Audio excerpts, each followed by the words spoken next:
Democrats don't speak for me. Speak for me, speak for me. Republicans can't speak for me. Speak for me, speak for me. A bitch ass nigga can't speak for me. Speak for me, speak for me. You coon ass niggas can't speak for me. Speak for me, speak for me. Listen here, this is a fact of life. I be rapping like Nat Turner came back to life. Grab Donald Trump by the pussy, he ain't acting right. I never run from a conflict, I be glad to fight. It's a very cold world that we living in. Somebody please tell Elizabeth you're not an Indian. You just trying to con them people to get the benefit. Just another immigrant, stealing from the Indians. That's some punk ass shit and that's too lame. Now we finna step over to Andrew Yang. And you a sucker, you could never speak for black folks. Fake ass pandemic, trying to get the black vote. The Democrats don't speak for me. Speak for me, speak for me. Republicans can't speak for me. Speak for me, speak for me. A bitch ass nigga can't speak for me. Speak for me, speak for me. You coon ass niggas can't speak for me. Speak for me, speak for me. You know your boy be high off sativa. Kamala wasn't popping, so we said bye Felicia. She ain't had a right policy. We ain't trying to meet her. Y'all can take Biden too. Bye, we don't need him. We don't need Roland Martin or that coon Al Sharpton. Didn't need Cory Booker from the start, man. I don't fuck with police and no snitch. You know I'm coming with the heat when I spit it. The Democrats don't speak for me. Speak for me, speak for me. Republicans can't speak for me. Speak for me, speak for me. A bitch ass nigga can't speak for me. Speak for me, speak for me. You coon ass niggas can't speak for me. Speak for me, speak for me. If you ever go to court and this is your luck, try not to get fucked by Benjamin Crump. I know it's hard. You and all go is hard. But who the fuck is Amy Cloak? Put her picture up on the bullseye and start throwing darts. People cut our organs out our bodies, that's a stolen heart. They can't save us from the flood like Noah's Ark. Black lives always matter, we finna go for ours. So then we savages, we don't need to pot the piss. Mike Bloomberg can suck dick with that stop and frisk, bitch. You ain't speaking for us, we don't know you. Bernie Sanders, they get your funky ass on too. The Democrats don't speak for me. Speak for me, speak for me. Republicans can't speak for me. Speak for me, speak for me. A bitch ass nigga can't speak for me. Speak for me, speak for me. You coon ass niggas can't speak for me. Speak for me, speak for me.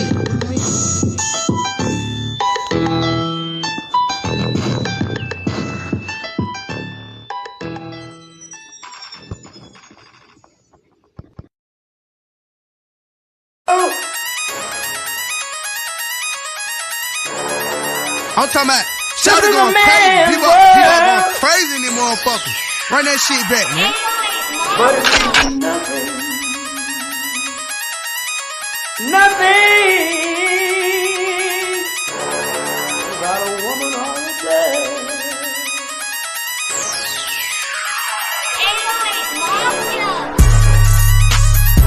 Man made the car.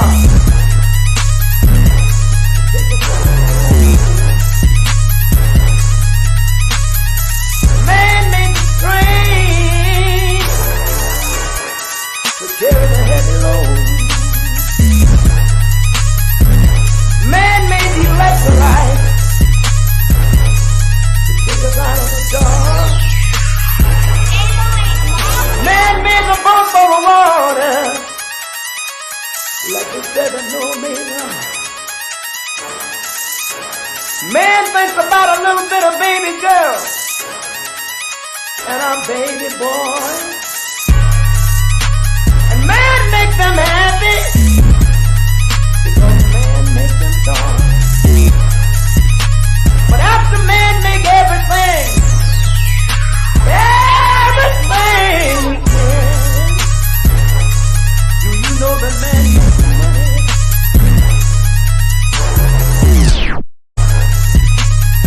to buy from other men?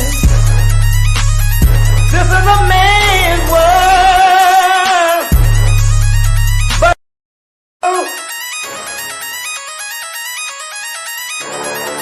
I'm talking about Shouty going crazy. People going crazy in these motherfuckers.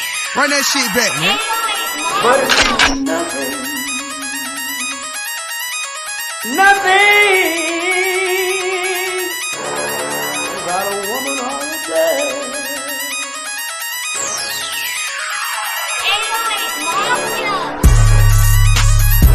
Man made the car.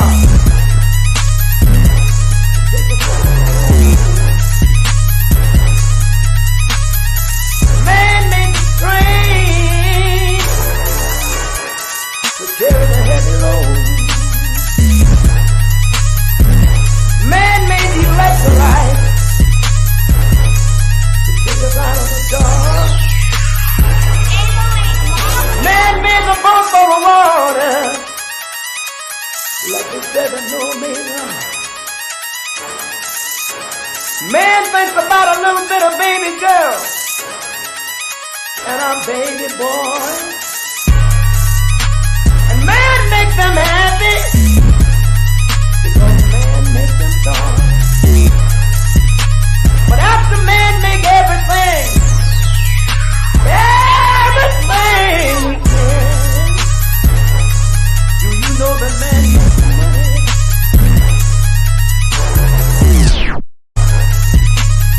To buy from other men. This is a man's world. But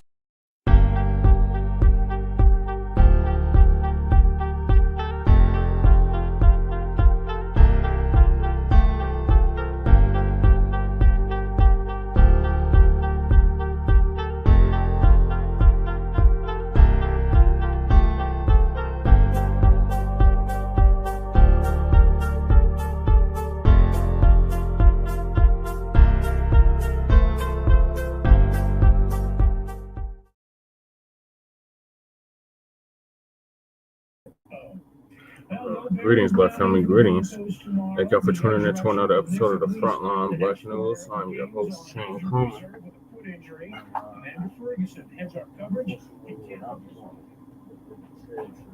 She is in the hospital, so please keep her in your thoughts and prayers. I just came from seeing her over at Rose Medical Center here in Denver, so if you want to go visit her tomorrow, just inbox me on Facebook and I'll give you that information so you can visit her.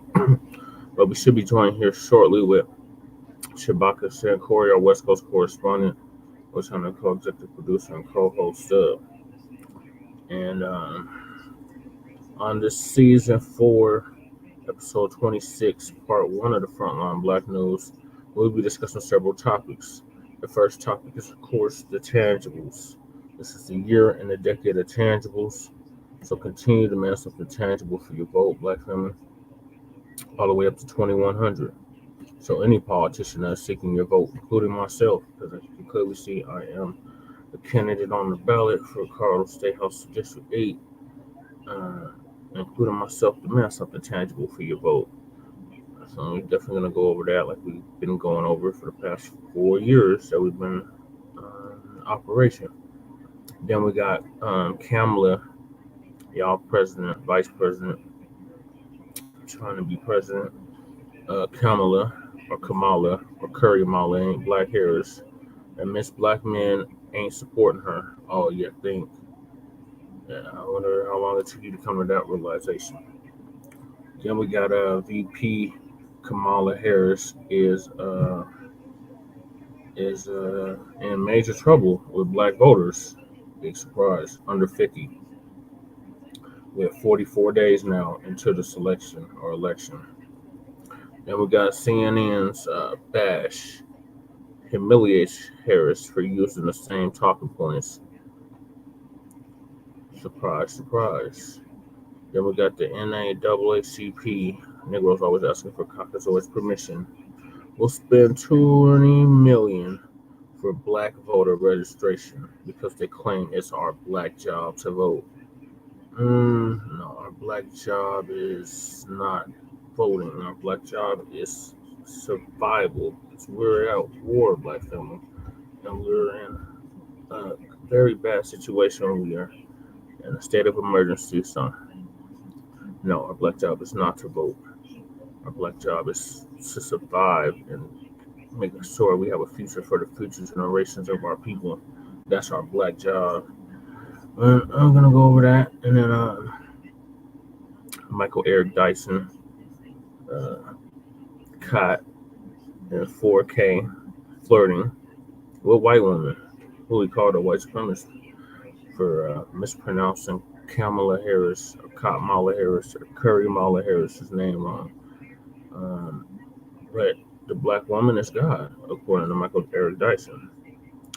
And then we got Kentucky sheriff arrested for allegedly shooting judge in his chambers. Then we got an update on our brother JAVION MAGEE. For those that don't know, this brother was found hanging from a tree with a noose around his neck, and the sheriff that out there is running interference, talking about it wasn't a lynching when it clearly was a lynching. So we're definitely going to go over that. The timeline reveals and hanging of black man, shocking details emerge, and then the murder of JAVION MAGEE. White supremacist terrorism still targets black Americans, and we still ain't got no anti-black hate crime law or bill. The Asians got one. The LGBTQI plus whatever community has a hate crime bill. The so-called small hats, I'm just gonna leave it like that. They got a hate crime. All these other groups got hate crime legislation specifically for them, but us. We're supposed to go out and vote for what? Vote for what? Vote for tangibles if you're gonna vote at all. So yeah. So those are topics. Thank y'all for tapping in. Like I said, Lady Chan, y'all thoughts and prayers. So the first topic, of course, is the tangibles. So once again, Black family, this is the year and the decade of tangibles. Continue to demand something tangible for your vote, all the way up to 2100. So I'm going to share this like I always do. Tangibles 2020. So back in 2019, our good brother Tariq Nasheed came out with the hashtag Tangibles 2020. And in it, he was detailing everything that we, meaning the foundation of Black Americans, descendants of American child slavery freedmen, we're going to demand from the two-party system. So, I'm going to read this like I've been reading it for the past 4 years now. And nothing has changed except the year. Everything else remains the same. So the 2024 presidential elections are coming up. And foundational Black Americans are going to reject the 50-year-old malign neglect policy that has been implemented by the political system. This malign neglect policy mandates that Black Americans should be ignored and only mentioned in vague and non-specific terms, lumping foundational Black Americans in the groups with minorities, immigrants, people of color, BIPOC, downtrodden, underserved, underprivileged, whatever other terminology these white liberals love to use, etc., has only hindered the progress of Black Americans as a group or providing tangible benefits for other groups. In this election cycle, Black Americans are going to insist that our needs are specifically met by politicians that are seeking our vote. Foundational Black Americans want tangible benefits specifically for us. We do not want trickle-down, secondary benefits that are provided for every group. Every group has not been systematically marginalized and disenfranchised in every area of society as foundational Black Americans. So we refuse to be lumped in with groups who often assist in the exploitation and disenfranchisement of Black Americans. So politicians must offer tangibles, specifically the foundational Black Americans, or we simply will not vote for them. Be sure to spread this message far and wide on social media using the hashtag Tangibles2020. And since it's 2024, it's Tangibles 2024. All the way up to 2100, Black family, continue to demand something tangible for your vote. The days are over of us just voting just to be voting. The days are over because, your ancestors died for you to have the right to vote. No, our ancestors died for us to have liberation and freedom. And at the time, they thought voting would be a mechanism or a way toward it. And we can clearly see after 60 years of doing the same old thing, voting blue no matter who, and expecting a different result, is insanity, and it's not working. So we're not on the Democratic plantation. I left the Democratic plantation over freaking 10 years ago and never looked back. So And we're talking about tangibles. We're talking about that something real, something with substance, something you can count, measure,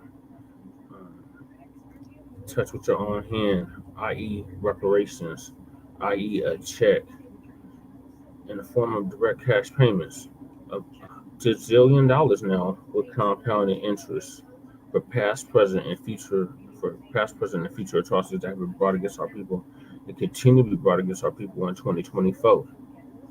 So once again, Black family, any politician that's seeking your vote demands something tangible. Also, we're demanding an anti-Black hate crime bill passed into law because we need to be in a protected class like all these other groups are in a protected class. We are still the number one victim of hate crimes in this country, and none of these politicians, especially on the two major parties, is going to do anything specifically about that. Neither Kamala or the dump, as in human shit. And I want to make that perfectly clear. So don't get fear-mongered to get your booties to the polls, Black family. Vote because you have an agenda and a cause, and that agenda is the Black agenda. And I have shown time and time again for the past 6 going on 7 years, I have a Black agenda. I've been pushing a Black agenda. Every time I ran for office, it's the third time I ran for office on a Black first agenda. And the cause is reparations, lineage-based direct cash payments to the descendants of American child slavery freedmen. That's our legal status. Those of us that can trace our lineage back to the killing fields of the South, been in the good old states of South Carolina, where my people are from, and where sharecroppers at. North Carolina, also where my people were from, and where sharecroppers at. Virginia, where my people were sharecroppers at. Maryland, where my people were sharecroppers at. Good old state of Florida, where my people was enslaved and sharecroppers at. The good old state of Georgia, where my people were enslaved and sharecroppers at. The good old state of Alabama, where Shabaka's people were sharecroppers and enslaved at.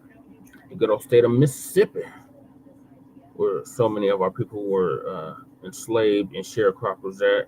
The good old state of Texas, where our people were sharecroppers and enslaved at. Good old state of Louisiana, where our people were enslaved and sharecroppers at. Good old state of Arkansas, where people were enslaved and sharecroppers at. The good old state of Kentucky, where our people were enslaved and sharecroppers at. The good old state of Tennessee, where people were enslaved, and also where the Ku Klux Klan was started by the Democratic Party and were enslaved and sharecroppers at. What else? I'm forgetting. Probably West Virginia, where people were enslaved and good. I don't know. West Virginia's kind of iffy, but either way, you get the gist. If your people were enslaved in those southern states that I just named, then you are eligible for the reparations claim. And yeah, you should definitely sue your colonizer if you are not from those areas. But if you are from the Caribbean or even parts of Africa, sue your colonizer. Stop trying to stand in the way of our reparations claim. We have a direct reparations claim with the United States government, this corporation that was built off the backs of our ancestors. So yeah, damn Skippy, we coming to Washington to get our check, just like our great elder Martin Luther King wanted us to do over 60 years ago, or almost 60 years ago, what, 56 years ago? 1968 was 56 years ago. Yeah, so we coming to Washington to get our check. So yeah, that's why I'm out with the tangibles. Let me call Shabaka real quick, because Shabaka's supposed to be on. I tell you to go to the store, but I definitely want to hear his thoughts on the tangibles. Because this is really serious, and this is why we've been pushing this for the past 4 years.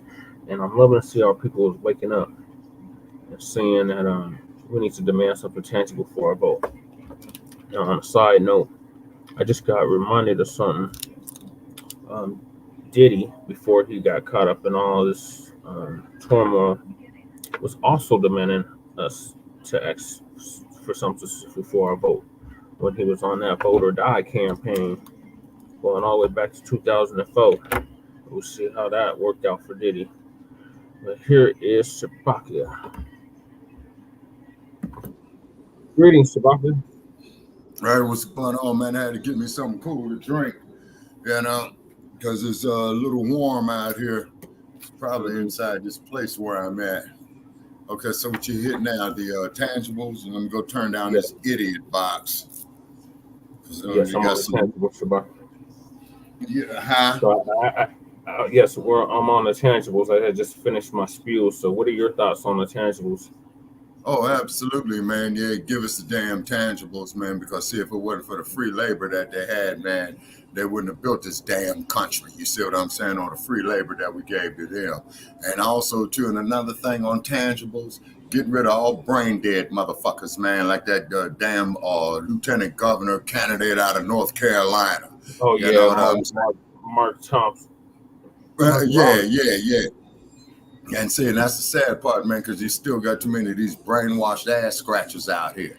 Say we need to get rid of them too. You know, they need to figure out a way how to turn off brainwashed ass scratchers. Right, I agree, Shabaka. So getting back to the tangibles, Yes, sir. what are your thoughts on the tangibles? Oh, absolutely. It is a debt that is owed. It is wealth that was accumulated off of our free labor that got parlayed into other wealth after the end of slavery, that got parlayed into other wealth during the Industrial Revolution, that got parlayed into other wealth, man, during that rise of the entertainment industry, that got parlayed into wealth of dealing with high technology. You see what I'm saying? And all the sources. Had it not been for that free wealth that they got off of us, off of as you say, chattel slavery, right? Yep.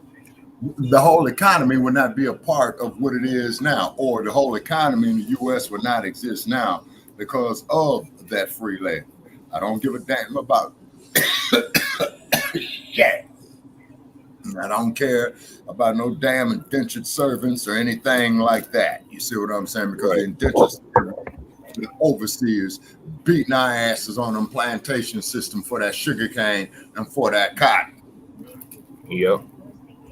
And amongst other things, tobacco. Yes, sugarcane. Like you always say, Jack Daniels. Oh yeah, I.W. Harper, Johnny Walker, Gilby's, old granddad. And where your people were enslaved, that I had right before you got on, I had mentioned all of that about the states. Alabama, cotton was king. Oh yeah, and you remember we pulled the data on Alabama, and then my relatives have slaved in Alabama, so you know I took that a little, you know, with some exception. You know what I mean? Yeah. You see what I'm saying? And then on top of it too, and another problem is doing more research is that these goddamn tethers, man, have got to go. Oh yeah, they got to get out the way.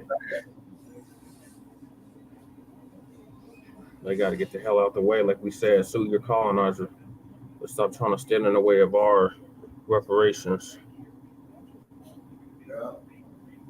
And then see, and the things you see, so basically, Brother Paris, what it is that a Yasapals and a tether, man, are one and the same. You see what I'm saying? Yeah. One's a foreigner and one is domestic. But yeah. Yeah, exactly. You see, so put them all off in the same group. So, and then also too, as you know, what has happened is that the American social order has thoroughly fucked up our mindset. It's fucked up the mindset of our children. It's fucked up the mindset of our people. It's fucked up the mindset of our men folk. It's fucked up the mindset of our women folk.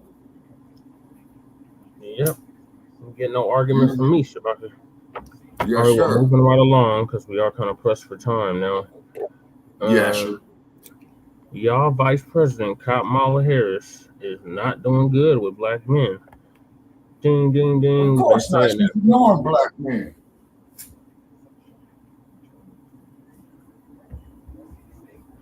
Yeah, she's ignoring black men.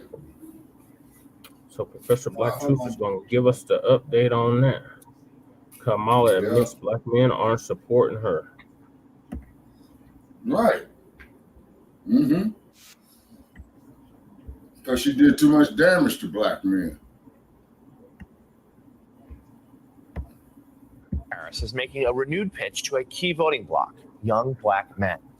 Yesterday, the vice president laid out how her economic plan can help that community during an interview with the National Association of Black Journalists held in Philadelphia. It comes as polls show that Donald Trump has gained some ground with that group. I think it's very important to not operate from the assumption that black men are in anybody's pocket. Black men are like any other voting group. You got to earn their vote. So I'm working to earn the vote, not assuming I'm going to have it because I am black, but because the policies and the perspectives I have understands what we must do to recognize the needs of all communities. And I intend to be a president for all people. Our young black men, our black men, just like any group of people, anybody, our small businesses are really the backbone of our economy overall. And when they do better economically, we all do better.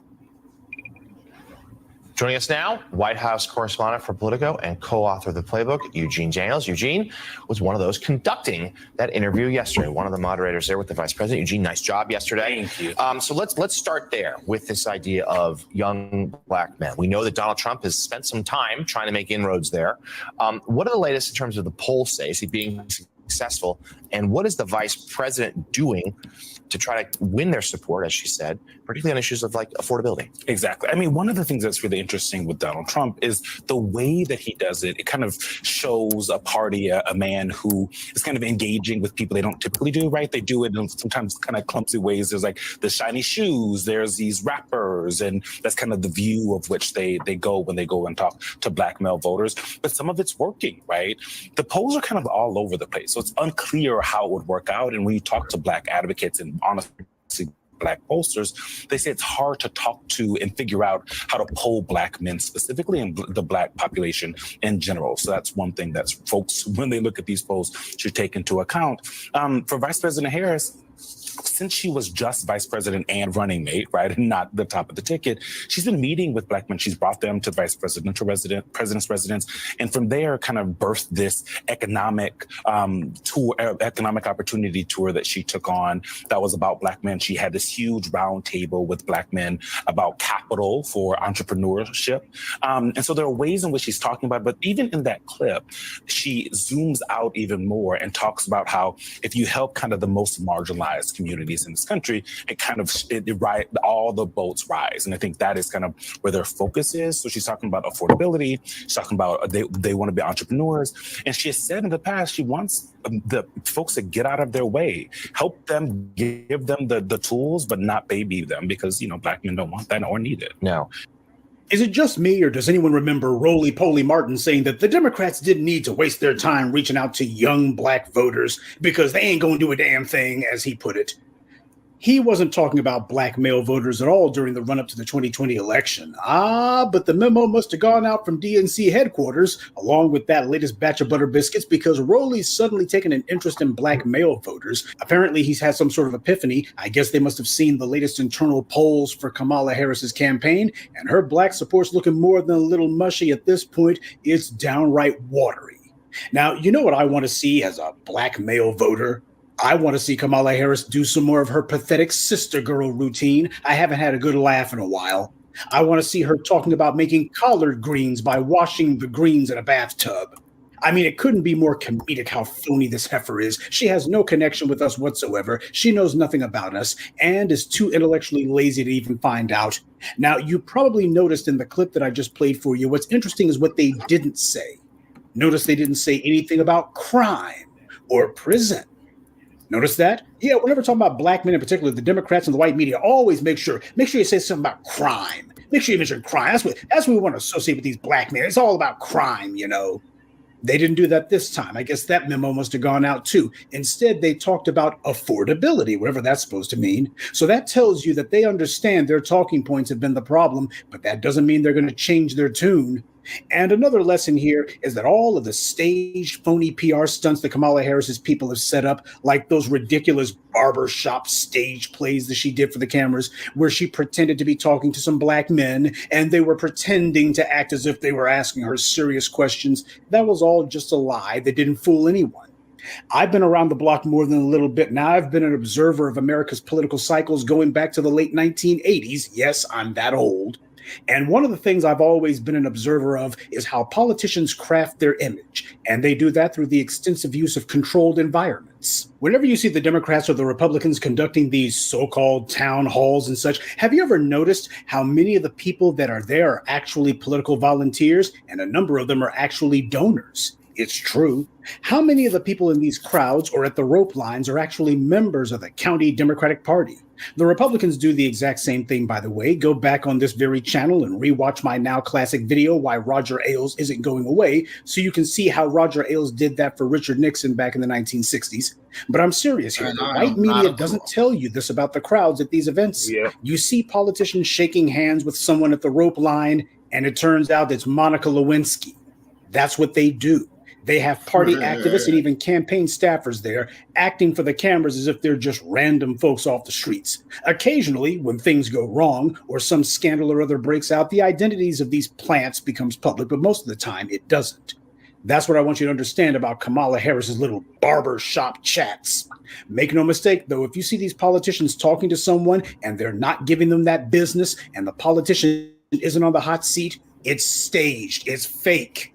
When the Black Lives Matter protesters back in 2016 got started, candidate Hillary Clinton got some flack for her blatant attempts to ignore young black voters. That was 3 election cycles ago. So what did her white Democratic strategists decide to do?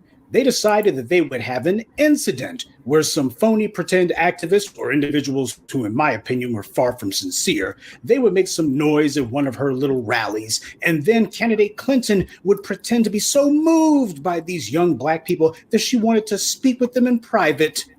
But predictably, these plants were not making any demands of Hillary. Instead, they said some meaningless gibberish, the usual canned talking points. They wanted her to feel their passion, etc. This was staged as hell, in my opinion. And even if you do want to believe that it wasn't staged, you have to admit it didn't accomplish anything. But this is what the major parties do, especially the Democrats. They want to put out some staged PR event, something controlled and stage managed, so that they can have the white media broadcast it, post it online, and then falsely claim, see, we sat down with some of these black people and we listened to them and they told us that they're not happy. See, they said they're not happy and we told them we're going to take care of it, and they nodded their heads and said, we believe you, and now you can go ahead and say that you've been heard. Right. Told you about that headline too, haven't I? About the white media claiming falsely that black voters have been hurt. Black men have been leading the charge to put the Democrats on notice that the black vote is getting on code. Black men have been adamant and strident about this. And that's why, for the first time in decades, you've seen this hyper-aggressive effort on behalf of the white media to try to pander to black women instead. That's been a ploy on their part. Insincere, but that's what they've been trying to do. Some sort of political counter move. They've been playing all the DNC's greatest hits on that one, too, putting a black woman on the Supreme Court, which hasn't done anything for black women at all. Making a black woman UN ambassador, again, that's done more for Israel than it has anybody else. They've given plenty of face time to Kristen Clark, so we can see how many anti-black hate crimes she's been letting slip through the cracks. Black people are demanding equal opportunity, but all the Biden-Harris administration has offered is a photo opportunity. But they've had shills and plants trying to schmooze black women, telling black women all these flattering lies that they love black women and black women are the backbone of the party, etc. All this stuff to try to drive a wedge like they did in the 60s, trying to see if that old playbook will still fly in the 21st. Problem is, there's a new black media out here, and one of the things we've asked any of the black women who might choose to be susceptible to this propaganda is to ask the Democrats, what are they going to do for black women if they care about black women so much? They haven't done anything. So if they're so concerned about black women, why haven't they done anything about these race soldiers like the ones who killed Sandra Bland, Matrice Richardson, Breonna Taylor, or Sonia Massey? Black women are the leading victims of maternal mortality in the U.S. These white supremacists have made it where, for black women in America, merely trying to have a child becomes a death sentence. The same white doctors, and in many cases immigrant physicians, who successfully deliver babies for every other group of women and who successfully keep these white and Hispanic and Asian mothers from dying during or after childbirth, suddenly when it comes to black mothers, they forget all their medical training and skill, and their black patients routinely die.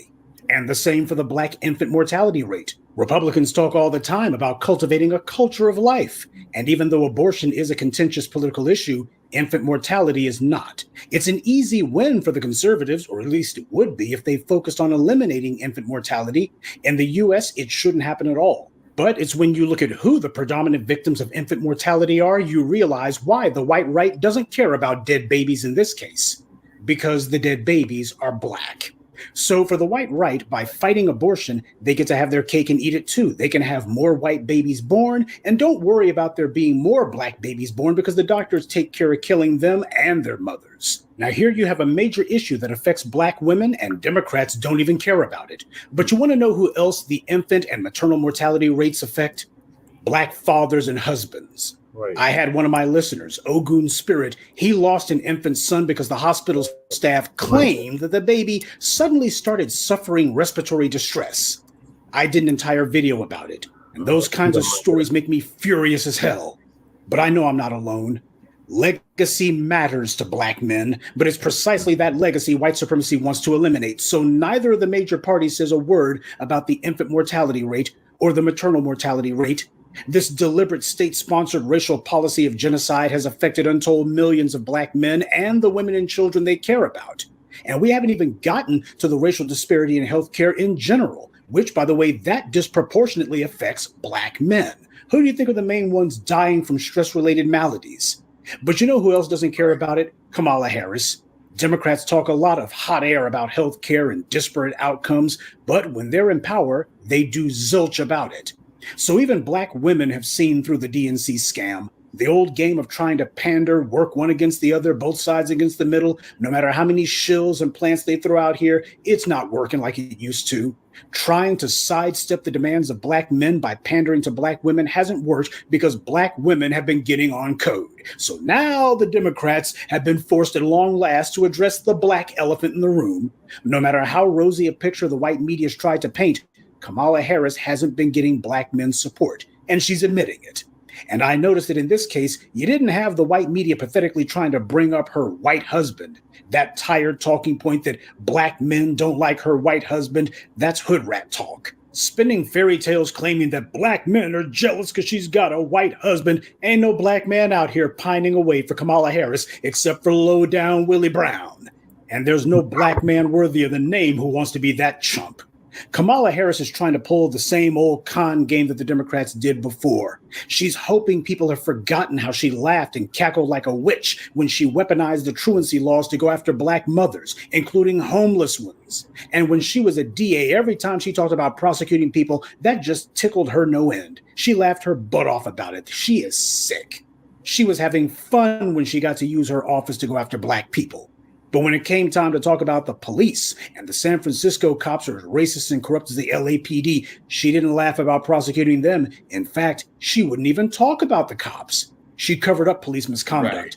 I did a number of videos about that, and I'll be reposting them in the near future. So all the propaganda the DNC's been pumping out there, hoping to woo black women as a way to circumvent the pressure black men have put on them, has failed. And now the black women are turning on them.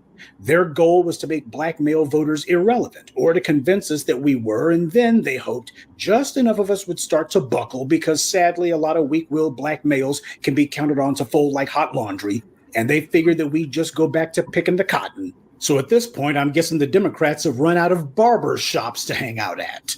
Now, speaking of tactics that don't work, this guy who the white host is talking to, Eugene Daniels, why aren't they talking to the black men who are saying that they're not going to vote for Kamala Harris? Why don't they talk to the young black men who are saying we ain't voting for her? Wouldn't that make more sense? Well, they're not doing it because they don't want to actually have young black men's objections on the record, because then it puts those demands into the political arena. And it also would force Kamala Harris and the DNC to admit they're not about to do any of the things that these young black men are demanding.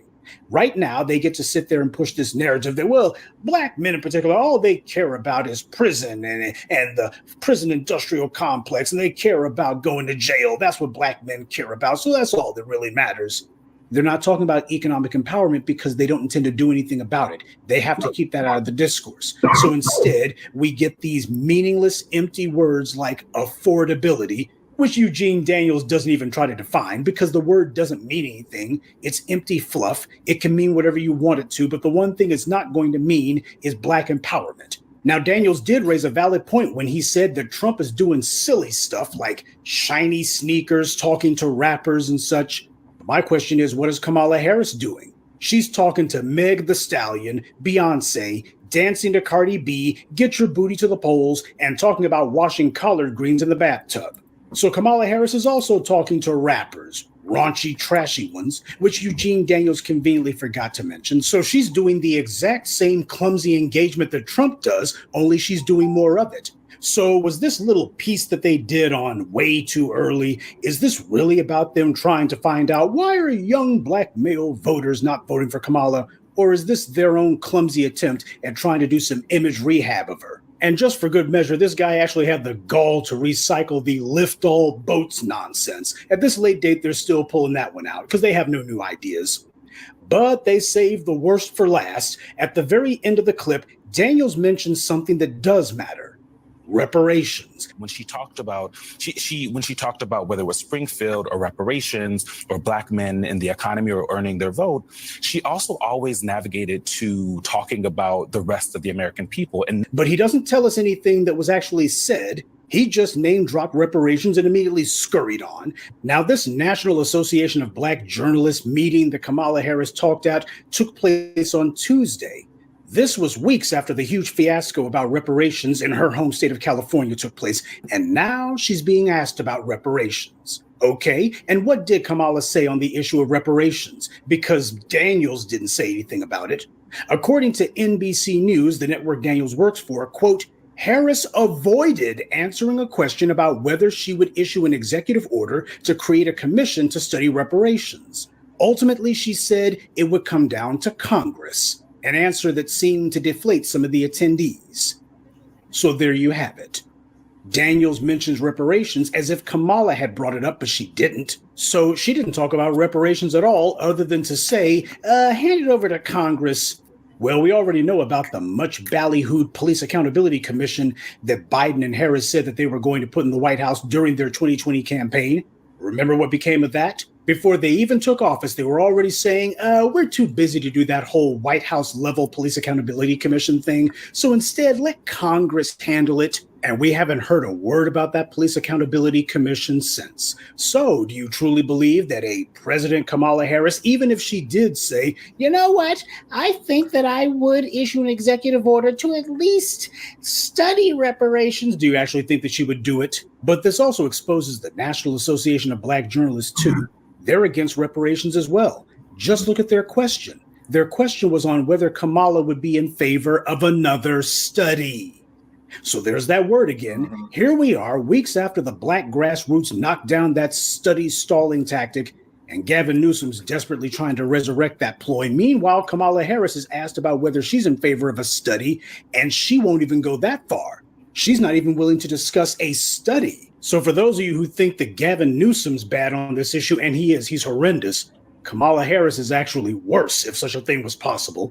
Well, at the very least, she's remaining consistent on her opposition to reparations, as the black media told you. The National Association of Black Journalists are just a bunch of the same old bootlicks and boule butt kissers, and yet this is the impact that the black grassroots has had on the political discourse. We have forced cash reparations into the conversation.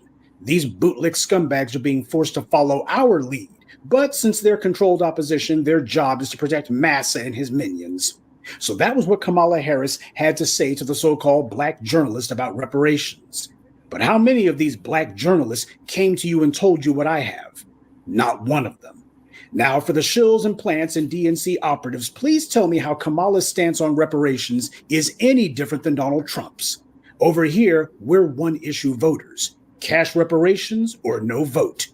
Both Trump and Kamala Harris refuse to even discuss the issue. And for Kamala, even a study is too much. She's opposed to what we all recognize to be a do-nothing tactic, but even that for her is too much. That's too close to the issue.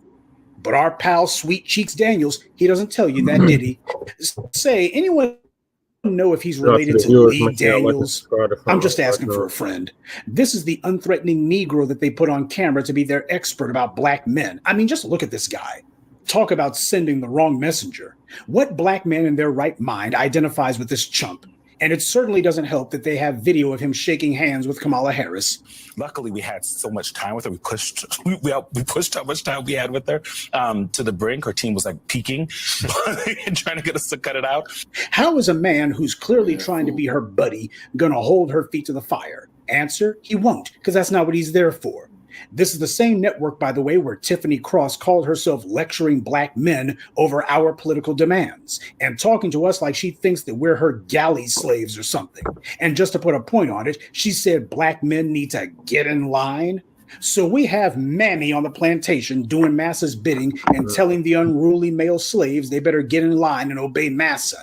And this is the network who wants to speculate on why young black men don't want to vote for Kamala Harris. It's because we judge people by the company they keep. All these Democrats come to black people with insults, abuse, and demands, like we're their pets. Obama does nothing for us for 8 years and then has the nerve to say he'll consider it a personal insult if we don't obey him and vote for Hillary. And Hillary says the 94 crime bill was all black people's fault because, well, black people needed to be saved from themselves. By the way, just how did all that lecturing and finger wagging at black men work out for Tiffany Cross? Did she get that job at the White House that she was hoping for? Did all of her shameless bootlicking and butt kissing result in her going to D.C.? Hell, does she still have a job at MSNBC for that matter? All it took was one comment from Tucker Carlson and Tiffany Cross was unemployed. MSNBC has more regard for a racist white Republican than they do for a loyal butt-kissing mammy like her. Tiffany Cross got in line, and then they showed her the door. And by the way, Simone Sanders didn't resign in protest of this. Neither did Jonathan Putnam on his Capehart or anyone else at MSNBC. No honor among sleaze. This asinine attempt to wallpaper over the massive cracks that they have in black support isn't going to work. Talking around our demands is only going to antagonize us further. Kamala's entire strategy is just like Obama. Bluff her way past the black vote by using vague, meaningless chatter, phrases that can mean whatever the listener wants them to mean, but don't actually mean anything at all because she doesn't define it. Just let the voters believe whatever they want, and then afterwards tell the voters you can't please everyone when in reality, you were never trying to please them in the first place. Elections are transactional, quid pro quo, something for something. Exactly. You tell us what of monetary value we're going to get, and in return, we give you a parking space in front of the White House. That's how it's supposed to work. But where black people are concerned, it's been completely backwards. We give them our vote first, and in return, we get slapped in the face. We're demanding cash reparations. And what is Kamala Harris offering us? Vibes. Well, I don't know about you, but I can't pay my bills with vibes, and I can't pursue or promote an economic empowerment agenda with vibes either. All these other groups, they get checks, they get money. Right now, Democrats in California are trying to scheme how they can reinflate that whole illegal aliens home ownership loan scam. Kamala Harris needs black voters if she's going to win the presidency. And no matter how many times the white media claims Kamala has yet again had a jump in the polls, she still hasn't overtaken Trump after 2 months. She may think that those white dark money donors who have given her tens of millions of dollars are all she needs to make it to the White House. But there was another female candidate who also thought that big money donors was all she needed too. And it was a lack of black support that cost Hillary Clinton the White House. So the name of the game is consistency here. All the pro-Kamala propaganda has only highlighted how important we are because we've begun to discipline our vote. The white media can try to ignore us as best they can, but reality always has the last word. They haven't talked this much about black voters in forever. And why is this happening? It's not because we've thrown our support behind a candidate, but precisely because we have withheld our support. Everyone's used to black voters being the biggest political cheerleaders out there, with some idiot talking about Dr. King or the civil rights movement and always falsely associating that movement with whatever Democrat is running for office this year. But we stopped that noise, and our silence has been deafening. Their attempts to have some Caribbean or African immigrants speak for us has fallen flat. They won't import in some person from Nigeria or Ghana or Jamaica or Haiti and have them try to lay claim to our history so as to prop up their DNC paymasters. We've robbed the tethers of their thin veneer of legitimacy that they needed in order to operate. Now we have to intensify that pressure so we can solidify that no one speaks for us except us. No one can mention our history. No one can invoke our struggle except us. No more letting every Tom, Dick, and Harry with the requisite amount of melanin ride the coattails of our history and our lineage any longer. Kamala Harris and her supporters are slowly waking up to the fact that it's a brand new day, and Kamala can either accede to our demands, or in a couple of months, she'll most likely be finding herself getting an early start on her new career of giving post-White House speaking engagements. Good day, and be one. I'd like to take a moment to mention some of our contributors. Liban Gurhan, Kenneth Prescia, Jimmy Whitfield, Wesley Monroe, and Black Voltron Reloaded. Salute to them, and thank you to everyone for listening, liking, and sharing this message. Black empowerment only exists because of you. That's right, Professor Black True. Telling it Yeah, like he spoke the truth on that one. Yep. He spoke the truth on that one, okay. And I gave the link to Jay and Akshita. All right. Okay. So hopefully, yeah, they'll join us, you know. Yeah, Jay was on okay. Okay, sorry I missed him. Okay, but however, though, the professor, once again, he spoke undisputable truth. You know what I mean?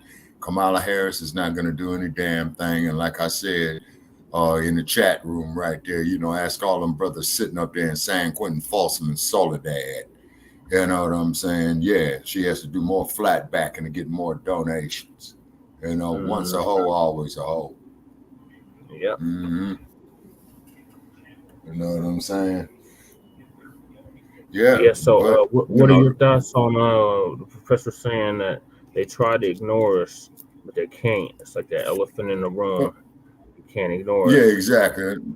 Exactly. Yeah, no pun intended, but it's the white elephant in the room, as they say.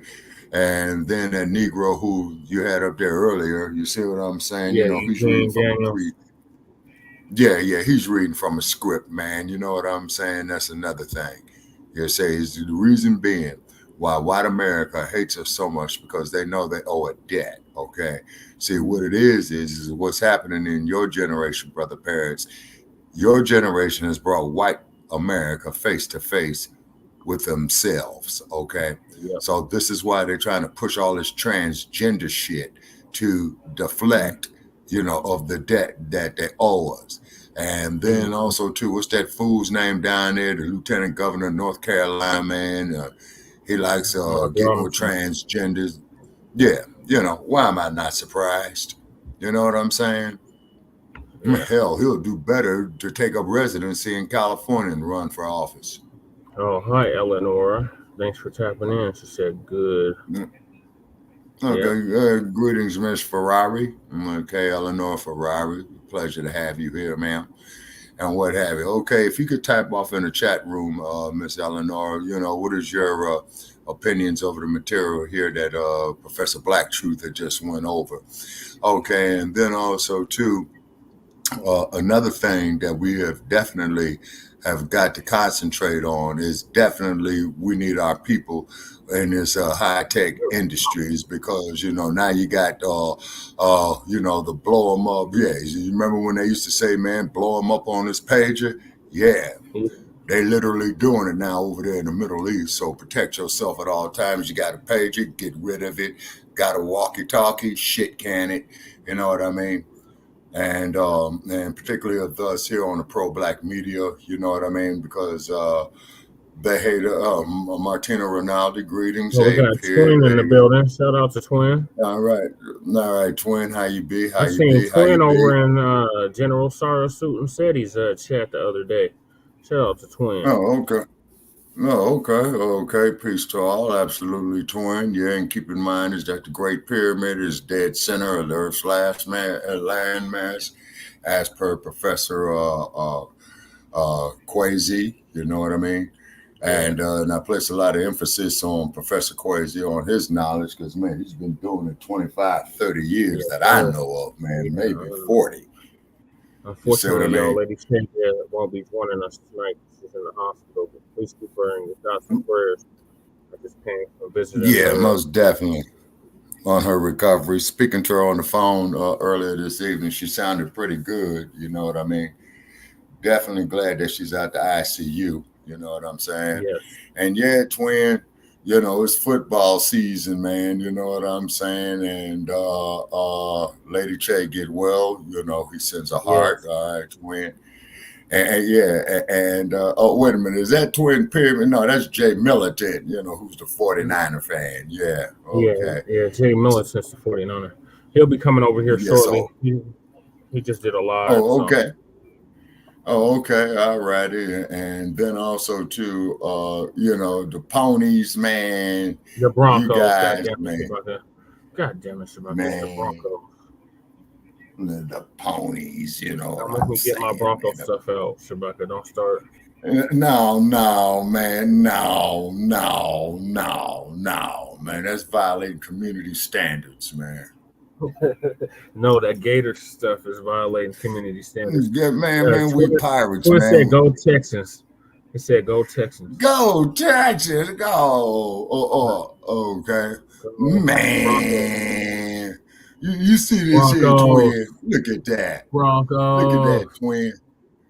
You know, yeah, Brother Perez violating community standards, man. You know what I'm saying, man. This is a Broncos loaning zone only. Parking zone only. Sir. We out here in Vegas, man. We pirates, man. You know what I'm saying? They're stranded in the desert somewhere. Sir, we make ships sail on dry land. You know what I'm saying?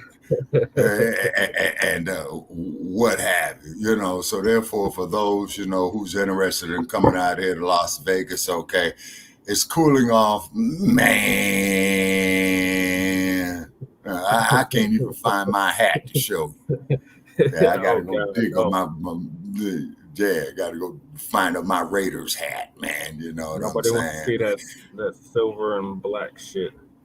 Man, silver and black is cool, man. You know what I'm saying? The silver and black attack, man. You know what I'm saying? Shit, you know, we raised hell, man, in 3 stadiums, man. You know what I'm saying? Yeah. Okay. All 3 of them. Yeah, well, we did bring Los Angeles' only Super Bowl win, you know, and I'm not talking about no damn Dalts, and I ain't talking about no Lambs. 20 years ago. That was 41 years ago, Shabaka. 41 years. Mm-hmm. Damn, boy, time fly when you get old. Shit, I didn't know it was that damn long. Shit, 41 years. That's 2 generations. Mm-hmm. Yeah, that's a long time. But like when y'all bought that game, Super Bowl 50 over in Levi's Stadium. Man, y'all bought that game, man. Y'all bought that game. You know what I mean? And what have you. And then, of course, of how they dissed Beyonce Knowles is because of the halftime. Yeah, because that halftime show Beyonce did was dynamite. You know what I'm saying? Mm-hmm. It really was. And particularly when she had her staff out there in proper uniform, if you know what I mean. You know, and I connected the dots with the black hat, with the black berets and the leather jackets. And then that jailbird or disbarred or jailbird Rudy Giuliani. Oh, no, she can't be doing that and all that. And Giuliani needs to be disbarred.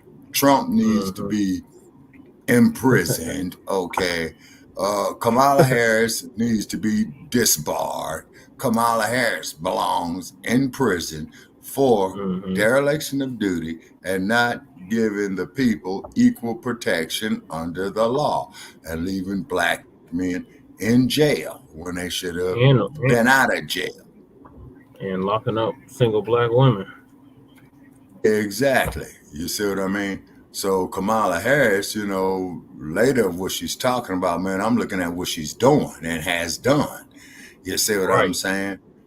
Yeah, you see, but the irony of the situation is we can't have that orange bastard back up in there. You know what I'm saying?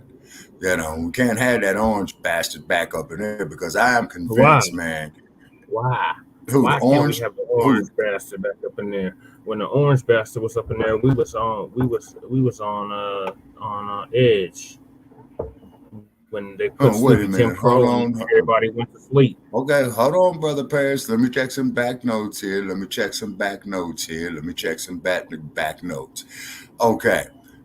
Now the dump, okay, he did pardon Jack Johnson, okay, you know, for under the Mann Act, okay. Wait a minute. And then the only thing I have to say about Trump is that, you know, he did say that you would think that the previous administration would have done that. Speaking of Barack Obama, who was a joke. Yeah, who was a joke. And I understand, you know, why so many of our people have voted for Barack Obama, you know, particularly when he was when he became Senator president, and then and then he had finished out the term, or well, he didn't even do one full term as U.S. Senator. You know that, right? Yep. Although that he was the U.S. Senator, but he did not complete the term because he went on and got selected as the president. And then Barack Obama comes up here. Well, man, we're gonna have change that you could believe in. Boy, and did that motherfucker come with some change. Oh, yeah. Oh, let me see. Yeah, boy, did he come with. That's precisely the point that I'm making, you know. And then too, on P. Diddy, they got him, you know, in his cell. Yeah, they got him on suicide watch, and I believe they got P. Diddy in isolation is because I did see that a former warden of the federal prison system said, yes, due to the nature of the charges, and then not to mention of who he is because of his celebrity status too. You see what I mean?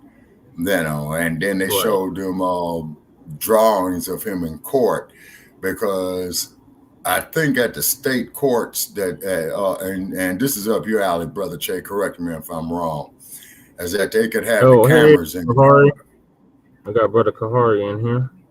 Okay. Hey. All right. Okay. It's entertainment. Okay. It's definitely a pleasure to have you, brother, by all means, you know. All right. So then they showed P. Diddy and the drawings, man, because I think in federal court they could use the drawings and not the cameras. Okay. So you see Diddy sitting there agitated, man. You know what I'm saying? He's definitely got a worried look on his face. You know what I mean? Oh, yeah. And then in California, you know, they already had started the process, man. We got Brother Jermaine in the building. Hey, Brother Jermaine, what's going on with you? How you be? All right, so that's he's from Shreveport, Louisiana. Okay. And then keep in mind too is that they're gonna break Diddy, man. They're gonna break him. They're gonna break him. They're gonna break him. They're gonna break him. Okay. And then I'm expecting at least a trial of 6 months for Mr. Combs.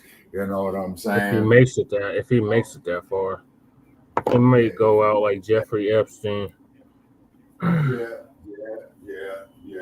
And then, of course, with Mr. Diddy is that he's going to get convicted. Mr. Diddy, he's younger than me. Wait a minute. I think Mr. Combs is about 54, 55. He's 54? Okay. Yeah. All right. So, therefore, man, his life is over. Say it. His life is over. They're going to give him life. They're going to give him, man, probably like about a 350-year sentence. You know what I'm saying? And then I think with Fed time, and correct me if I'm wrong, just right up your alley, Brother Chad, I think you got to do 80% of the time incarcerated in Fed time. Yeah, the mandatory minimums. Yeah, so if they give Diddy 150. Then see our 40th president, senile Ronald Reagan. Oh, that son of a bitch was senile when he was the damn governor of California, man. You know what I'm saying? And then the sad part about it is that these ultra conservatives talking about what a great president he is and all this old type of shit. Yeah, he brought you the crack epidemic, murderous police. You see what I'm saying? And whatnot. Now, 3 strikes. Yeah. Now, in Los Angeles, after the O.J. Simpson case, where you had the police chief Willie Williams. Shout out to all the viewers. Okay, Make sure y'all like and subscribe to Frontline Black News. And Shabaka's Black Experience Enhanced, and you can follow us on Google. Go to blogtalk.com. You can set you up a profile, and please follow us. You know what I'm saying? We always got something controversial going on over there, although we are cleaning up our show a little bit. You know what I'm saying? We do get hate mail in our chat room over there. We get the alphabetized agenda, trying to piss on our parade, but we're going to keep on going. Okay, to quote the words of the one and only Mr. Curtis Mayfield, you got to keep on pushing. Keep on pushing. So we're going to keep on pushing and move on to the next topic, and that is Kamala Harris is in major trouble with black voters under 50. Oh, yeah. With 4 nowadays to go into the election. So we've been telling y'all this since the Mile High News that Kamala Harris is going to have to get for black voters under 50. Yeah. I've been telling y'all this is going to be a marathon, not a sprint, and that this is going to be a generational long fight. So those that are in my generation and Lady Che's generation and my nephews and nieces' generations, we're not going for this bullshit. No. And we got to have the cohesiveness back in the black community, ladies and gentlemen. You know what I'm saying? I'm talking about New York, Chicago, Los Angeles. Okay, we got to quit killing each other. It's because that fellow black person that you're killing might be the one you need to watch your back, when these hillbillies come. And these hillbillies are coming. Oh, by the way, speaking of hillbillies, great news. Hold on, Shabaka. It's not only the hillbillies we got to worry about. It's these goddamn immigrants that's coming over here. That too. With anti-black hatred, and they putting them in. Yes, sir. They're putting them in all these departments and all of these cities. They trying to give them the right to vote. All kinds of crazy shit. Just like in the city of Los Angeles. Yes. Finish your thought, Shabaka, and now I got to play the clip. Oh, yes, sir. Okay. And then also, too, they're allowing immigrants to apply to be Los Angeles Police Department officers. Yeah. Yeah. Police department is one of the many departments they're trying to give them access to. And we just seen what happened with Tyreek Hill. He was pulled over by some damn immigrant police that proceeded to drag him out the car for no freaking reason at all. Besides, he was black and driving a nicer car than they'll ever drive in their life. Yeah, that part. That part. You see? So what's Dr. Phil talking about? That works out over there, right? So make sure to follow us on everything, Instagram, Facebook, but make sure you have the African Diaspora News Channel app, because good and well, all that stuff can go. So the place you will find us, guarantee, is the African Diaspora News Channel app in the Google Play, Apple App Store. Once you get there, hit create accounts, and you can be a monthly, quarterly, and yearly. I have it on my tablet. Why that's important? Because y'all heard, you heard what happened to African Stream, right? Yeah. So that is a platform called African Stream. Real good app. And they actually, doing some good news stories and things like that. Well, the Biden-Harris administration, their Secretary of State, Anthony Blinken, he gets up and he says, African Stream, they say a Pan-African, outlet that's, want to give a voice to Africans home and abroad, but they're being funded by RT and he didn't show no evidence of it. He just said it, and immediately what's RT? This platform, Facebook and Instagram, took him off the moment he said that. Not that they had strikes or they violated copyright. No. Just because he said that. Now, who's to say that the Biden-Harris administration didn't call these platforms either and press them to take them down, right? Oh, you know they did. So what I'm saying about that is this. This is why the app is important. Now, is African Stream still on X? Yes, but who's to say we don't? I mean, I don't think Elon Musk gonna take them off. But what I'm saying It'd be is, nice this if why you would mention us too, is Doc. important. The Biden-Harris administration believes in censorship. They really do. And some people are like, why you go so hard about, the Vice President Kamala Harris? Because some of you don't see it, and maybe you don't care because you don't have to worry about being censored for any reason, because maybe you just, wherever you work at, you don't care less. But always remember this. You may not care about censorship, but what about when that administration forced you to put something in your body that you was against? The same woman that says the government shouldn't be telling women what to do with their bodies, but yet that administration was telling men and women what to do with their bodies with the threat of losing your income. Yeah. Okay. That's never forget extortion. that, because I don't see people really bringing that up. But I'm bringing it up because that's a fact. That's what happened. That's exactly what happened. That's what happened. Many people lost their jobs because of that administration. Yep. Right. So. So you can't one minute say that women, the government shouldn't tell women what to do with their bodies, but in another sense, you can tell everybody what to do with their bodies. No, but that's that's not censorship. That is, dictatorship. That's authoritarianism. Okay. I mean, Dr. Phil, this is be about freedom and justice, and how you run around here talking about freedom and a new way under forward, the Democrats. but yet you was all about preventing freedom, right? All right. So with that being said, we went a little longer on the introduction than what we wanted to go to tonight. So let me go ahead on and get let me go ahead and knock out Uncle Ruckus. That don't take long, and then we'll go ahead and get started. People say the key to fixing the problems is education, but I say education is not the answer. Why bother? And what do in college anyway? Oh, they go there, they party, get drunk for 4-5 years, and end up just as ignorant as when they came in. You ever seen these fraternities and sororities? You ever seen these things? Silliest I've ever seen in my life. You think Aristotle turned to Achilles and said, hey, let's create a fraternity and jump up and down barking like dogs? Hell no. White man out there getting Nobel Prizes and doing business deals in the fraternities, jumping up and down with candy canes and doing all kinds of silly shit with their hands. I got something for a fraternity of bananas up a tree. All right, ladies and gentlemen, that was the great and famous Uncle Ruckus. Class in session, and real quick, let's make sure we actually do some decent work today, and we got some good things for y'all. But before we get started, make sure you go to vote.gov and get registered to vote. Vote.gov, ladies and gentlemen, so you can participate in early voting. We are promoting people to go to the first day of early voting, or at least the first week of early voting. If you're in California, you definitely got to get out there and vote early, so you can get out every member who betrayed Black Americans in California with the California Legislative Black Caucus. Get out there and vote against all of the incumbents, and vote for anybody else that's on the other side. I don't care if it's even if nobody else but another Democrat is on there.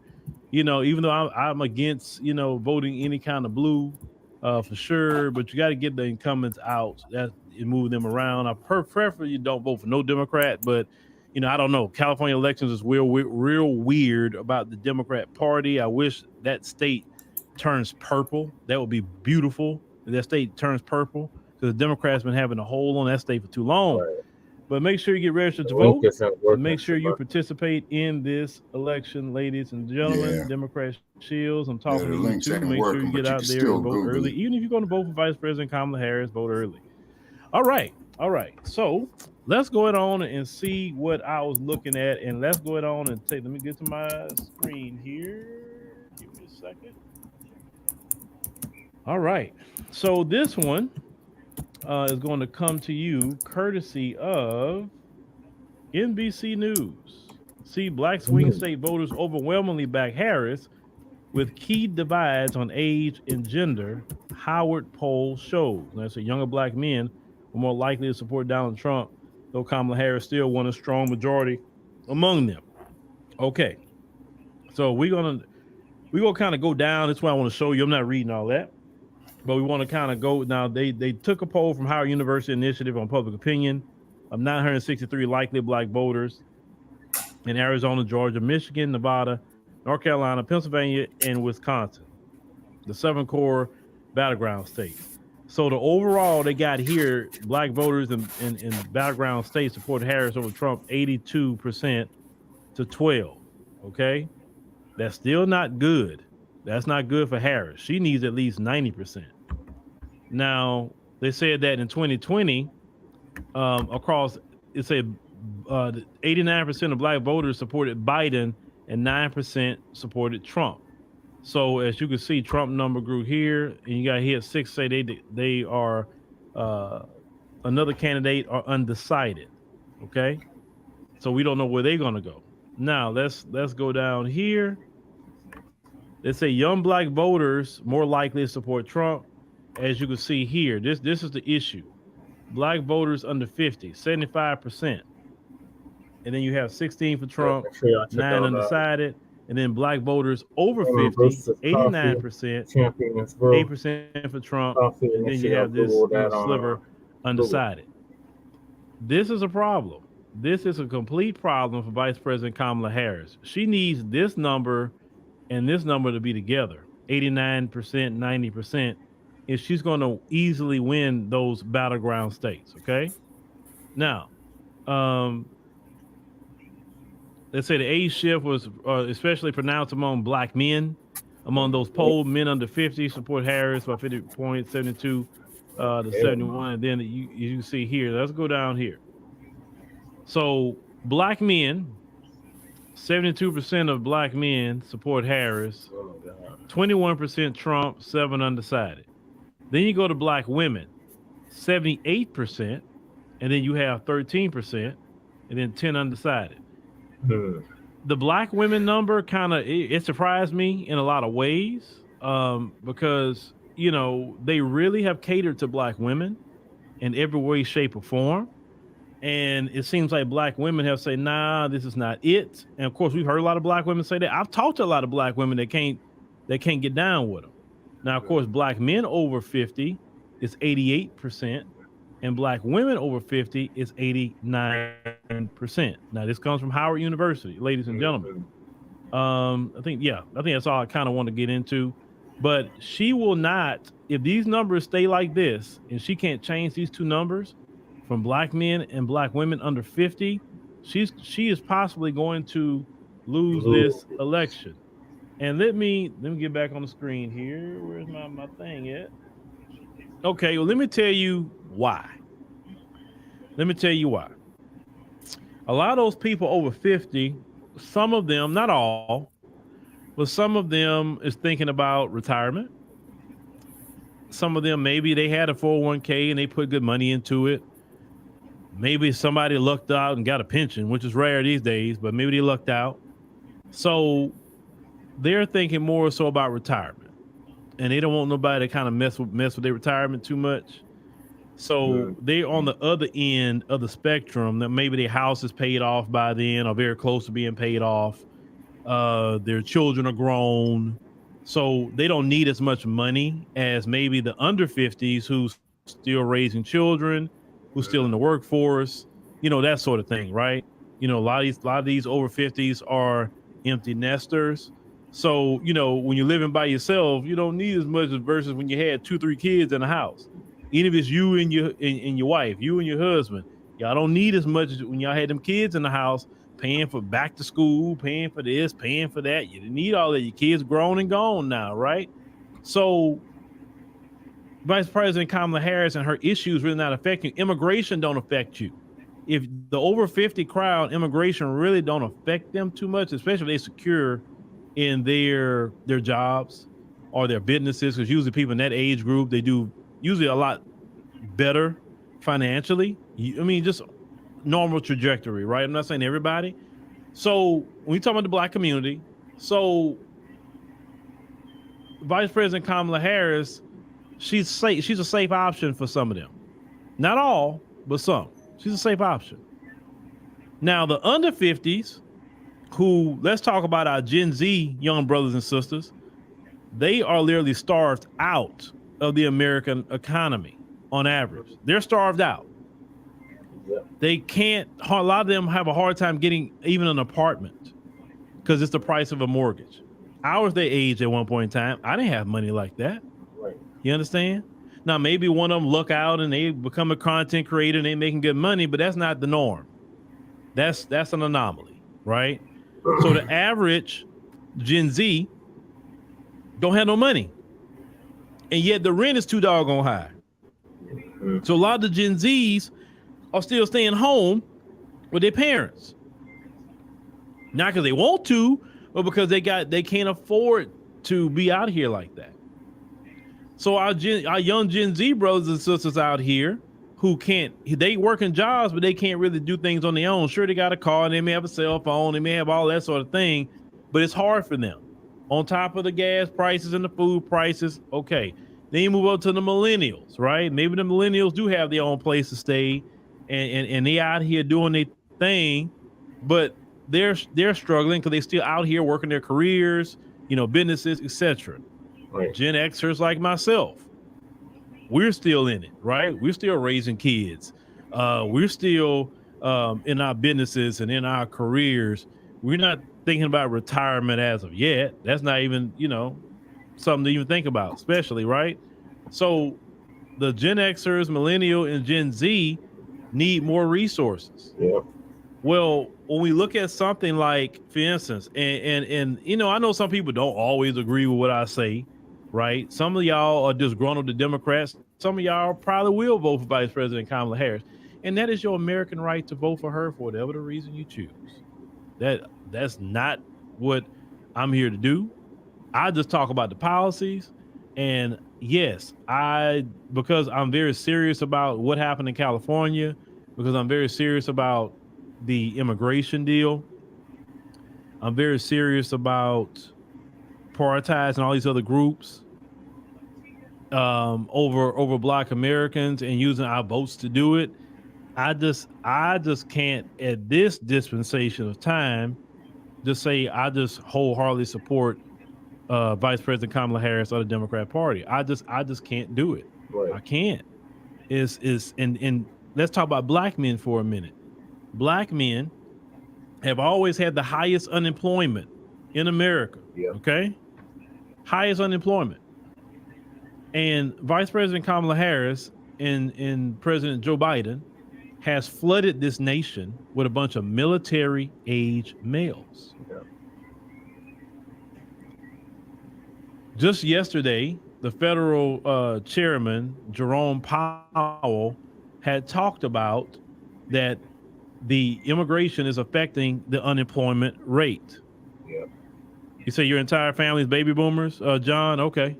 Affecting the employment rate. He said that when you flood in millions of people, it's going to affect the employment rate. Yes, it will.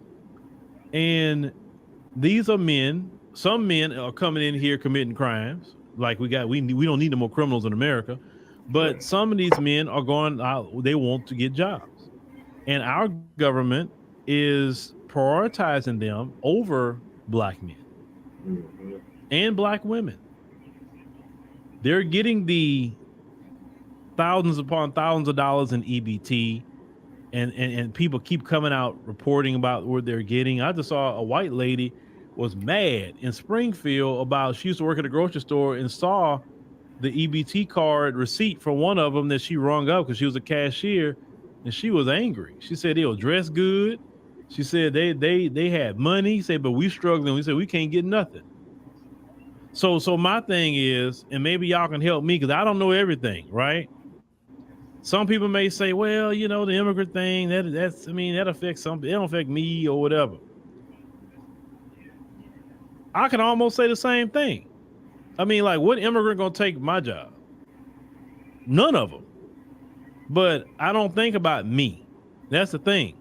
I think about the whole. I think about the community. The community is being affected. So I understand I'm part of a community. It doesn't matter if it doesn't affect me personally. Don't matter. I'm part of a community, and if it affects the community, it affects me. Right. So that's why I am talking about it, because it affects me. If I'm watching Black Americans be homeless, and I'm watching migrants being put up in hotels and shelters and community centers being taken away from Black communities and putting migrants in there, right? But yet Black Americans are homeless, then why would I get on this microphone and say, hey guys, let's go out and vote for more of that, because that will be good for the Black community? To me, that's not responsible. Right. That's not responsible. Okay. And even when I seen some people, you know, when Renelle Way gets on and she started talking about illegal immigration, because listen, that's the queen of illegal immigration, Renelle Way. I tease her all the time. I say they need to put you as the Minister of Home Affairs over there and let you be over Home Affairs, which is basically the immigration, because she's hardcore about immigration. And I told her, I said, I understand. I said, at least in your country, though, in South Africa, they're not giving them thousands upon $1,000 on EBT. They're not putting them up at the Rose Bank and all that, the Marriotts and Melrose Arch and all that. They're not putting them up over there at the Voco and all them nice hotels. They're not putting them up over there. They let them over there. They have to get a job and get it how they live, like the first set of immigrants used to. See, the first set of immigrants that came here, they had to, hey man, we let you over here, but you got to get it on your own. You're on your own. You're on your own. And you remember Reagan, he did an amnesty. If Republicans really want to get into that conversation, Reagan did an amnesty. He was a Republican. Man, but the way the amnesty worked, if you took any kind of food stamp or anything from the government, you wasn't getting the amnesty. The people that took nothing from the government and just got it how they lived and pulled themselves up by their bootstraps, they got the amnesty. That's what they got. The people that took the food stamps, they got I guess not a green card, a residency, but it had to be renewed. The people that didn't take anything, they were permanent residents of the United States. That was the amnesty that they got. And then they would have to take their test for citizenship and all that where they can vote, but they still couldn't vote as a resident. But that's what Reagan did. Kamala, she wants to do the same thing, but probably on steroids. If you go vote for her, I believe she's going to do that. Nancy Pelosi said this. She said 20 million people, they want to make them legal. Okay, they want to make all of them legal. So maybe, and you correct me if I'm wrong. Am I wrong, or are some, like, if anybody wrong saying that, wait a minute, as a Black community, is this going to benefit Black America? Yes or no? Is this going to benefit Black America? And we're the only ones who are told it's wrong to say that, it's shameful to say this. And I don't care what country they come from. It don't matter. The fact is, we do not have infinite resources in the United States of America. Now, Mike says the economy and immigration are the main issues for me. And I'm with you, Mike. I'm with you. Economy, immigration, well, for me, business tax rates is always, that's what I'm into. Business tax rates, geopolitics is another thing. I'm very, very concerned about geopolitics. Yeah. Because I don't think she's strong enough to deal with these world leaders, who are hostile to the United States of America. More of her tax policy is an issue for me, because she wants to tax upon tax upon tax. I don't like to hear a politician talking about taxing.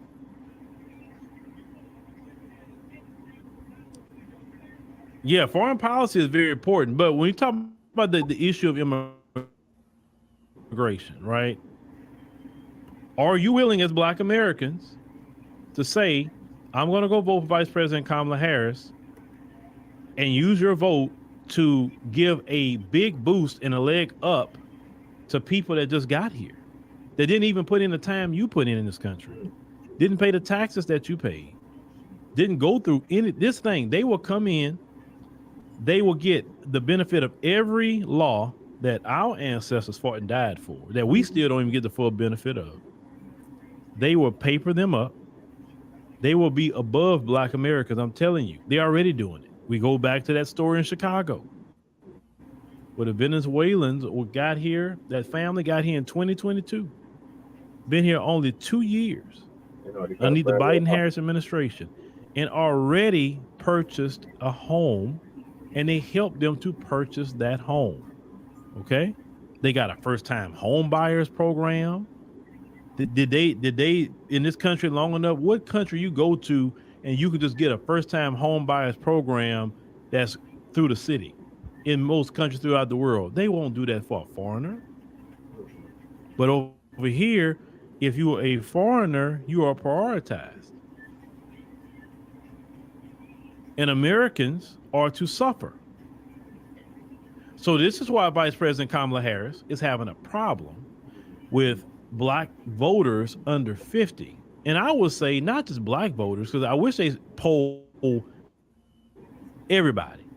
They need to poll Hispanics under 50 and over 50. They need to poll white people, Asians, East Indians. They need to poll all these people, because I guarantee you she has an under 50 problem all over the country. Actually, I don't think it's just Black people, because what I'm seeing people of all communities have the same conversation.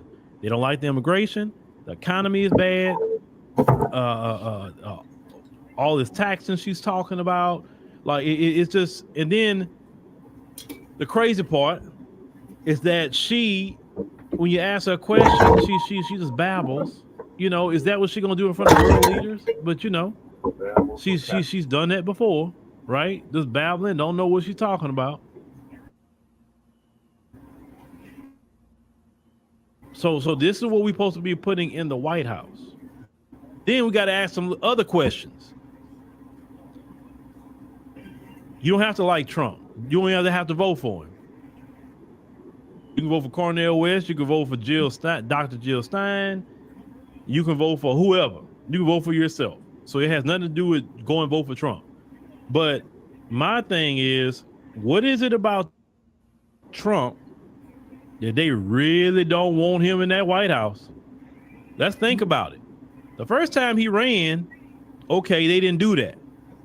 This time around, let's really look at it. They put all those cases on him, which was lawfare. They thought they would have had him in jail by now. That didn't work. Okay. He was literally the Teflon Don with all these cases. Okay, fine. Then they take the first attempt on his life. I mean, they went for broke. They did.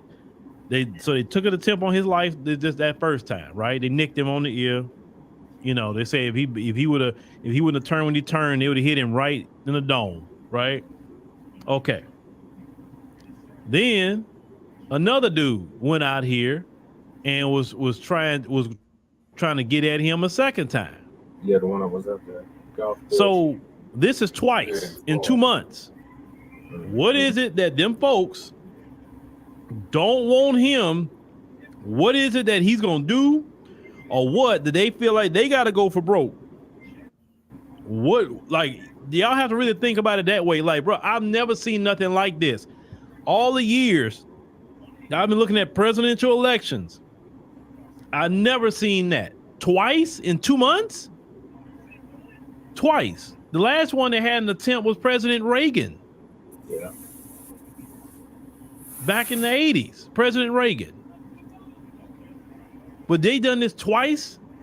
Y'all not looking, like, people not really paying attention. Like, and I'm sitting up here looking like, bro, what is happening to this doggone country, man? Okay, you may not like a candidate, whatever, but that's not the way Americans supposed to be acting. You're actually supposed to be some civil people. And hey, if your candidate win, they win. If they lose, they lose. And that's the end of it. Okay, try again in 4 years or whatever, right? But people are getting way too way too emotional, way too it's been too much. And this stuff just happened, and they still using that same language. Oh, he's dangerous. Oh, Project 2025. They keep lying about, and I'm getting so tired of project that lie about Project 2025. Right. How is that allowed to keep going? If I was Trump, I would sue them saying that to me, because Project 2025 has nothing to do with him, but I don't know why he don't sue him, because I would. If I had his money, I would. But you keep on with this, and I even hate the word dangerous now. I hate the word dangerous. I hate that word, because every 5 minutes it's he dangerous, she's dangerous. Oh well, they can't be saying that because that's dangerous. And I mean, like, bruh, like, why y'all use that word every other? You know, the words I don't like is dangerous, misinformation, disinformation. If you just ask questions to them, well, if you want to vote for Trump, just say that. Like, you're ignorant. You know why you're ignorant for saying that? Because the person's asking a question about you, because maybe they wanted to vote for you, but they just needed some more clarity on your policy. But it was really in their heart, they wanted to vote for you. But because you can't give them a legitimate answer, you're going to just go vote for Trump then. Do you know how many people that you're actually making upset and pushing them to Trump? Right. When they were really going to vote for Vice President Kamala Harris? And then you shields, you keep, but see, she did it too, though. I can't say just the shields, because when the Palestinians came in a holler at her, what did she say? If you're going to just vote for Trump, just say that. I'm like, who created that political strategy? Telling somebody just go vote for my opponent, then I'm running, and I'm telling you go vote for my opponent because I don't want your vote. Just like after the NABJ, right? Vice President Kamala Harris, she didn't even go over there and shake those people's hand, just because she was mad that she got some pushback from Tanya Mosley, and shout out to Sister Tanya Mosley. Just because she got some pushback from Sister Tanya, she like, did y'all see that? Y'all, if you went on the podcast last night, you'll see what I'm talking about. I probably can cue it up here. Yeah, it's not me saying the Heritage. Look, don't believe me about the Heritage Foundation. Don't believe me. Go look it up yourself. Go see if the Heritage Foundation is the authors of Project 2025. Then go to Donald Trump's website and go see if he's the author of Project 2025. He has Agenda 47 on his website, but not Project 2025. My problem is Project 2024. Right. That's my problem. In Project 2024, we've had open borders. Yep. In Project 2024, we've had high inflation. In Project 2024, we've had high interest rates that just got reduced a little bit. We had high interest rates in Project 2024. In Project 2024, we've had food prices through the roof. Yep. In Project 2024, we've had gas prices through the roof. In Project 2024, all the open border policy has allowed criminals to come into this country, bringing their gangs and bringing their culture and everything else that they're bringing that's not conducive to the United States of America. That's Project 2024. That's what I'm worried about. That's my problem. Not 25, 24.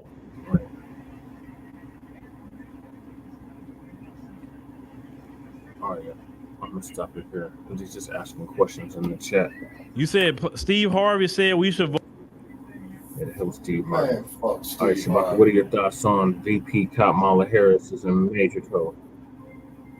Okay, Yeah, but what are your thoughts Kamala on VP Kamala Harris is in major trouble with black voters under 50? Yes, she is, as well as she should be. Okay, now the thing is we have stated on our platform and other platforms that back pretty much the same narrative, I think she really done herself in, man, when she says, "Oh, I'm not gonna do nothing specifically for black people." No, you see, and then you got other races. Hold on, I gotta play it. Hold on. Okay. I gotta play it for the people. So I'm not gonna sit here and say I'm gonna do something that's only gonna benefit black people. No, because. So I'm not gonna sit here and say I'm gonna do something that's only gonna benefit black people. No, because. All right. See, that's what I'm talking that's about. What she said back in 2019, 2020.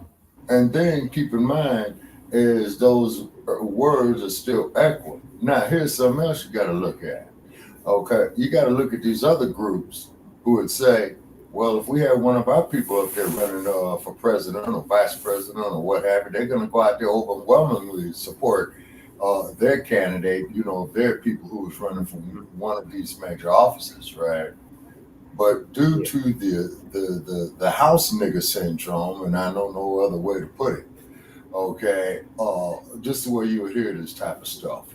You say, like when you look at Barack Obama, okay, talking about change we could believe in.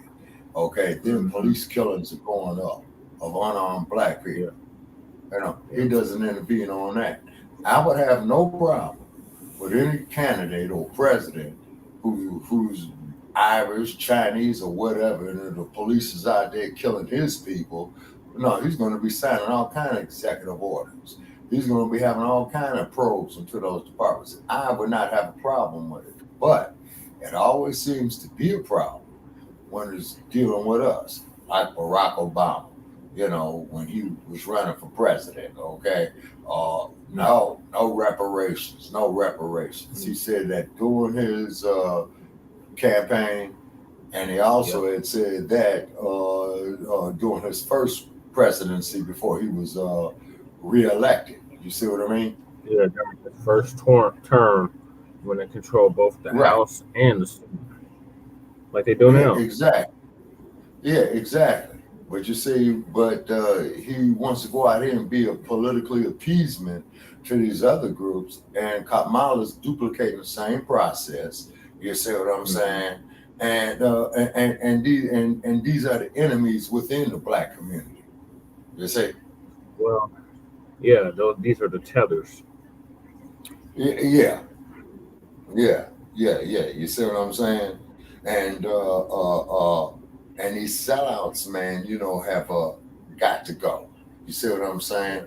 And then keep in mind, just because your ass get rich in America, man, being black, believe me, as you see with the Diddy situation, they still got checks and balances on you.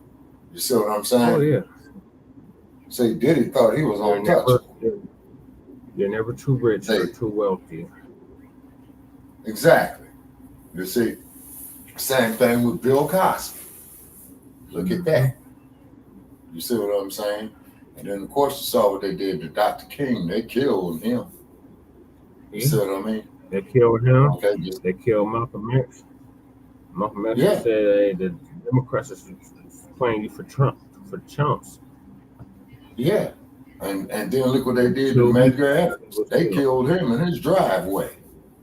Yep. And all he was doing was registering people to vote. Exactly. So what does that tell you? Yeah, see? So what does that tell you?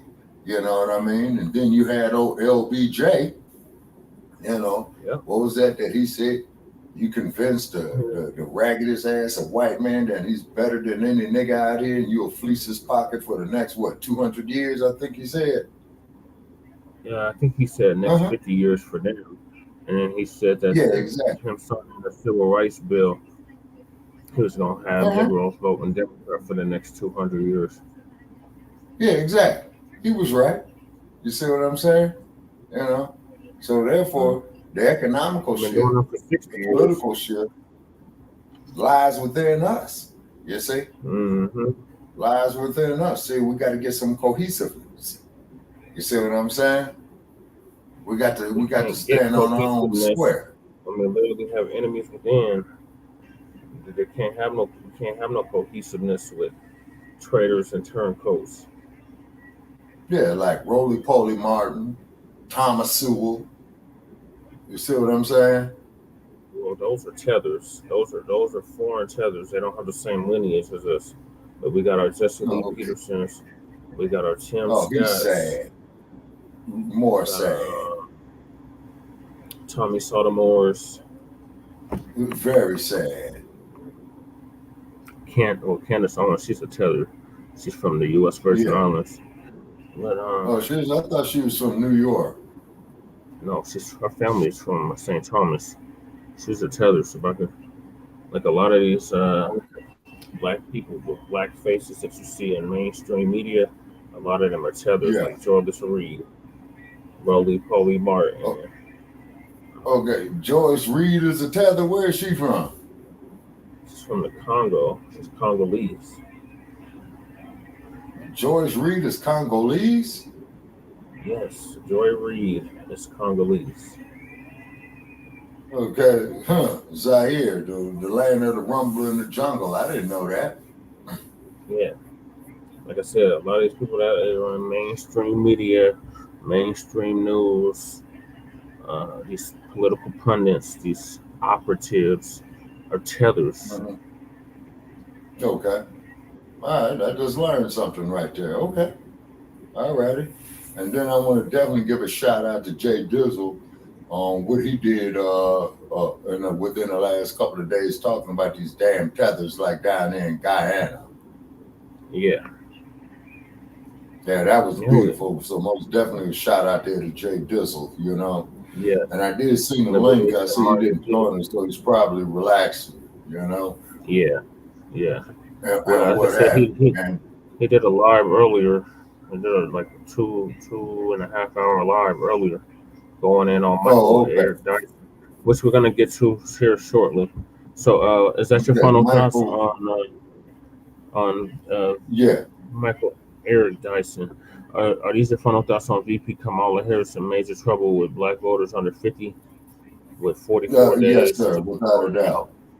Now it's 43 days until the selection. Okay, so I'm gonna conclude with this. We've been telling y'all this for at least 5 years now. So we were on a previous platform called Mile High News, telling you the same thing. And now the white old media is having to come to grips with we were right. The people that fell for the banana and tail fight for 2020, now they're regretting every minute. And so expect more of this. As I expect a whole lot more of it. And we're not going for the shenanigans no more. The same stuff that worked on our parents and grandparents and great grandparents, it's not going to work on us. Right.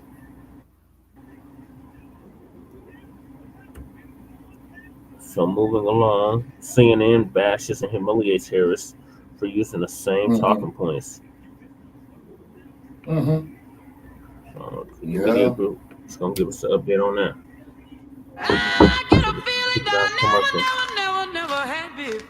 Oh my God.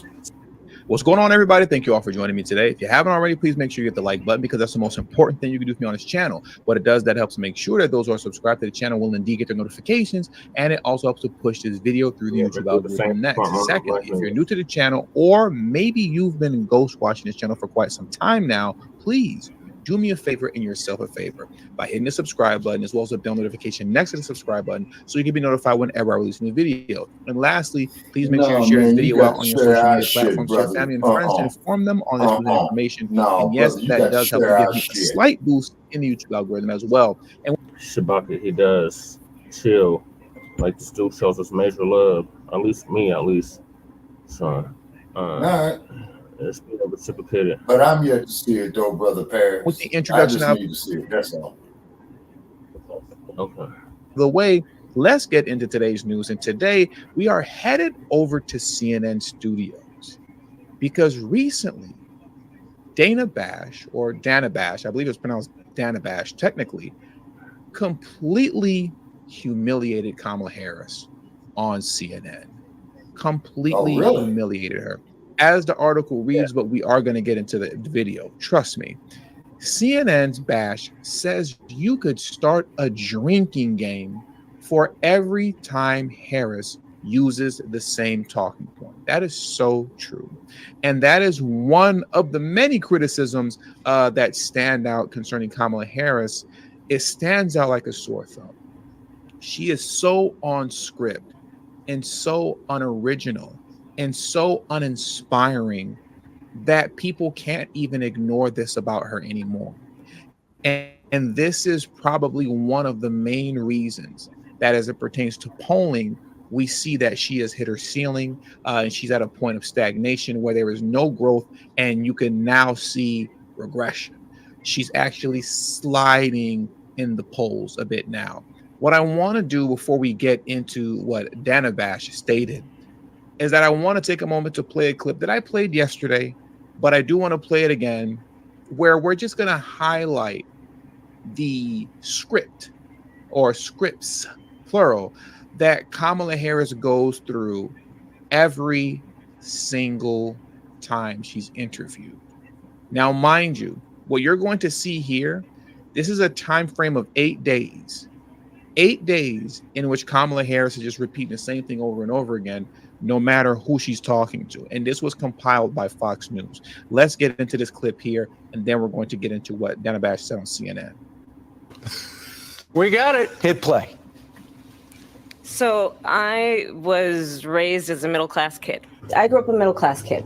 I grew up a middle-class kid. I believe in the ambition, the aspirations, the dreams of the American people. You know, we have ambitions and aspirations and dreams. The ambition, the aspiration, the dream. I started my career as a prosecutor. I was a career prosecutor for most of my career. Having a background as a prosecutor. I intend to create an opportunity economy. Developing and creating an opportunity economy. What I imagine and believe and call an opportunity economy.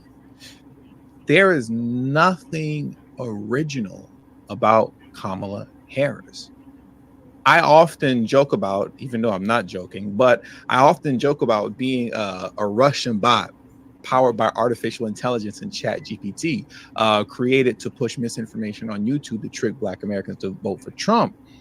But Kamala looks like a Russian bot, an American bot powered by artificial intelligence and ChatGPT on a regular basis every time she opens her mouth, because she simply repeats the same thing over and over again. It doesn't matter who she's talking to. It doesn't matter the venue. It could be a sit-down interview, or it could be a debate, or it could even be a rally. She just repeats the same script. And that's what has led us to the point to where even Dana Bash is now humiliating her on live television for millions to see and hear. But it's not just joking and humiliation. It's simply the truth.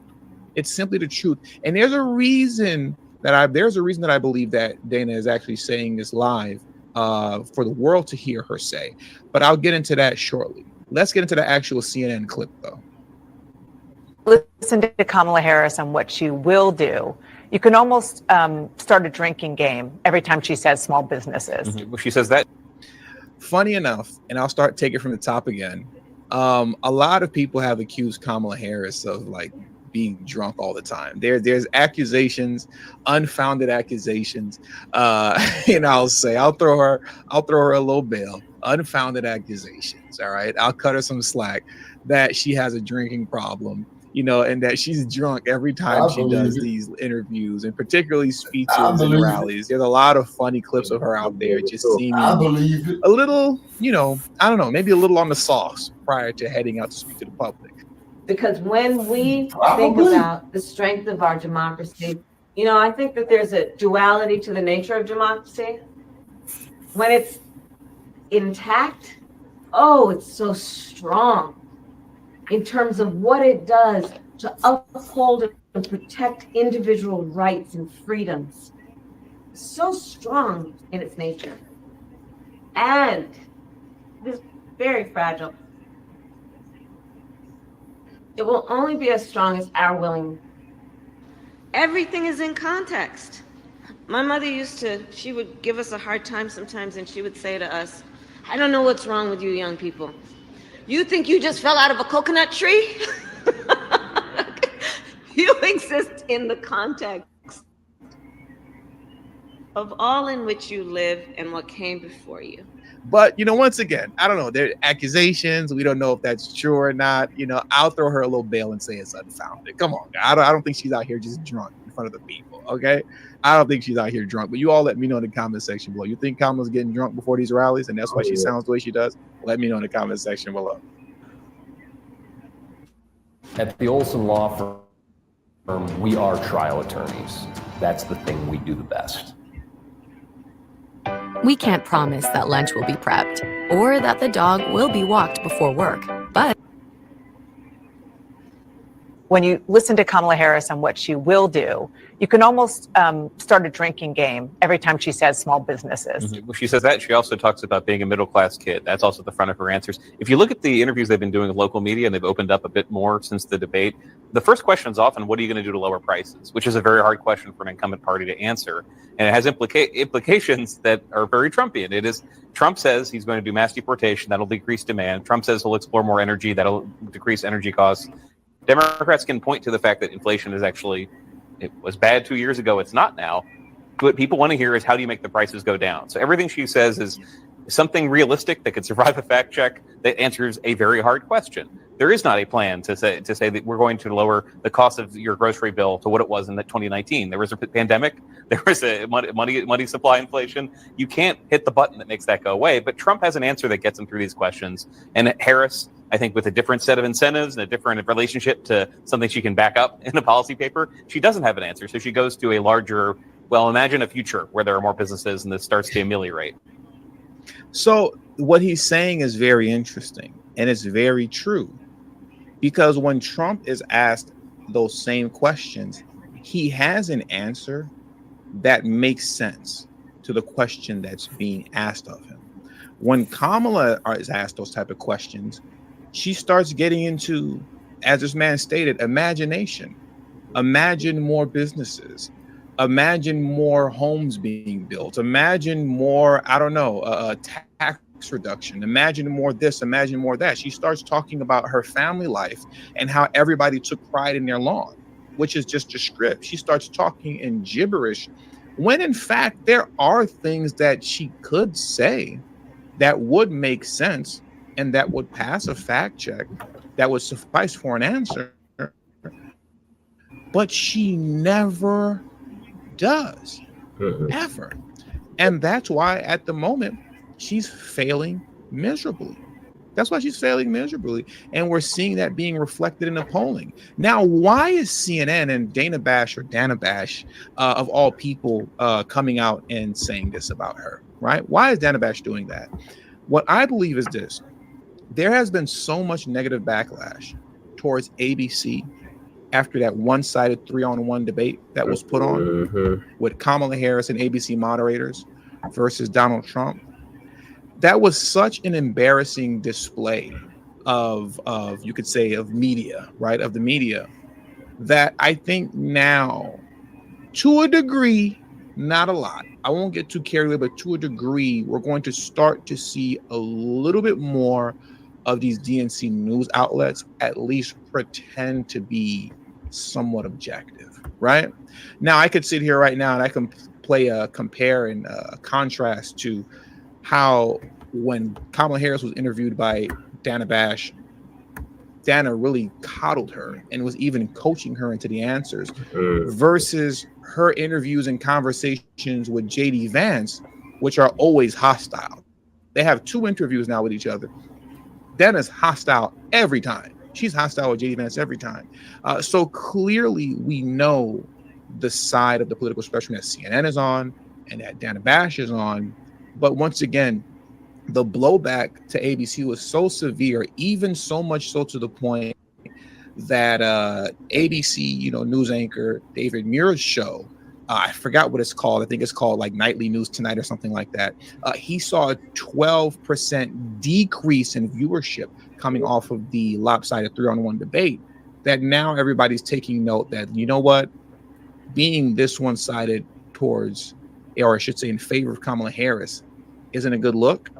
It's definitely not working for her as far as polling is concerned, and it could have very negative blowback towards us as far as ratings are concerned. So we might want to at least pretend a little bit that we're objective, and I believe that's why we're hearing what we just heard from Dan Bash. But let me know what you all think below. That does it for today's news.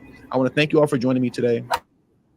Please hit the like button on your way out. Subscribe to the channel if you're new to the channel. Share this video out. Let's do the same for Frontline Black News. All right, Shabaka, what are your thoughts on CNN's Dana Bash humiliating Kamala Harris for using the same talking points? Okay, Dana Bash is doing her job as a journalist, and then Kamala Harris, is kind of like making herself looking more and more ridiculous, particularly if she does have a drinking problem, because I did wonder at times where sometimes she would say some off-the-wall shit, you know what I mean? And booze, it'll do that, you know what I'm saying? Because keep in mind, she's not driving. So everywhere she goes, she's being transported. Yes, I can see very well of her being on Air Force 2, Air Force 1, or whatever damn plane it is she flies, and then always in a limousine. Oh yeah, that's giving her plenty of time to, to do some drinking, And then there's also what explain the fact that sometime of how when she's asked a direct question, she gets a little, I'm not going to use the word disoriented, but she gets off topic. Oh, yeah. That's what they do. It's not Now, at least the orange dude, I hate to say, not giving orange dude any credit. He belongs in fucking jail. You know what I'm saying? But at least the orange dude does to answer questions directly before he goes on his tirade. They would ask him a question, hey, Dunk, how much is 2 times 2? He would say 4, but then in the meantime, you see you got these people up here eating your pets and all this old type of shit. You see what I mean? Yeah. They're eating Kamala, and Kamala will get up there and give that goofy ass grin like she's been sipping something, in a damn bar or whatever, you know what I mean? And whatnot, but for her to beat Trump, she's going to have to do a whole lot more flat backing. No, she just have to stop dodging questions. Yeah, exactly. You say, then not to mention the fact is that Kamala has not addressed the issues of the shootings of unarmed Black people. But like I said, she's not. I'm not surprised. She's not. Because she's not going to do nothing with Black people. Exactly. So I'm glad you brought that up, Shabaka. So at that debate, they were instructed not to ask her nothing about her prosecution record in San Francisco or Alameda County. Okay, now you see, that should be the main damn thing they should be asking her. And they did. Main damn thing they should be asking her. And remember, we were like, oh, she was really calm, cool, and collective at the debate. That's because she had already got the questions beforehand.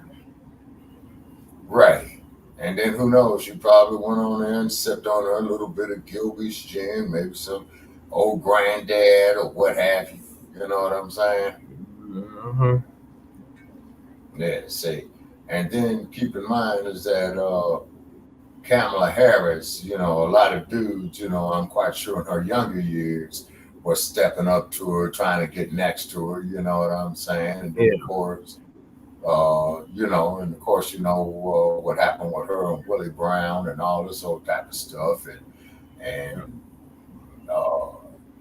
Willie Brown's wife, when she got wind of it, had sued him for divorce for adultery, and rightfully so. And, Willie Brown, he's 90 years old and decrepit and all that old type of shit. You could barely understand what that senile bastard is saying.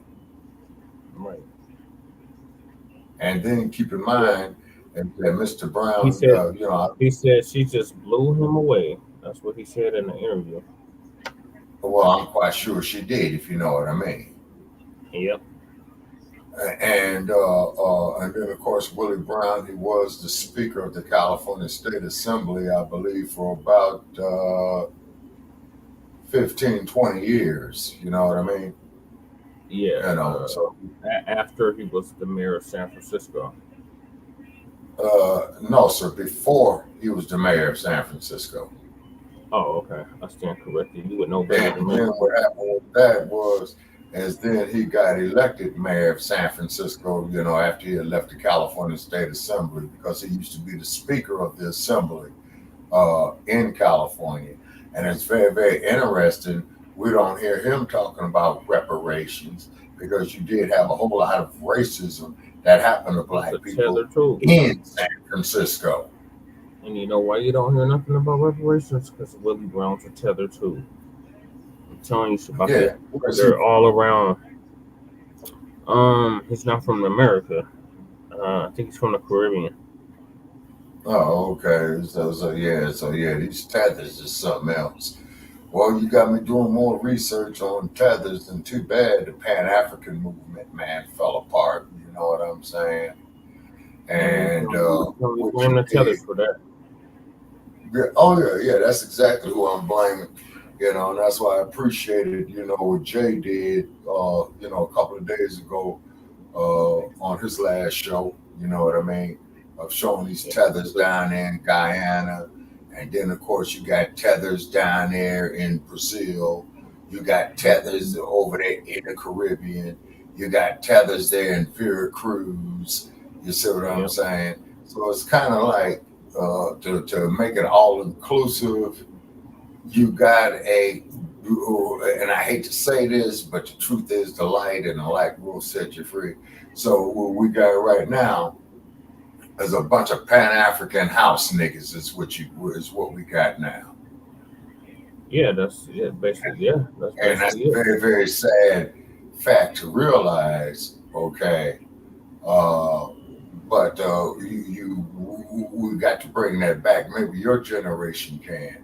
Okay, but at the same token, old man, this integration is not going to make it. It's because everybody's capitalizing off of it. The migrants, the immigrants, what have you. And like you said, the main beneficiary of affirmative action, which you was right about, has been white women. You see, so as you know, Brother Che, all this is hypocrisy. But what it is that our Black politicians who are educated, congressional Black caucus or what have you, Kamala Harris, they're not stepping up to the plate. See, they sound just as ignorant as that raggedy ass broad who says she thanks God for slavery, thanks God that she was brought here, you know, made a slave on a collective basis, because she would be in Africa worshiping a tree. And with dumb bunnies, a tree is to be worshipped, but she's also a tether, and the Congressional Black Caucus is mainly full of tethers. Okay, now where is she from with her tether ass? She's somewhere from, I want to say Ghana or Nigeria. She's from somewhere in West Africa. That brought a tether too. Wait a minute. Okay, hold on a second.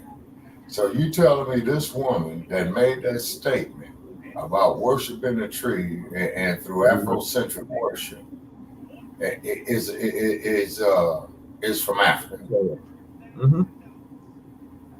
God damn, boy, damn, Brother Che, this problem is worse than I thought. Yeah, I'm trying to tell you, Shabaki. And then, you know, you just laid a bombshell on me with Joy Reid, you know what I mean, saying that she's from Zaire or the Republic of Congo. Exactly, Mac 285. Mac 285's in the building. So hey, peace, Mac to you, Shabaki.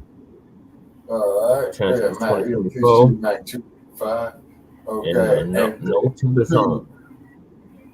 And then the sad part about it is this, okay? You don't never see no European tether, any Latino tether, degrade, quote unquote, the home country. Now, they'll be out here talking about Viva Mexico, Geneva, wherever the hell they from. But they over here though. Yeah. See, and then two is that when we sit up here and hate ourselves like this, black family, you see what I'm saying? Then the world gets the misconception of us, you see. And then the next thing you got these caucasoids figuring that they can come help themselves to us, if you know what I mean. Okay. Well, they use the tethers. They use the tethers to cover up their racism, white supremacy, because they'll get a tether to say the exact same bullshit they would say, but the tether will get away with it because they are black passing on the periphery. Mentally, they're European, but physically they look like us, so they can get away with it. In other words, these are neo-colonialists. Now, let me explain what I mean by neo-colonialist.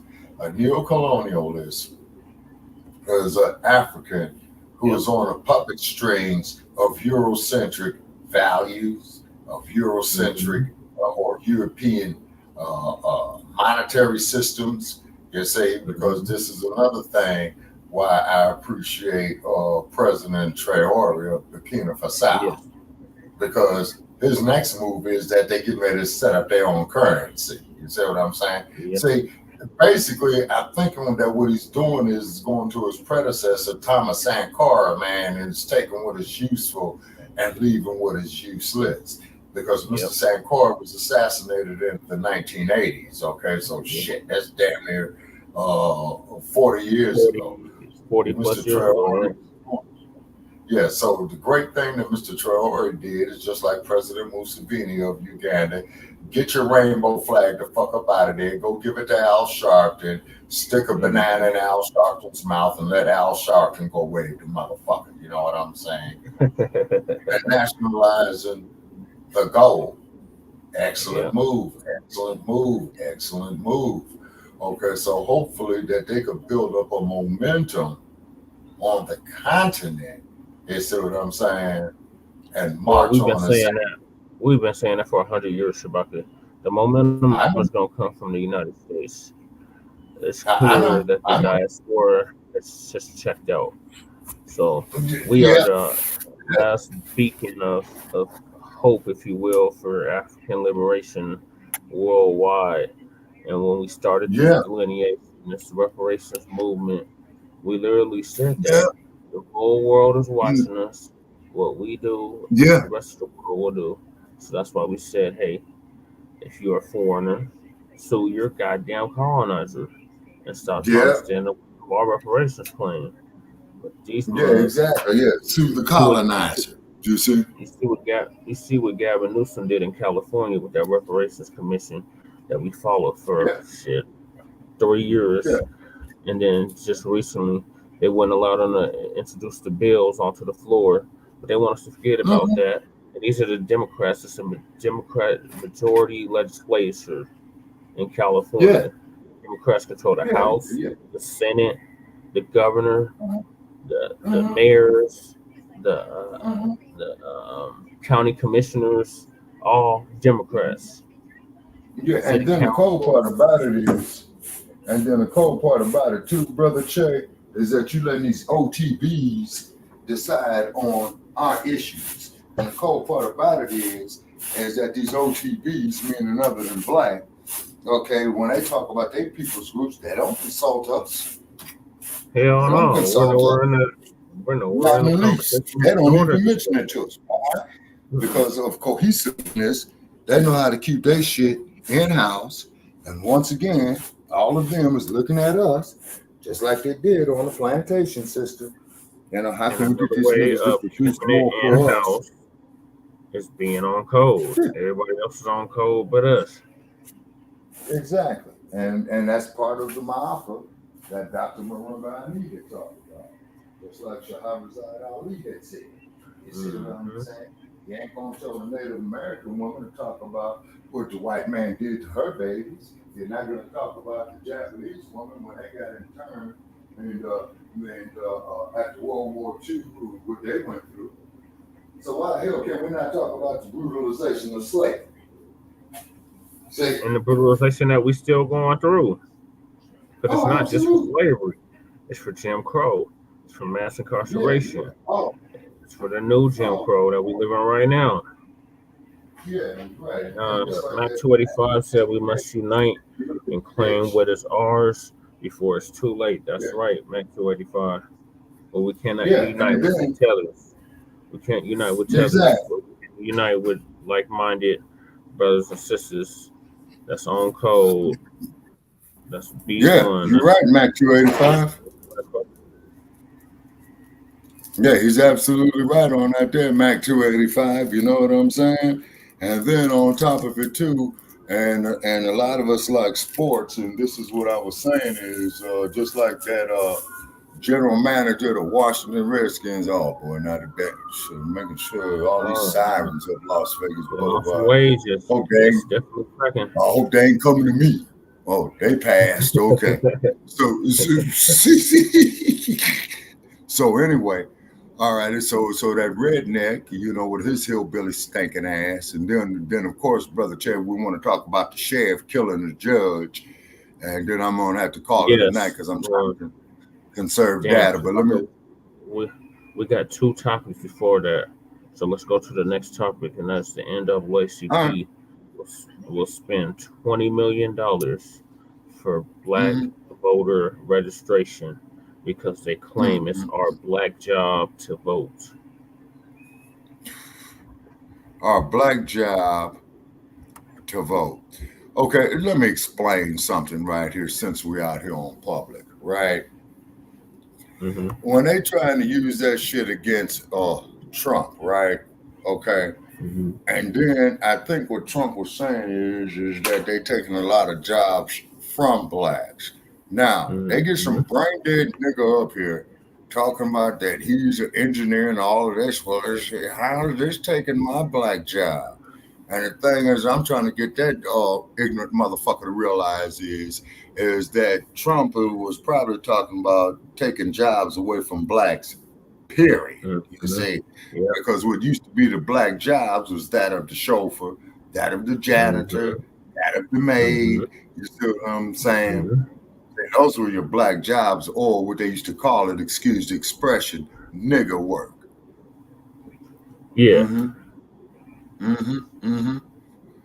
So I pay no attention to what Trump is saying that they're on the black jobs. You see what I'm saying? Now, okay, but really what he should have been saying is taking jobs from blacks. You know what I'm saying? You know. Yeah, I hate when I hear blacks to say black people. They're taking black people's jobs.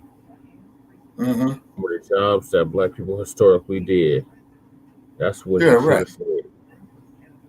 Right. You see? And then two, you know, Kamala Harris, I'm leaning toward that she's gonna lose, okay? And I'm gonna lose in a major way. And all those homosexuals gonna be crying, and it's gonna be crying and slow flower bringing. Oh yeah. I can't wait. So what we need to do is start making all the money that we can to build up our own facilities, you know, just like how they talk about on Black Power Radio. You see what I'm saying? Just like what Jay Dizzle had mentioned on Liberation Minded Media. You see what I mean? Yeah. But we got to do something about these fucking tethers. Let's say, you know, I'm doing further. Yeah, the dump as in human shit. Let me make that perfectly clear. Yeah. Oh yeah, Mac 285. Thank you for reminding me. Yes, sir. Yeah. Ladies and gentlemen, I'm not a crook. The dump as in human shit. And I want to make that perfectly clear. Who's one of the biggest trick crooks going, okay?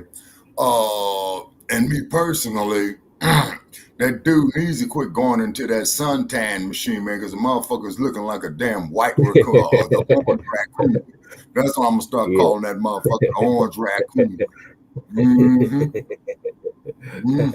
Yeah, the orange raccoon, and got a bunch of coons. Uncle Phil is saying here is that the National Association of colored folk will spend $20 million for black voter registration because for the advancement. You forgot for the advancement of colored folk or colored people. National Association for the Advancement of Colored People. Okay, and keep in mind that there's not a black funded organization, by the way, ladies and gentlemen. It's not make that black funded or black founded. Exactly, and then keep in mind it's lost its steam. You know what I'm saying? Mm-hmm. Oh hell yeah! So niggas always asking for Caucasoid's permission. Will spend $20 million for black voter registration because they claim it's our black job to vote. Our black job to vote. Okay, well then, motherfucker, then you need to send me a check, man, for about $5,000. All the damn voting that I've done over the course of my lifetime. At the very least, the Democrats, just the party alone owes us reparations. Yeah, and then all the shit that I went through, man, and that I've witnessed our people go through, in the 60s and 70s and early 80s. Now, see, no disrespect to Uncle Phil right here. See, he's an 80s baby, okay? He don't know shit about the 70s. He don't know shit about the 60s. 70s, baby. I think he's a 70s baby. Yeah, okay, so therefore, you got to figure that, okay, whatever decade the baby is born in, you got to give him 15 years, when he starts getting aware of what's around him, like with me in the 1970s, And like, hey, I remember the night Ali kicked the shit out of him. Yeah, I remember the night Ali took the crown from George Foreman. Also, too, I remember when the Zodiac Killer was going around up there in San Francisco. I remember when the Black Panthers was doing their thing. I remember the Patricia Hearst kidnapping and all this other type of shit. See, when I talk, and correct me if I'm wrong, because I'm not the most brilliant motherfucker there is. Senility is starting to set in, old age, all that shit. You know what I'm saying? And then of course the SLA shootout there that we was arguing with old dumb Bunny Sarge about, over there off of 54th and Compton on the east side of Los Angeles. That was in 1974. And then what the LAPD did when the people were shooting back at them with automatic fire, they just went on there and blew the house up. And ain't nobody gonna tell me otherwise. Right, you're right, Shabaka. But I gotta play this clip, so I'm gonna let Phil a bit on this. The NAACP out here had tagged me in some shit. They had a voter registration thing out here on Friday. Ladies and gentlemen, the NAACP, they got some major funding they want to put out there to get people to register to vote. And as you can see here, NAACP to spend $20 million mobilizing black voters this fall. Let's go ahead and get into this. So as we know, the NAACP is going to spend $20 million encouraging black Americans, they say a critical voting bloc in the presidential race, to turn out to vote across 12 states this fall.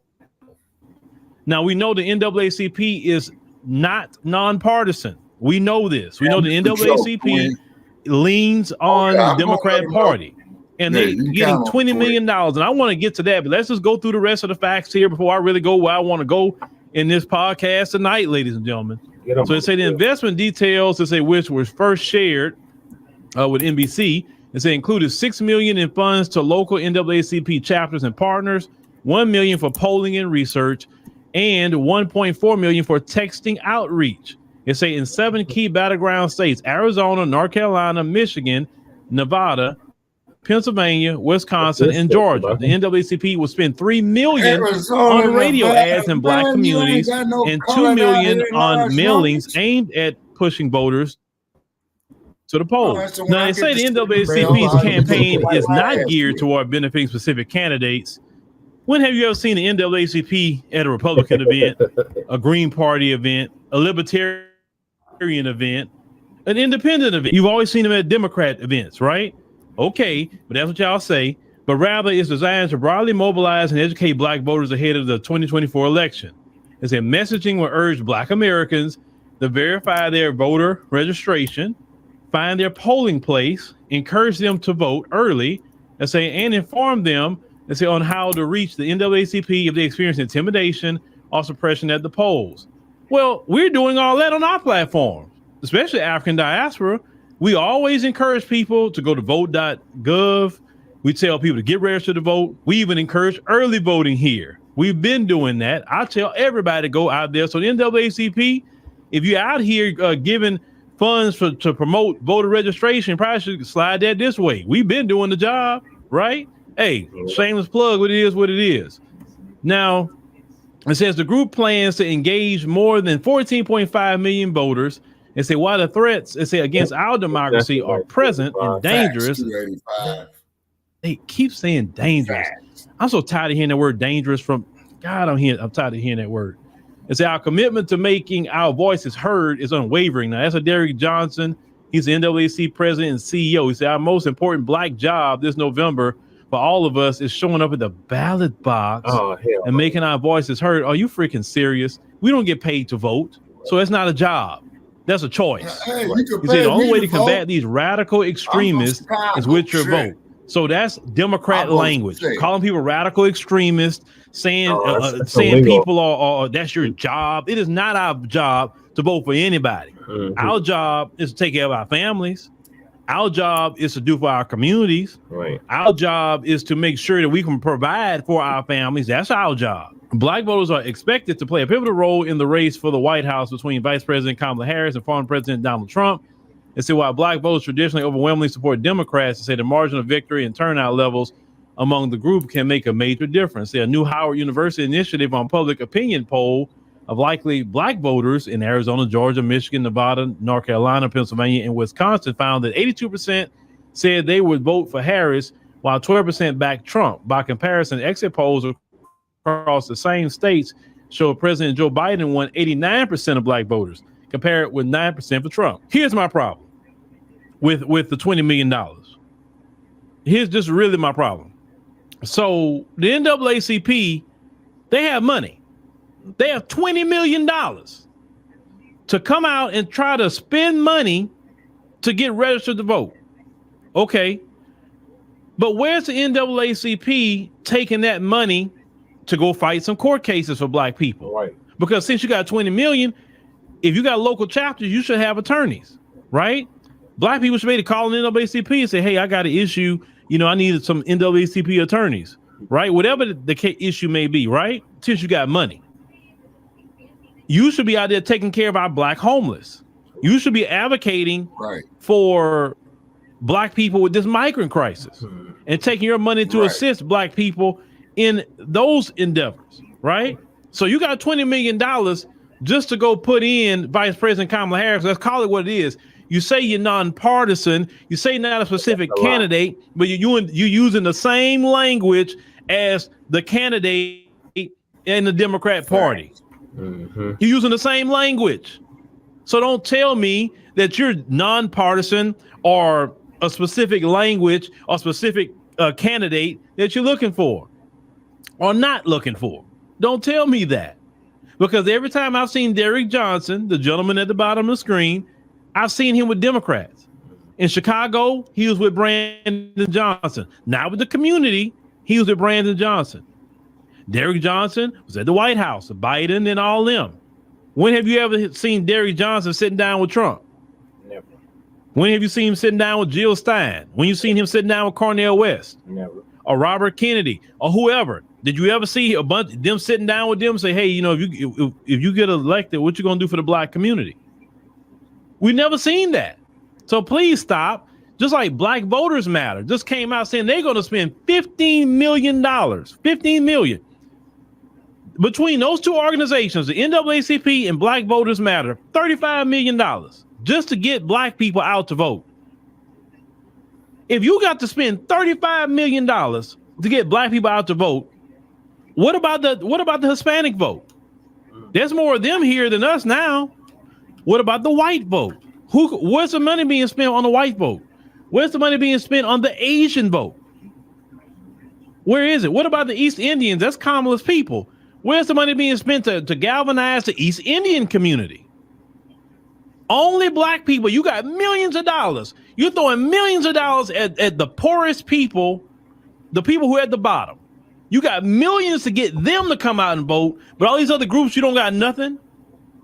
Nobody's spending millions upon millions to get other groups of people to vote. We always hear about, oh, the black vote is pivotal, and the black vote is this, and the black vote is that. But yet we're never prioritized outside of the vote. Exactly. They're never saying, hey, we need to do for them black people, because the black people is very important in this country. And if we want them to come out and vote, we actually need to do something for them. So they'll run to the polls and vote for us.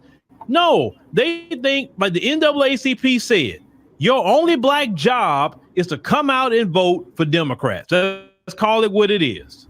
That is your black job. They don't want to give you black jobs that bring you tangibles. Oh, no.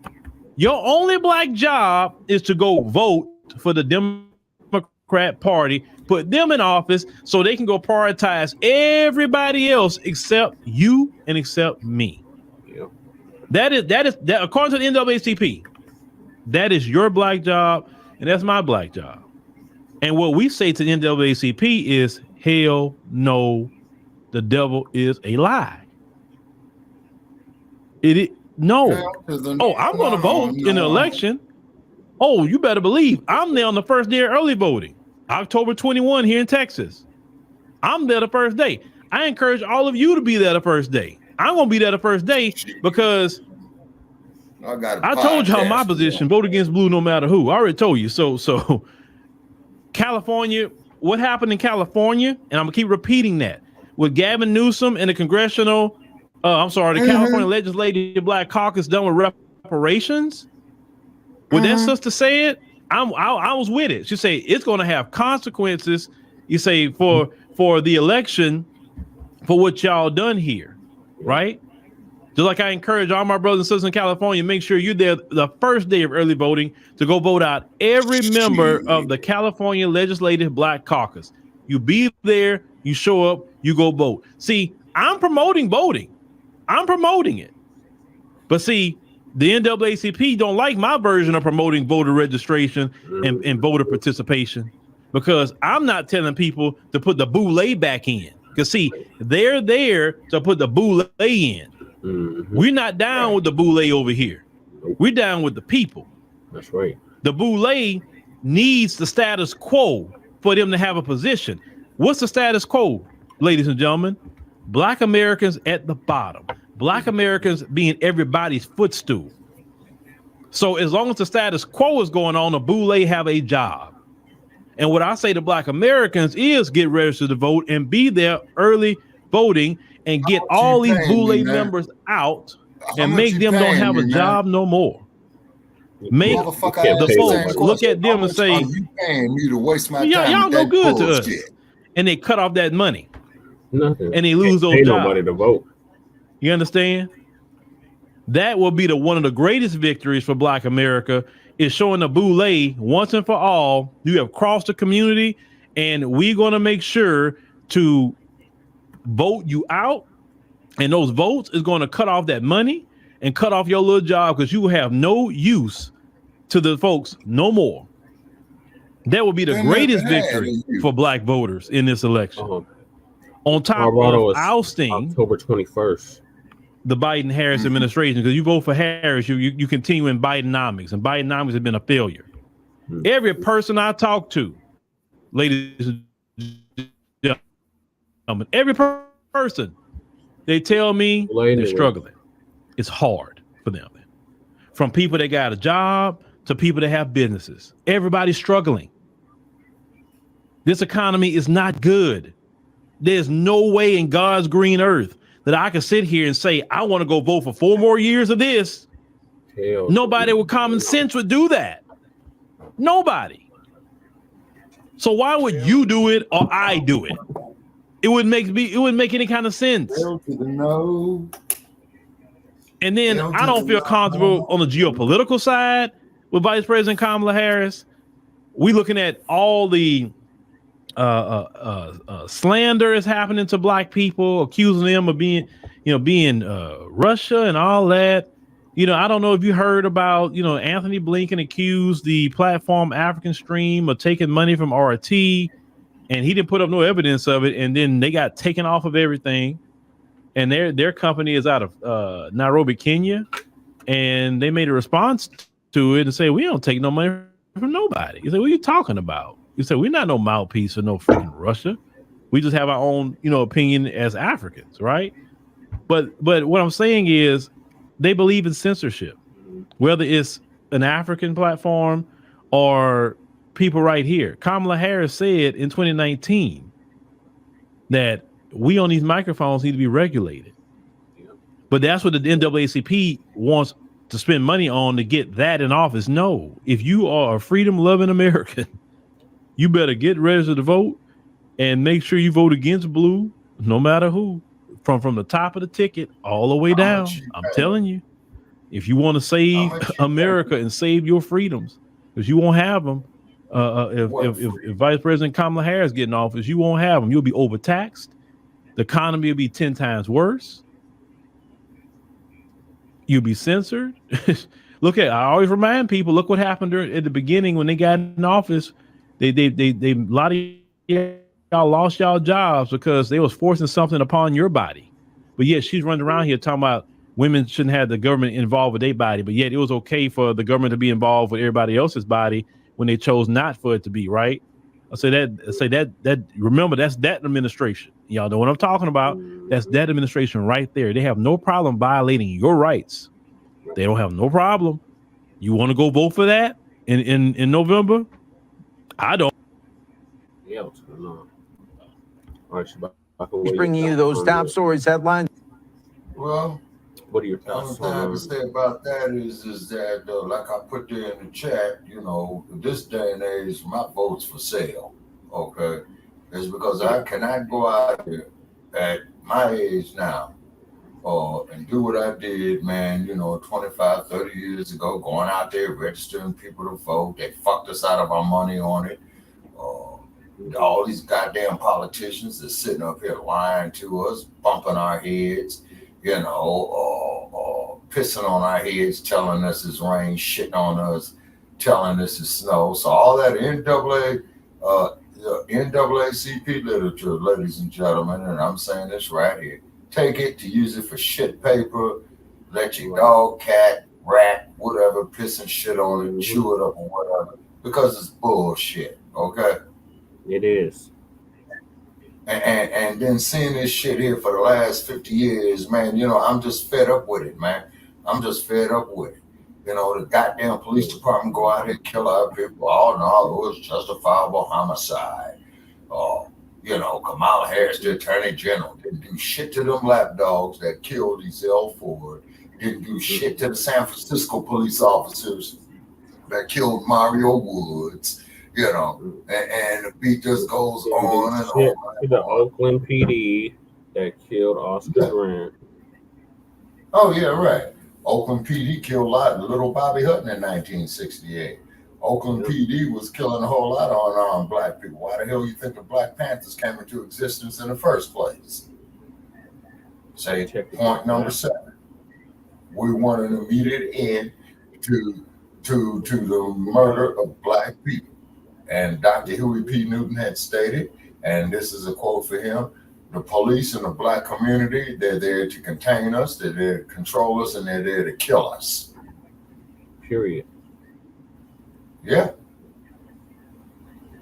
And then I want to get on the judge and the sheriff. You know what I'm saying? Okay, yeah. We got one more topic before that, but I also wanted to discuss this, Shabaka, if you don't recall. Breaking Georgia mandated to hand count all ballots in Trump-Harris election. Oh, yeah. And of course, just like I said, when we have breaking news, we bring it to you live, raw, and always direct. And this one has some big implications in Georgia when it comes to the election, as the Georgia State Election Board has just approved a new hand counting ballot rule. So let's break it down here for you. The Georgia State Election Board convened today to discuss and vote on nearly a dozen proposed changes to election rules ahead of the November general election. Among the most contentious proposals was a new requirement for all ballots to be hand counted at each polling location, which the board has now approved. Supporters argue that hand counting ballots is essential for ensuring election integrity and increasing public trust in the process. However, opponents warn that this rule could lead to significant delays in reporting election results, especially in larger counties. The concern is echoed by election officials who fear the change will create logistical challenges at a time when election preparations are already underway. The meeting held at the Georgia State Capitol drew a large crowd, requiring 2 overflow rooms to accommodate the number of attendees. In addition to the hand counting requirement, the board is considering other changes, including a proposal to publicly post the names of all registered voters for the November 5th election. The Secretary of State also voiced concern that the rule changes could cause some confusion and chaos on election night, a view shared by many Democratic officials as well. During the public comment period, 30 people spoke, with the majority opposing the changes. One speaker highlighted the already tight timeline for election officials, saying, quote, "Now is the time for election officials to train workers, perform security protocols, print ballots, and mail absentee ballots, not to learn new rules and procedures." But this is how it's going to go now down in the Peach State. Georgia State Election Board has approved that new hand counting ballot rule. And you know that soon the former President Donald Trump will be talking about this one. We are waiting for a statement. When that happens, we will bring that to you here on Live Now from Fox. We'll also be waiting to see if Vice President Kamala Harris voices her opinion on it. We'll bring that to you when that does happen. But a lot to get to here on this Friday, very latest right here on Live Now from Fox. And let's take another 2-minute break. Look, before we go to break, looks like we do have the shot there for the vice president going to be coming down those steps pretty soon, having an event soon. In the next hour. This is cannabis and mushrooms in a can. You ever tried anything like that? Shoot, let me try that. It smells good. I flip. Okay, Shabaka, what are your quick thoughts on the Georgia mandated hand count? Okay, that there is nothing more than a major fuck up in the making. A major fuck up. Okay, but regardless though, by law, if I got my poli-sci correct, and correct me if I'm wrong, brother Check, is that whatever it is, man, is that they got to have it decided, man, by inauguration day. You see what I mean? And what is that there? The second Tuesday in January, I believe. Yeah, they got to have that shit there decided, and I cannot see them and doing it in an amount of time. Now, next question: is this here going to cause a chain reaction of where the other states are going to say they want to do it too? Yes, that's always a possibility. Yeah, and I think that's a major possibility. You see what I'm saying? And then if California decides to do it, man, you won't know who the damn next president is for the next 6 fucking months. So then what would have to happen is if they're not decided by then on who the winner is, then guess who becomes your president? Oh my God. The Speaker of the House. Yes, sir. Hakeem Jeffries. Yeah, the Speaker of the House. Because regardless though, man, they still got to keep the government functioning. So therefore, on Inauguration Day, they're going to have to get some either be motherfucker. Hakeem Jeffries or Mike Johnson. Yeah, one of them two. Say, and this is unprecedented. You see what I'm saying? So, guess what you're getting ready to have, people? They're already setting the stage for you. Straight out dictatorship. Oh, yeah. Straight out dictatorship, regardless of who the motherfucker is they swear in on January the 21st. Of 2025. Yeah. Yeah. You see, because regardless, they got to swear somebody in on that day. You see, and then another major issue that they want to bring up too. I don't know if you're up on it, Brother Paris, but you do know they're talking about shutting down the U.S. government, right? Yeah, they always talking about that. About it. They I guess Mike Johnson stopped that from happening. No? Oh, okay. All right. Well, if he did, that's good. You see, and then the cold part about it is that what they have done to the generations after mine, and they're doing it more so to the generations after you, Brother Paris. They dumbing down more and more of our generation. Yeah, it's really see what I mean? It's really sad. But moving along, Shabbat, because I know you're pressed for time. We got one more topic before we get to the sheriff, and that is Eric Dyson is caught simping with a white woman, but he says that the black woman is God. So in other words, you caught this dude here in an act of hypocrisy. Yep. Okay, what's going on, everybody? We are here. We are Mr. The Black Woman is God itself is rich.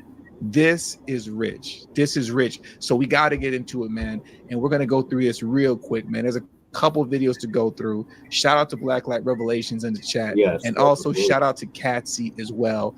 Man, Michael Eric Dyson, of all people, Mr. Pro Blackity Black, the king of the simps, the black woman is God himself. Michael Eric Dyson caught in 4K. Now, some of you might remember this, right? I want to play a little clip real fast. Let me play this clip here. Some of you might remember the woman that he got caught flirting with via the text message, right? Because she put him on blast. This was the same woman that he got into it with on CNN.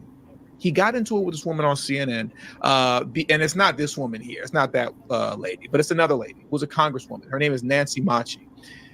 Because she wouldn't say Kamala Harris's name properly, he started screaming down on her, yelling down on her, calling her, you know, that she's racist and everything of that nature, and really just going in on her, almost to the point to where it looked like he wanted to put hands on her in the name and in the defense of Kamala Harris.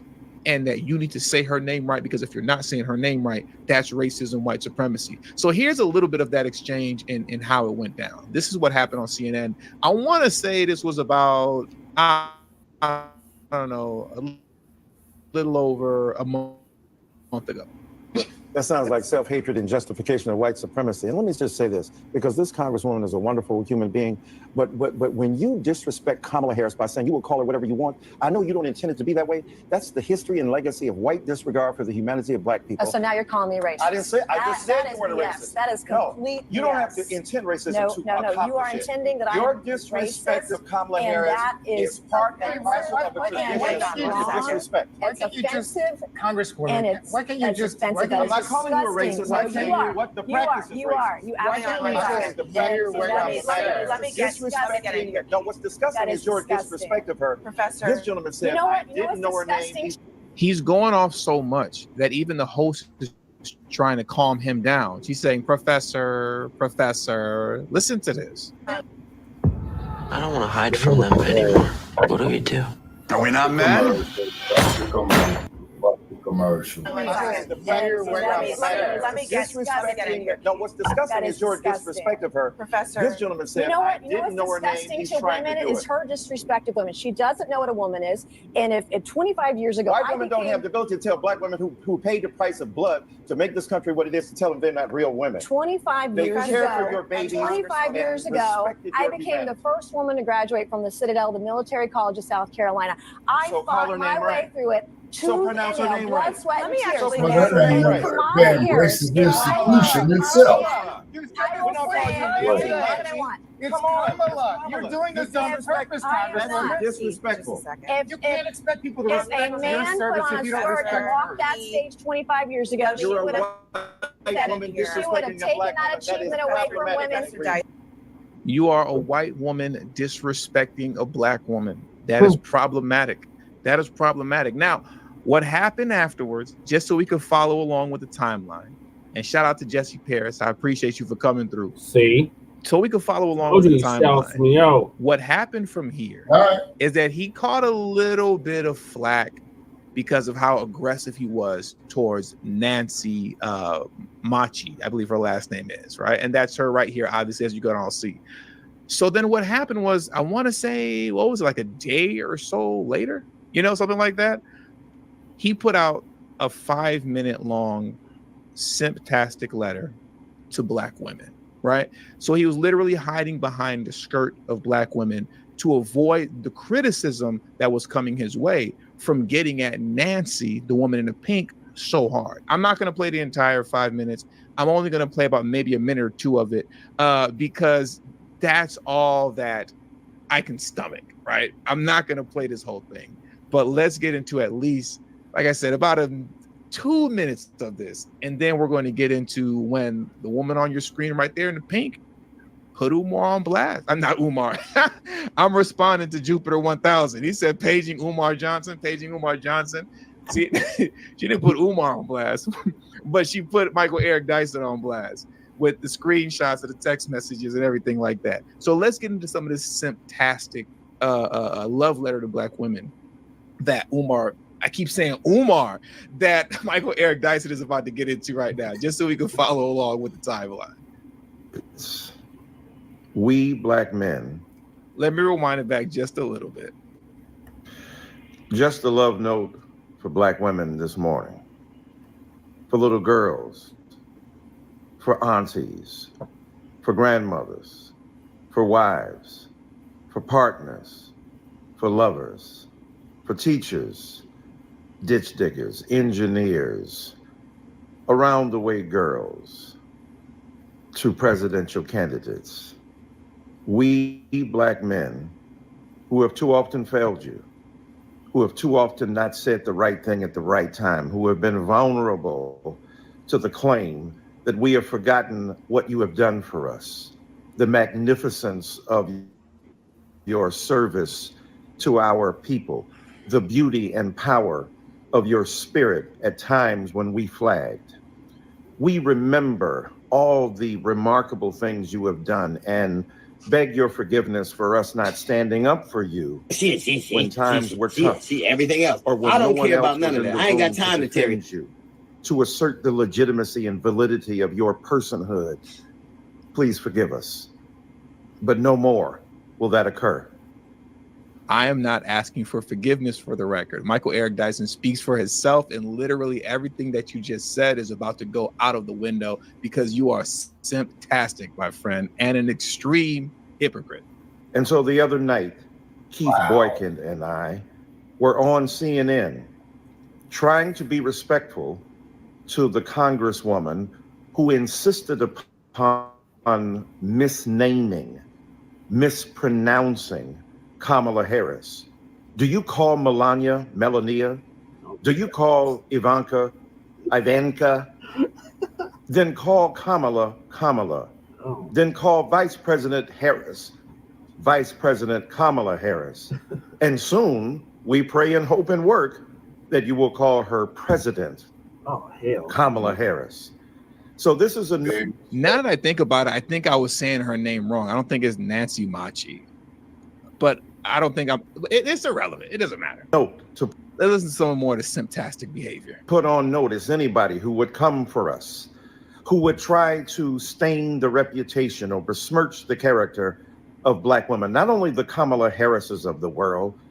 Mind you, this is also the man who shames Black men for not being with Black women. He shames Black men for that. So just remember that as he's saying all this, and then we get into the actual expose. But the Shaniquas and the Jackies and hey, the Melanie. Renees famous, and whoever else man. a Black woman happens to be, and whatever else her I know, name happens Melanie. to be, What the hell is we he will talking stand about? tall for them. Not you unprincipled harridans, you people who assault the legitimacy of our Black womanhood. More than 20 years ago, in 2003, I wrote a book called Why I Love Black Women. It wasn't a thing. It wasn't Black women magic. It wasn't Black boy joy. This was before there was a I'm trend. tapping out. I'm going to have to get into the expose. I can't watch this again. I've been on the front line of defending. I can't do it. I can't do it. I've been on the front line. I don't care about none of that. I ain't got time to Terry. Black men. I ain't got time to Terry, man. That's enough of that. I can't do it. I can't keep listening to that. I can't keep listening to the fantastic love letter to black women that he put out. This is the same man, once again, who shames black men for not being with black women. This is the guy that if you're against Kamala Harris or anything of that nature, if you're not for Kamala, there's something wrong with you as a black man for not supporting Kamala Harris. So with all of that now being said and understood, we're now up to date with the timeline. I'm not sure what the context is of why Nancy put this out. I keep wanting to say Umar Johnson now. Why she put Michael Eric Dyson on blast, especially on the House floor, right, in Congress. I don't know why she did this, but she did it.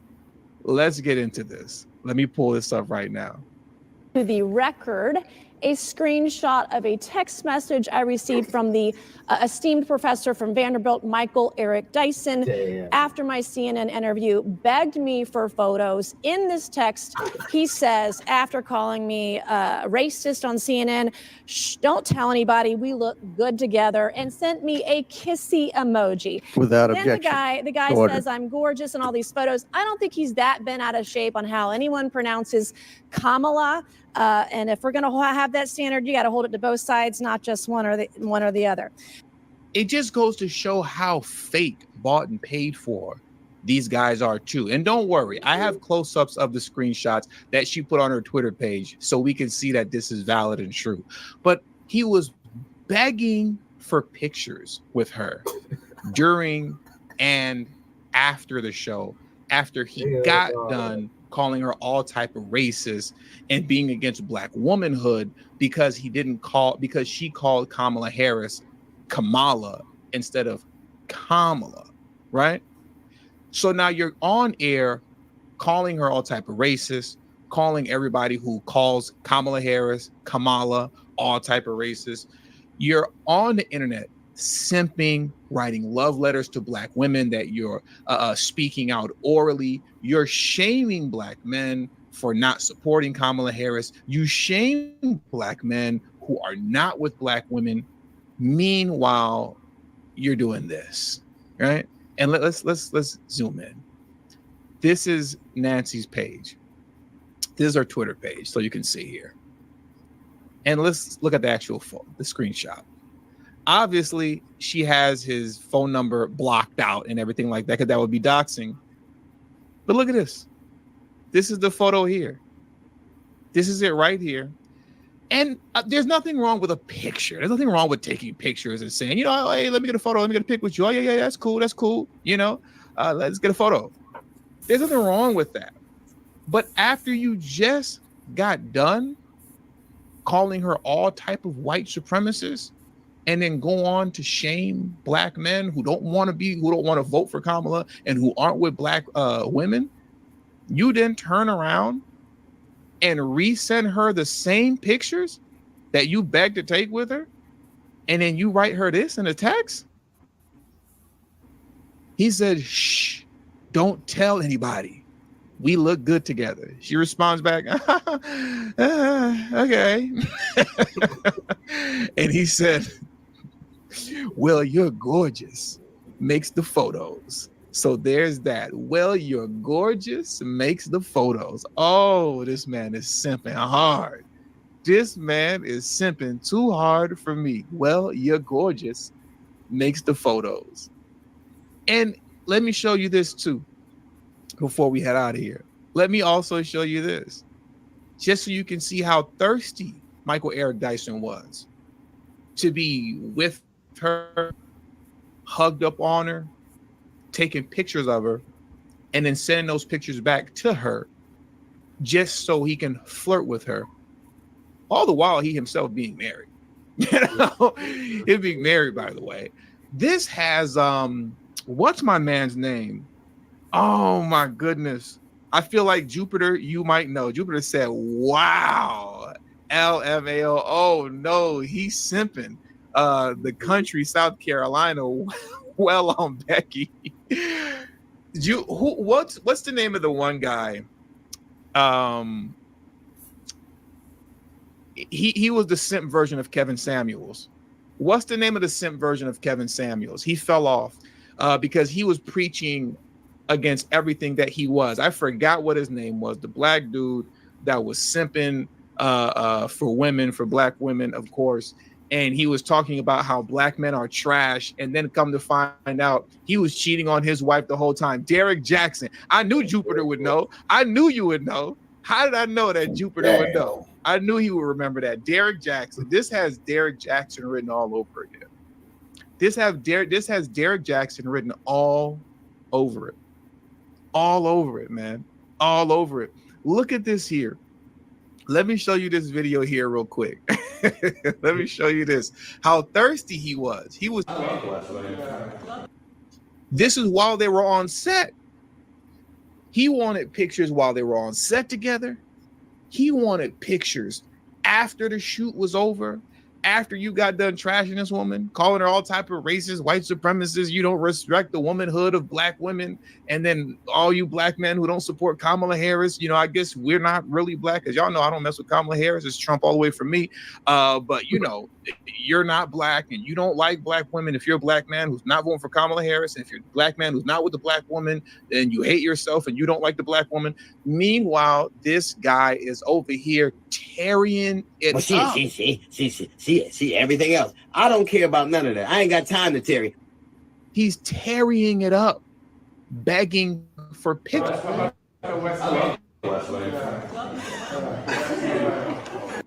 Look at this dude. Wanted pictures during when they were on set together, wanted pictures after the fact that you can see right here. And then once again, also in closing, come on, bro. You a married man.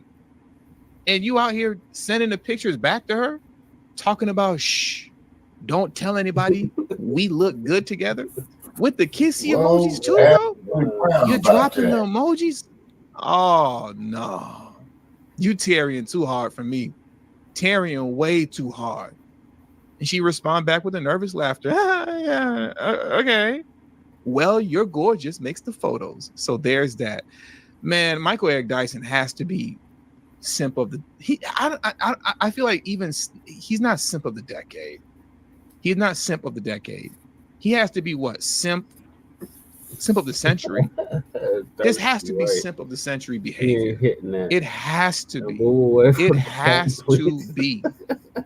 For him to jump down her throat the way that he did on live television, just to beg to take photos with her, just to send those photos back to her and flirt with her, all the while being married, all the while shaming black men who aren't with black women, all the while shaming black men who aren't supporting Kamala Harris. Yet this is what you do with your pro-black, the black woman is not self. Well, there's two things that don't last long. Dog chasing everything cars else. and I don't care about none of that. I ain't got time to Terry. Man, I ain't got time to Terry. I'm finished. I'm finished and I'm done, man. Please hit the like button on your way out. Christy said he's trifling. He's trifling as hell. Trifling as I don't know what.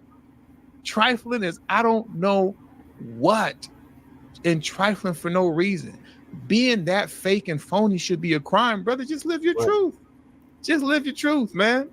You can't believe nobody these days. You can't believe what anybody's saying and take anybody seriously these days. But like I said, man, I ain't got no more time to Terry. That does it for this stream. Please hit the like button on your way out. Subscribe to the Frontline Black News. All right, Shabaka, what are your quick thoughts on this so we can get to the topic that you've been waiting all night for?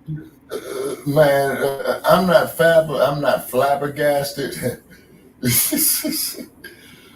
I mean, there's two things that don't last long that I'm gonna say again: a dog chasing cars and a nigga chasing white women.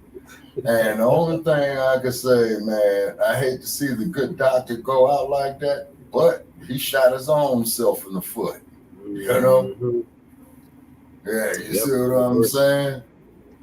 Yeah, you know, he shot his own self in the foot. I mean, you're going to get up there and make all that grandstanding, now, unless, of course, you all prepackaged that bullshit. You see what I'm saying? And whatnot. But Mr. Dyson,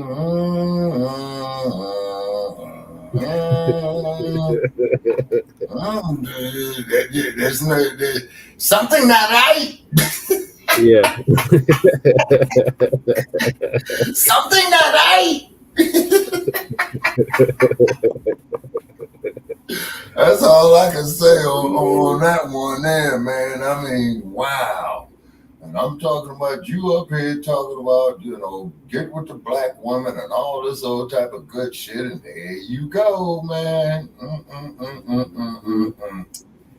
Well, to quote Jamie Foxx, well, he should have won an Oscar for playing that part of Bundini Brown and Ali. He says, man, I ain't give up that hog. I ain't give up that alcohol, but them white women, goddamn, I ain't doing, boy.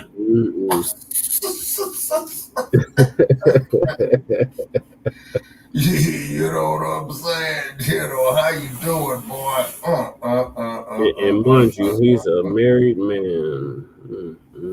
Well, hey, well, that is preliminary data for divorce court, man. You know what I'm saying? And what's the divorce judge name? The black woman judge, the DNA court, the divorce court. Well, what's that system? Yeah. And Judge Hatchett, she's getting up there in age, but I liked her show over the years. You know what I'm saying? And then of course you had our man up there, the one and only Mr. Greg Mathis. You know what I'm saying? And whatnot, and and also two people, you know, to our listeners, that Greg Mathis, you're gonna have to Google it, okay? I don't know the name of the episode, but Greg Mathis did tell one of his people in his courtroom is that if you are arrested and not convicted, that you can go up there, take out some paperwork, and have them pull all that shit off your rap sheet. Yeah, so I give Greg Mathis his props on that one there too. But you ain't heard Kamala mention that there in California at all. You know what I'm saying?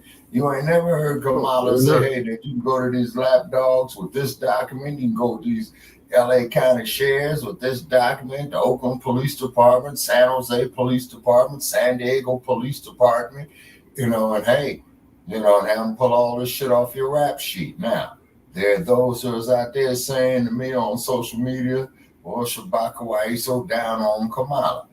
Answer. One is she let all them brothers sit in prison. You see what I'm saying? San Quentin, Soledad, Folsom, you know what I mean? When California had legalized the bud, and one of the stipulations of that initiative was is that all those people had to be released and those records are expunged, right? Now, another thing that Kamala did not do for the whole general public is that when she was the Attorney General of California, right? Okay, they was trying to get an initiative on the ballot there to tell social media, you know, that you can't be giving out our personal information and stuff like that, and sending us all these ads and all that bullshit, burning up our data. What did Kamala do? She refused to allow it to go on the state ballot. I think it was a gubernatorial election year. You see what I'm saying? And on 2014, I think. Yeah, you know, hey, Attorney General of California, no, So that's dereliction on her duty right there. See, I mean, the people come up here, they go through the initiative process. You know, the people have a right to petition the government for a redress of grievance. The people of California did that. Old Kamala tore the shit up and wiped their ass with it and flushed it. And I hate to use such gross terms, but that's the only way I can get the point across. You see, and then not to mention the fact, like as we have always said, Brother Che, you know, our people went out there, died, got killed for the right to vote, Then you had old frog face get up there, segregation yesterday, segregation today, segregation tomorrow. And then somebody went and shot that frog face bastard, you know what I'm saying? Put him in a wheelchair. You see what I'm saying? And the motherfucker checked out. Fuck George Wallace. Shit. Yeah, Melanie says that's very true. It's called an expungement. Yeah, exactly. Yeah, you see. So as the Attorney General, being the chief law enforcement officer in the state at that level, man, that's dereliction right there. Actually, I'm hoping some of the people could sue her ass. Hopefully, I could be one of the motherfuckers to do it. You know? Right. Yeah, that would be nice. All right, Shabaka, Yeah, so make that'd it be to the topic you've been waiting for all night. To Dyson, and don't pay to be a simp. And if you're gonna talk black, you gotta sleep black too. Oh, absolutely. That's the main prerequisite.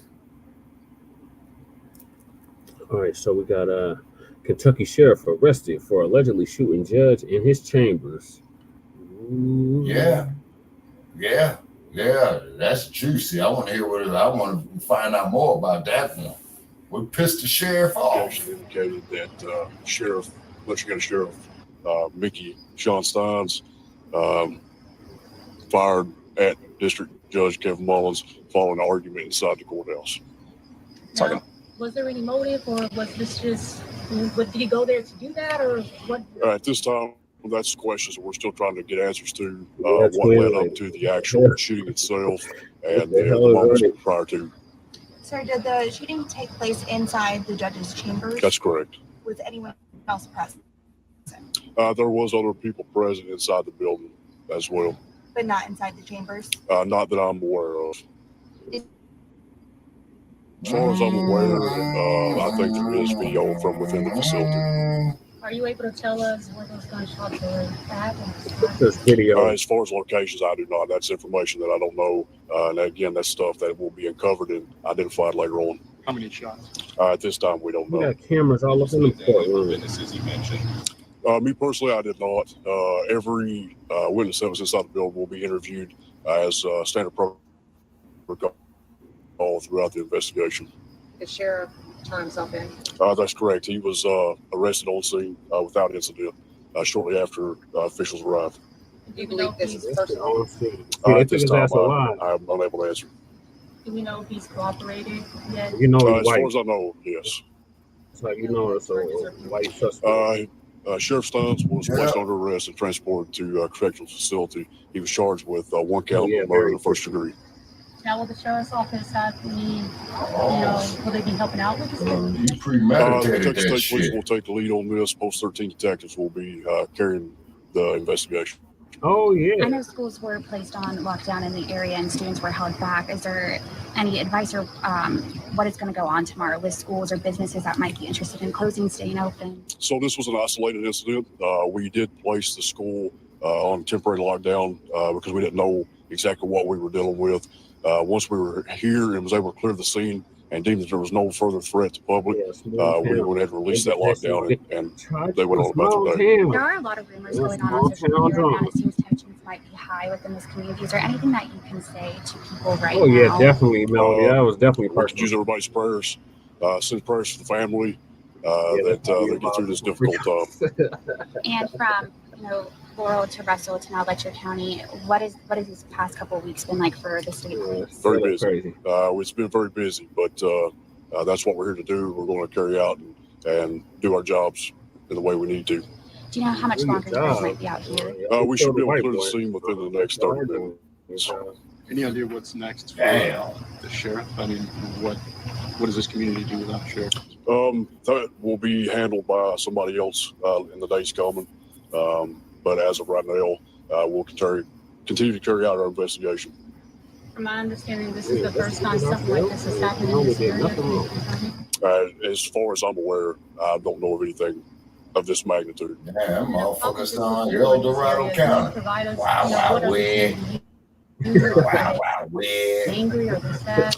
As of right now, I've not had a chance to speak to very many people. It's been a very hectic Good and old busy day. hillbilly Kentucky. But this community is small in nature, Yeah. and we're all shook. Ain't nobody safe. What are the Hey, next cousin in the steps? building. What's cracking, cousin? I'm guessing it's for autopsy report.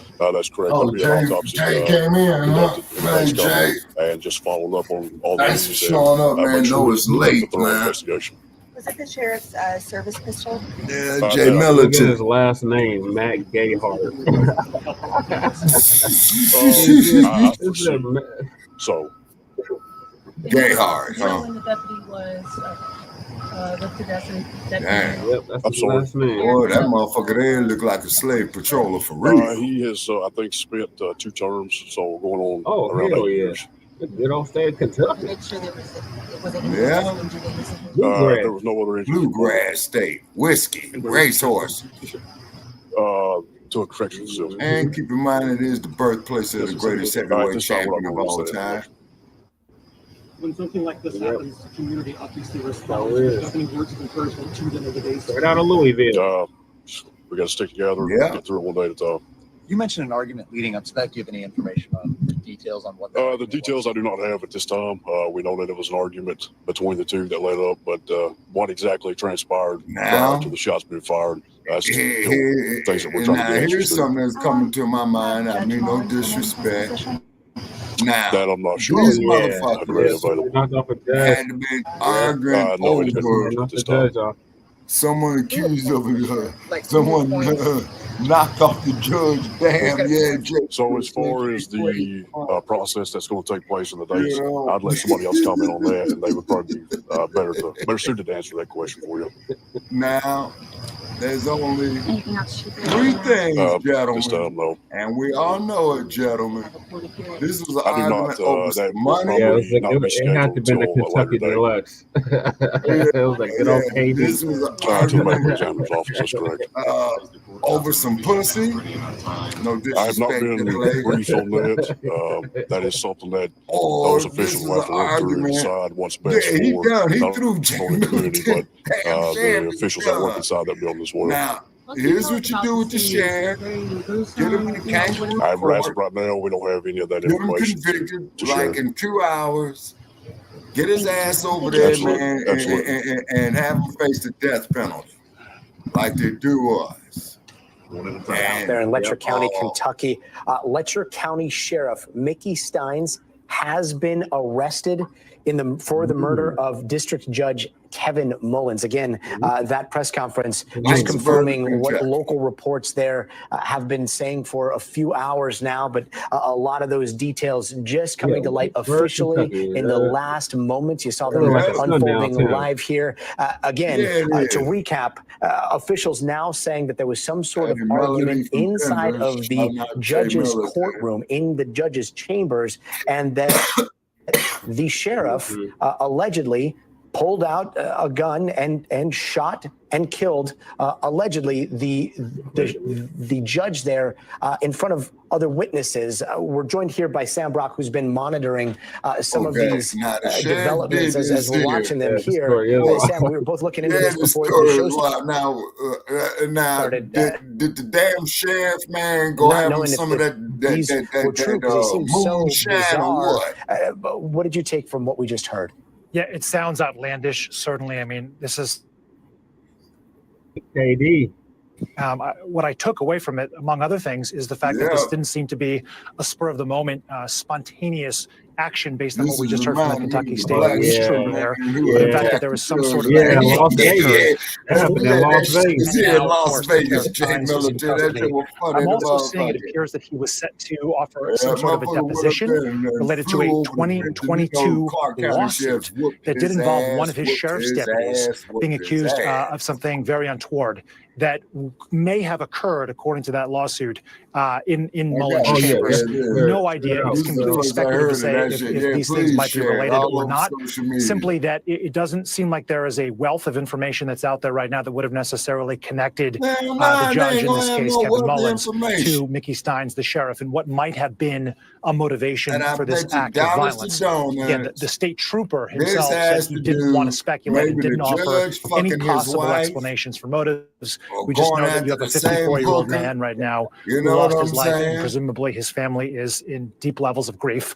And this is just something that should never happen. And I'm wondering whether or not there was a lot of questions initially as to how someone could have obtained access to a weapon and get it into a courthouse to shoot a judge in his chambers. And this, of course, sort of ties the bow on that it's a member of law enforcement who obviously had a firearm. So we're all sort of processing this right now. And you did also hear the state trooper say that they had put the local high school in lockdown for a period of time. There were actually reports, Scotty, of an active shooting downtown. And then the state police coming out and saying later, don't worry, to parents in the community, your kids are safe. This was an isolated incident, and in fact, it was an isolated incident. And now, obviously, this county here, Letcher County and Whitesburg, which is a couple hours away from Louisville and from Lexington, is grieving and trying to put the pieces together as to how something like this could have happened. Okay, Lynching County. Not just a member of law enforcement, the top. I got a group on Facebook called in law enforcement in that county, now arrested for murder of a judge in his chambers. That's what the state trooper there is saying. Also, the state trooper saying that right now they are asking for prayers as they process all of that. From what we understand, that courthouse there obviously is very active scene. Whether or not you went in there and dumped on the fucking judge. Yeah, I didn't catch anything about that. It might have been addressed during that press conference. I didn't catch it if it was. One would think it'd be pretty hard to imagine that they would be resuming business as usual tomorrow as the investigation continues. As of earlier today, you had the coroner on scene and Kentucky State Police collecting evidence.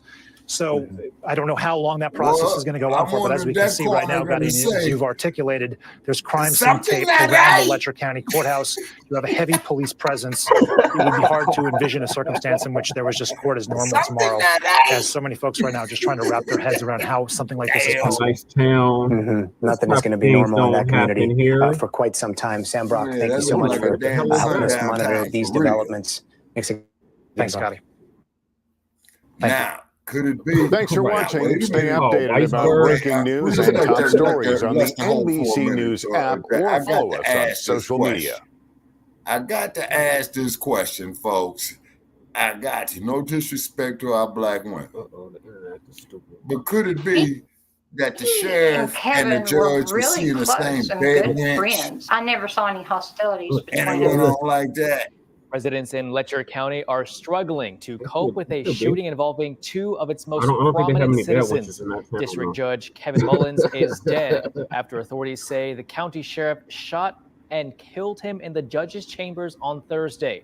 Many residents have told WHAS 11 they have nothing but praise for them both. These people lost their damn minds. Oh yeah, Jay Militant, motherfuckers is fucked up. Abuse to get the treatment they need. And with that's what I addressing suspect, Melody, from Denver. What is it that you suspect, Melody, from Denver, that they were fucking the same woman? We have now. That'll do it. Lost. This is just one of those things you're just waiting to wake up from the nightmare. It takes 6 guys to carry a man to his grave, and it only takes one woman to put him there. And here we are, and good old Whitesburg. You just don't know where to turn from one moment to the next. According to the Letcher County Circuit Court clerk, like that Mullins like that and Colorado Steins were together on Thursday. Clerk said the two seemed to be having an ordinary interaction, trying to get lunch together. I knew pussy would be involved. Isaiah Kim Martinez and photojournalist, senior photojournalist Alyssa Newton spoke with attorneys and former judges here in Louisville who are also processing this news. Well, it didn't take long for attorneys and judges here in Louisville to hear about this news, disturbed by the fact that this kind of violence could happen in the courthouse, a place they say they almost always feel safe. It takes 6 guys to carry a man to his grave, and only retired district court judge Janice Martin, like so many who've worked in the judicial system across this broad talking about she feels safe at the courthouse. We just had some dude jump from the down fourth floor at the Lindsey Flanagan Clown House to his death. Damn. I don't know how the hell you feel safe in the goddamn courthouse. Hell Across no, man. Kentucky I don't feel is safe in deeply no troubled by goddamn the violence that courthouse. played out in that Eastern Kentucky courthouse. I'm very saddened and horrified about the event because I'm sure that's a very traumatic event for all of those people that were involved. Letcher County District Judge Kevin Mullins shot and town. killed Sure. in his own chambers. And authorities believe it was the sheriff, Sean Steins, who pulled the trigger sheriff, and y'all. shot him multiple times. Damn, he Investigators are dumped trying on to confirm a him. motive. Matt Butler, the state prosecutor, Damn, he shot that motherfucker more Facebook than sharing his twice. personal connection to the judge. His daughters are my nieces, and that my two oldest kids are his niece and nephew. There are questions surrounding a federal lawsuit against Sheriff Steins, accused of turning a blind eye to one of his deputies sexually abusing a woman in that same judge's chambers. It would be a locked area, and you all only the talk about judge and his PD. staff would have access to that. Mullins died at the scene, and Steins surrendered to authorities. A KSP Remember that spokesperson Congress says the building sheriff busted it is open charged in with the- first-degree in the- murder. in the Isaiah Kim Congress Martinez, chamber. WHAS 11, on your side. Kentucky Attorney General Russell Coleman says his office will work with a Commonwealth's attorney in London, Kentucky, as the special prosecutor in this case. Judge Litchman, thank you Boy, now that shit so much there. for being with me tonight. I'd just like to get your reaction to this really remarkable He was looking like remarkable X-Files. series of Yeah, he was looking like Yeah, it is his name, remarkable. First, Bowler let me or Scully. extend my condolences to the family of the fallen judge, Yeah. and also He's to a the judge court like the staff. X-Files. This is just unprecedented. Yeah, Mulder. I know that the staff, when I was on the bench, very tight. It's your family during the day. You see them every day. You're reacting all the time with them and interacting. And this is just, I can only imagine the tragedy that has befallen them and the sadness that they're Down there in undergoing Great right now. State, So my Kentucky. condolences to the family and also to the Bluegrass court State. staff. I'm surprised some shit unusual. like this ain't listen, happening in Los McConnell Angeles State- County Anything yet. about the facts other than what you have relayed was McConnell the State. assignment that this particular They judge live. had, that it called for a particular bailiff. Yeah, And blow, there was blow, a bailiff blow, there, which blow, usually is blow, provided by blow. the sheriff's department. Why wasn't he there at the time that the sheriff showed up? So I don't know anything about that. Not going to opine on that. But the bailiff, if this judge had a criminal assignment, he would have been assigned a bailiff. And they have a very close relationship. Yeah, I where the did hell with was my the bailiff? bailiff. The bailiff just let him We get were murdered. like family, Sir, and sir, it's sir, kind of sir. surprising that somebody The sheriff would ever get that is close the to the judge. bailiff. Of course, if it's the sheriff himself, they have So free he told the access. My bailiff, chamber doors were "Don't always bother open coming." to the sheriffs or anybody that was providing security to the judges. So it's not unusual to have that easy access to a judge in his chambers. Right. Well, That's what that I'm was my saying. other point, is that, you know, Blum, if the blum, bailiff was blum, assigned by the blum, sheriff, blum, well, that's your boss coming in. There's very little that anybody would ever imagine they'd have to protect a judge from, with, you know, a sheriff in front of them. So I mean, that's why I'm so confounded by this story. I know there's going to So be the fucking some very judge needs a bailiff to details protect that him from probably the emerge bailiff. as to why this God happened. But the fact that the damn. sheriff came out, Judge, this is another quick issue I want to touch base here. The sheriff, according to the facts as we know them, emerged They're from the those only chambers one with who's Canada strapped. and Exactly, Jay I Militant. can't see any If other you way damn this sure ain't going isn't into no a goddamn first-degree LA murder County of a courthouse and public with no official weapon, that man. is You a got to death go through penalty 5 metal eligible crime detectors. and extremely hard to defend. No, I Yeah, hate to that's say all it is this, here. but I'm going to have to Not 5 punt metal on detectors, any but you got to go through a opining couple in that metal regard, detectors because I in got to Denver. let the process play out. Any sitting judge or even a retired judge such as myself, we can't render any opinion in that regard. I can tell you that just the relationship between the judge and the sheriff is always a very Gentlemen, close I'm betting relationship. If you're doing $2 any to criminal $1. assignment, This I shooting get both is the over criminal pussy. assignments and majority of my Okay. No was on the civil disrespect, side, so I ladies. did not have a bailiff. Because on the criminal side, if you have a bailiff, the bailiff or the sheriff would have easy access in and out of the chambers to the judge. And that's just not unusual at all. And nobody would even question it. It is just so confounding. Judge Lichman, thank you so much for at last notice, like very late notice. Thanks for watching. Go to joinnn.com to find News Nation on your screen. And don't forget to click the red subscribe button below to get more of News Nation's fact-driven, unbiased coverage. AJ Militant, I ain't never taken a case. This small town crime reaches national headlines. We're digging into the details, learning more about Mullins and Stein's background. Megan Mannering joins us now in studio with what we learned so. Tell us. Hey guys, well, based on their backgrounds, I can tell you that these two men would have crossed paths, been in the same room many times over the years. Let's start with the shooting victim, Judge Kevin Mullins. The 54-year-old was an assistant Commonwealth's attorney for 8 years before former Governor Steve Beshear appointed him district judge in 2009. As a district judge for Letcher County, he handled juvenile cases, misdemeanors, traffic offenses, and small claims, arraignments, and cases involving domestic violence. And for some time, Mullins' suspected shooter, Sheriff Mickey Steins, served as the bailiff in his courtroom. After his time as a bailiff, Mickey Steins was elected sheriff. That was in 2018, and he was reelected in 2022. And I'll tell you, the controversies in Sheriff Steins' department began long before yesterday's shooting. Sheriff Steins was listed as a defendant in a lawsuit regarding one of his deputies, an inmate, and sexual favors. In 2022, former Deputy Sheriff Ben Fields pleaded guilty to raping a woman on house arrest that he was assigned to monitor. The victim claims that when she couldn't pay for her ankle bracelet, Deputy Fields proposed an arrangement.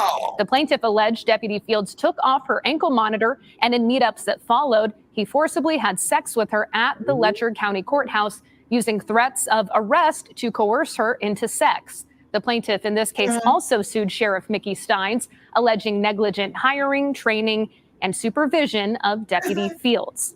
Now, we confirmed with the attorney Bethany Baxter today that Sheriff Steins was deposed on Monday after spending 4 to 5 hours with him. She told me that she is just as shocked as everyone else by the shooting, and she's unsure if the crime has anything to do with their case. But I agree with you, shaking my goddamn head too. And your father knows about saving money. Everything I'm wearing, I've had since boot camp. And this motherfucker is supposed to interpret the law in these goddamn kangaroo courts. No, Well, to quote Al Pacino and Justice for All, you're out of order. The whole fucking trial is out of order. And this motherfucker go and dump on the goddamn judge. Damn. Woo. Oh, in Whitesburg.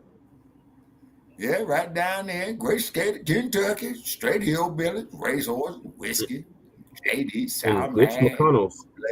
And that's Miss McConnell's state. Yeah, now I wonder what that wrinkled up sack of shit got to say about that. Raggedy looking ass motherfucker. He too busy glitching. He ain't got much to say. Yeah. A judge is dead and a sheriff in custody following a shooting at a courthouse in Whitesburg, Kentucky. Fox 39's Liam Bridgman is live outside the courtroom. Liam, what have you learned since you've been on scene tonight? Yeah, Rebecca, Casey, just over an hour ago, the Kentucky State Police held a press conference which gave us a little clearer view of what happened earlier today. At approximately 3 p.m., state troopers received a phone call from inside the courthouse saying that there were shots fired. Now, several agencies responded to this and found District Court Judge Kevin Mullins with multiple gunshot wounds. He was pronounced dead on scene. County Sheriff Mickey Sean Steins is the suspect who fatally shot Judge Mullins following an argument inside the courthouse. Steins was taken into custody without incident. We don't know where the sheriff was taken, but we will continue to provide you those details as they become available. What we do know, Steins has been charged with 1 count of first-degree murder. I asked Trooper Dave Hart of the state police, what is next for this community following the arrest of their sheriff? Oh, Lord, not the rainbow, dude. and then T-shirt. throw his ass up there on that Oh my floor. God. Like they do us. How did you get in here? Yeah, you get This fool out of incident here. will continue to be investigated Right by the on, Kentucky man. State Police. Out of here. We will continue to provide you updates as they become available on air and online at WCYB.com. In Whitesburg, Kentucky, Liam Bridgman, Fox 39, News at 10. Now, hold on, people. Now, hold on, people. Hold on. Inside a Kentucky You hear that? courthouse. Fletcher County Whitesburg, Courthouse is closed today as Kentucky. investigators tried to get to the bottom. Now, they talk all this shit. Well, you goddamn colored kill each other, black on black crime. Hey, this is a classic case of white on white crime right here. Yeah. Where are you hypocrites with that? Mm-hmm. Yeah, you got white on white law enforcement on judicial crime. See, told you about these kangaroo courts. Mm-hmm. Yeah, that's a All right, so kangaroo this is the last court for clip. real. All right, and this is going to be the last segment that I left a can veteran comment on. district judge Hey, dead. Jay Accused gunman, Militant, a you know, sheriff, hang is with behind Jesse, bars man, for the and has rest been of the charged show, with man. I'm out of it. The shots You rang know? out just before 3 p.m. I got it. Okay. Police say the All sheriff right, of Jay rural Militant. Lecter Thank County, you, sir. Kentucky, shot District Judge Kevin Mullins after an I'm argument on that inside the county Kentucky courthouse. Emergency services responded to the area. I mean, was it the moonshine? With several He slept with the wife. Attempts to save the 54-year-old judge were unsuccessful. He was pronounced dead at the scene. We know that it was an argument between the Yeah, two you see, but what exactly it transpired takes 6 prior to the shot guys being to fired. carry a man to Still his things grave. that we're taking answers to. Pussy to Police put say him the there. 43-year-old sheriff on Steins was taken into custody without incident. This community is small in nature, and we're all sure. It's the third high-profile murder of a judge in recent years. Last October, a Maryland man shot and killed the judge after the judge ruled against him in a divorce case. Back in June of 2022, a former Wisconsin judge was killed in what authorities called a targeted attack. And in 2020, the son of a U.S. district judge in New Jersey was killed by a gunman who was targeting the judge at her home. The U.S. Marshals Service says serious threats to federal judges have more than doubled in the last 3 years, part of what officials say is a growing wave of politically violence. As a suspect in Kentucky, he's been charged with That just proves my point. Oh, okay, they did Where's charge him the with first pussy degree involved murder. in it? And I bet you was Investigators a say that Becky suspect- looking motherfucker at that there too. Yeah. Yeah, so where's the Becky at? Where's the Becky? Where's the Becky? See, folks, this is one thing about being an old bastard, okay? You reach a certain age, people, where you see through prepackaged bullshit like this right here. So the judge was probably fucking his wife, or his wife was probably fucking the sheriff's wife or some shit like that. But for the sheriff to go on there and dump on that motherfucker, what they say, 6 times? Oh, yeah. No, that's extremely personal. Overkill. Now, I wish the fuck Charles Manson's ass was here to say that. What the fuck what that crazy bastard would have to say about it.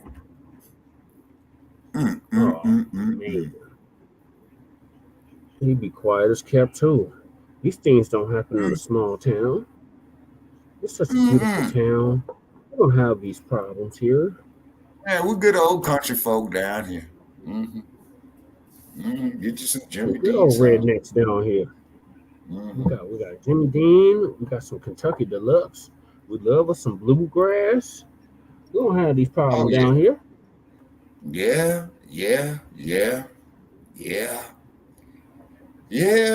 I mean, I just don't know what to say on that there, folks. I mean, I am downright straight fucking flabbergasted on that one right there. The motherfucker went and dumped on the goddamn judge.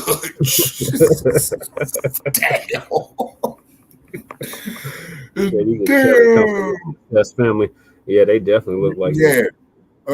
And putting all bullshit aside, Jay Militant, I bet you that's where it is. You know what I'm saying? I bet you that's what it is.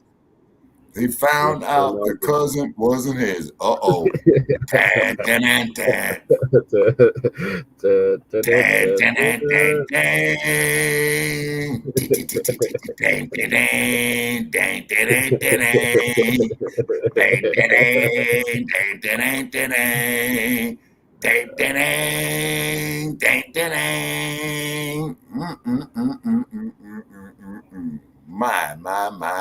my. Ooh, wait. Wow. All right, Shabaka. All they kids are talking about it fucking right now, too. Oh, yeah. I believe it. Sister, that's a safe bet.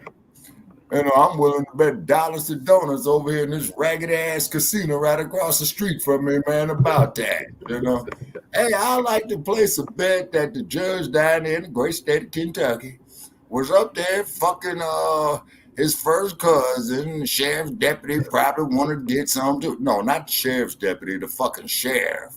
You know what I'm saying? It's usually I shot the sheriff. Like Bob Marley said, I shot the sheriff. Yeah, but I did not shoot the deputy. In this case, this motherfucker gonna be singing, I shot the judge, and I am the damn bailiff.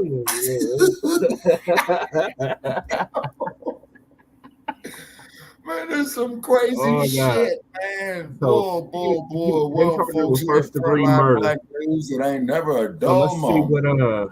Let's see what Daniel Cameron charged him with. Okay, but hold on, Che. But hold on, no, Che. Oh, we got to get Bubba and Sume. Yeah, hey, no, we got to get Sarge on this one right here. Oh my God. I'm gonna have a ball with Sarge. Please, Jay Militant and Mac 285. If you can call in on that one there, man, which would be when's our next show, man? Yeah, on Tuesday. Yeah, on Tuesday, 6 p.m. in the West, 9 p.m. in the East. Yeah, that's gonna be a subject. The damn sheriff shooting a judge. Hey, brother Che, if you could pull up that clip, man, by Bob Marley, I shot the sheriff. Oh yeah, yeah. I'll play that before you go, Shabaki. Yeah. I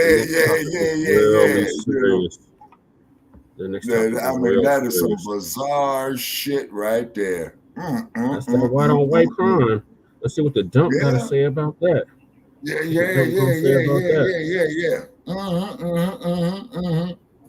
Yeah, I wonder what the fuck the dumpster got to say about that one right there. The dump, as in human shit. And we want to make that perfectly clear. Okay, now, so they're saying is they got to bring in the special judges because all these motherfuckers knew the judge and the sheriff. Okay, guess what? All that shit in the federal court. That's the only thing they can do. So Daniel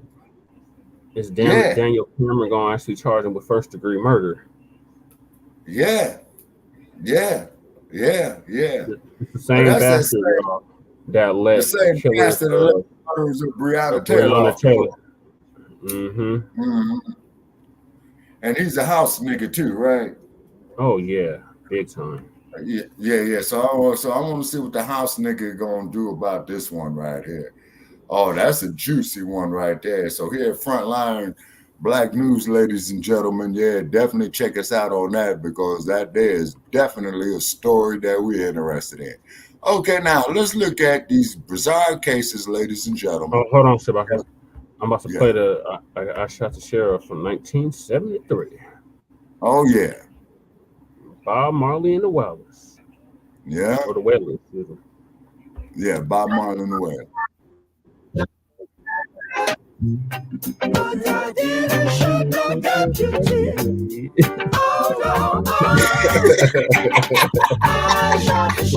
Shot the judge, but I was the bailiff.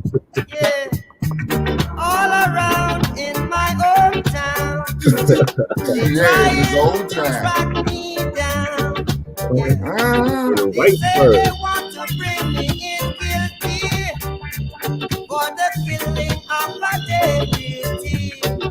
the killing of the On judge. the sheriff's deputy. But I Hey, the sheriff shot the judge. I shot the sheriff. The sheriff got my spirit causing something. Yeah, I said I shot the sheriff. Oh Lord, and the sheriff kept me telling yeah.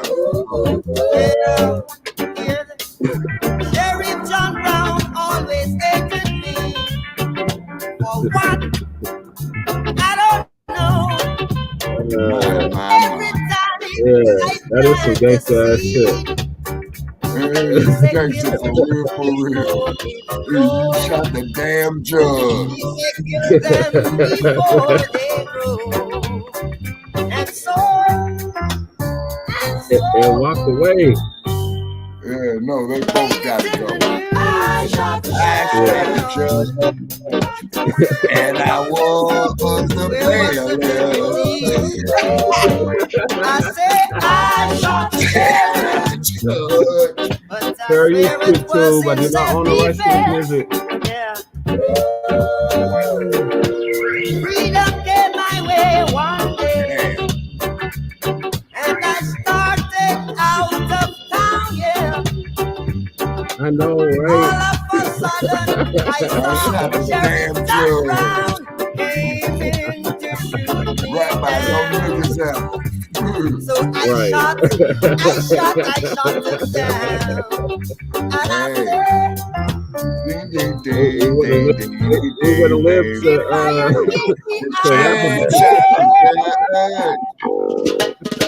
I shot the sheriff, but I said I didn't shoot no deputy. I didn't shoot no deputy. I shot the sheriff, but I didn't shoot no deputy. Get us some kids like a motherfucker. God damn, man. And what is to be must be. Every day the bucket I go a well.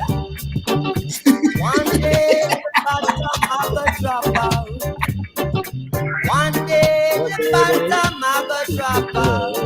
I say Boom, boom, boom, boom, boom, boom, boom.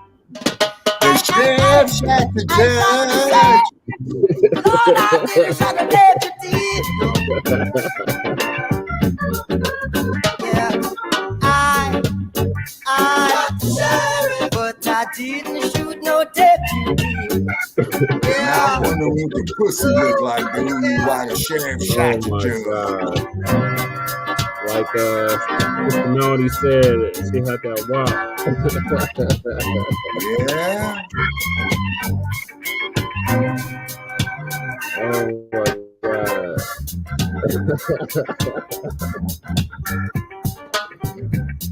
Oh hell no! I never seen no shit like that. Man, I mean, man, damn.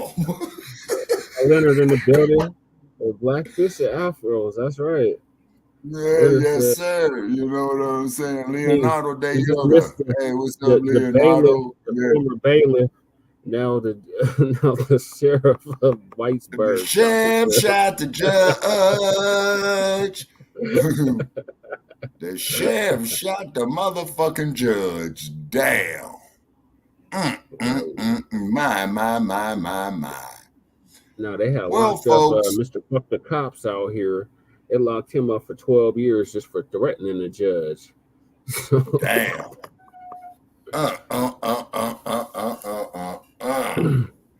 So Jay Militant, like I said, man, I wonder what the broad looked like, man, you know, what this was about. You know what I'm saying? I wonder what the hell she looked like. Gazing off of what the people in that town look like, she looked like doing them damn inbred hillbillies.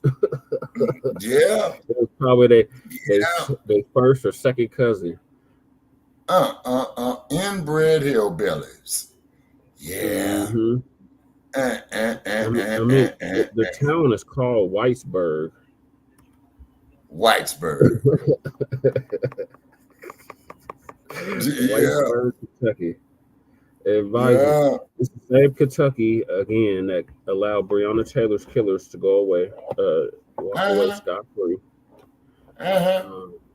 Allowed another hillbilly to shoot at the police for hours, do a whole standoff, and they took his ass away in handcuffs. Damn. They be sleeping with their sisters. Damn, boy, that's some sick shit. Lord have mercy. He has some Down syndrome going on. Yeah, they both look fucked up, man. You know what I'm saying? Who knows? Maybe they got into an argument over some moonshine. You know what I'm saying? Maybe the motherfuckers high on moonshine. I mean, man, I just don't know what the fuck to say. I am downright flabbergasted. I'm flabbergasted, man. That straight fucked me up. The damn sheriff go dumps on the judge. Damn.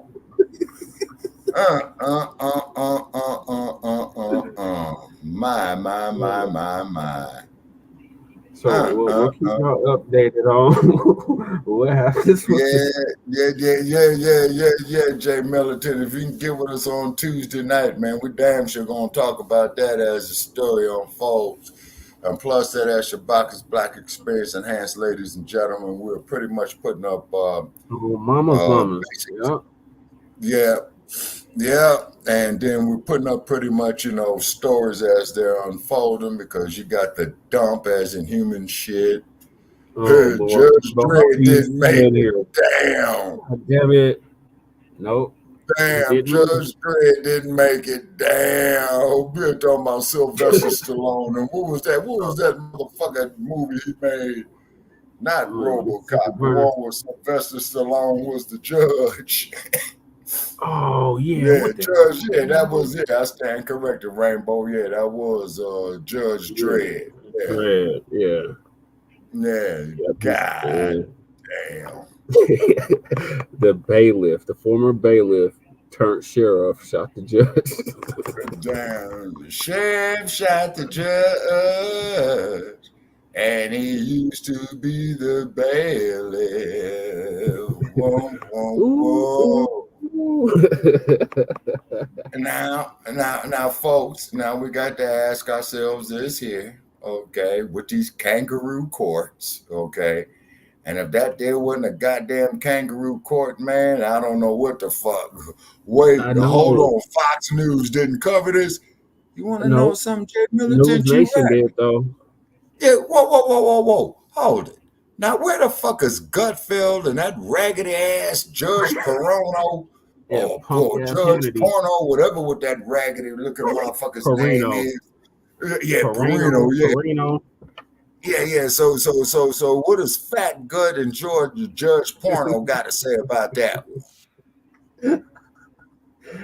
I mean, man, what is with these goddamn selected officials? It don't happen in these kind of towns.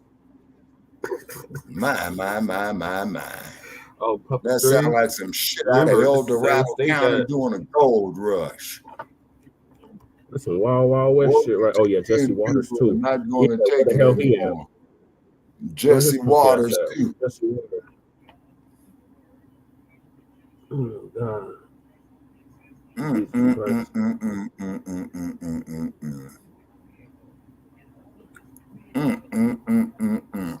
Now, so what's Roanoke talking about right here?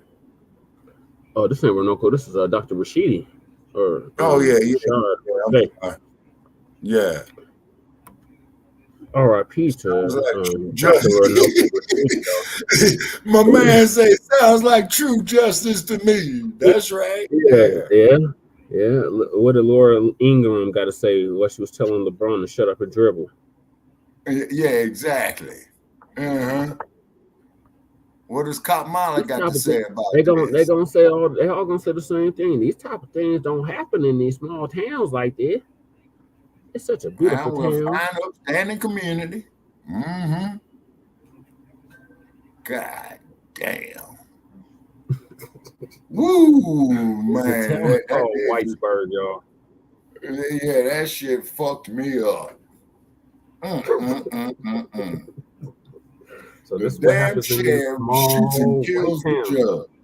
And then he dumped on the judge. What they said, that the sheriff dumped on him, what, about 3-4 times? 6 times, Shabaki. So he emptied the damn cylinder. Mm-hmm. If he had a revolver, that'd be empty in the cylinder. Yep. Damn, now imagine that motherfucker had a 9mm. Ooh, hey.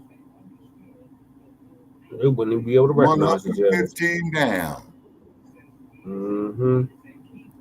Like they Yes, shot out my brother Jalen Walker. They shot him with over 60 times, y'all. Damn. Again, this is the same state that killed Breonna Taylor. Right. And allowed the killers to walk away. Scot free. They still on the police force. Damn. But not the exactly, deputy. Jay. The town Not says the it all. deputy. The town's name says it all. Man, what's the town's name again? Whitesburg. Whitesburg. Yeah. Whitesburg. Okay. And these motherfuckers talk about black on black crime. I wonder what the fuck old Sergeant Joe Gibson got to say about this. And now I can already tell you what Joe Gibson gonna say. Oh, isolated incident.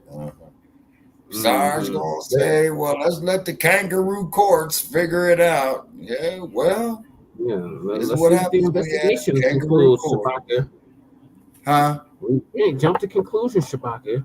We gotta hear all the facts, Shabaka. Man, here's some facts I know. Now let me tell you some facts that I know. Fact: the sheriff had his gat. Right. Fact: sheriff dumps on judge 6 times. Fact: judge is through. Ticket punch, lights out. The show's over. You know what I'm saying? Nothing to see here. Keep it moving. Nothing to see here. Exactly. So the judge is up there, presiding law up there in the sky, or maybe down under. You know what I'm saying? But ask me this question, people. Do I really give a good goddamn? No. And why do I not give a fuck? That brought this to our attention, y'all. He was like, "Did you hear about the judge, the sheriff shooting the judge?" And I was like, I'm hearing silence outside. I seen a little bit about that. Well, I certainly hope they ain't coming up in this motherfucker. Oh no! 1, 2, shit, I'm hearing 3 sides. Oh shit! Oh damn! Somebody must have got they murdered passed there. by. Okay, they passed by. Yeah, he was in there on the blues. Yeah. Oh. So sounds like a fentanyl deal gone behind the scenes. Exactly. Damn. That's another way of saying the blues. Yep. Damn. So the motherfucker had the blues. So that motherfucker's down there on the blues in the bluegrass state. My. See, ladies and gentlemen. See, what we're doing here, folk, is that we're just looking at the hypocrisy of this bullshit. Okay. I mean, Rainbow Nazareth said, I think they was fighting over some informing coochie. That's exactly what Shabaka said. Now, and then they got confirmed with one of the clips. I said 3 times before, it takes 6 men to carry a guy to his grave, and only 1 woman to put him there. Yep. Yeah. I mean, if it was that bad, like, wow. Well, I certainly hope the broad looked at her. Leonardo says,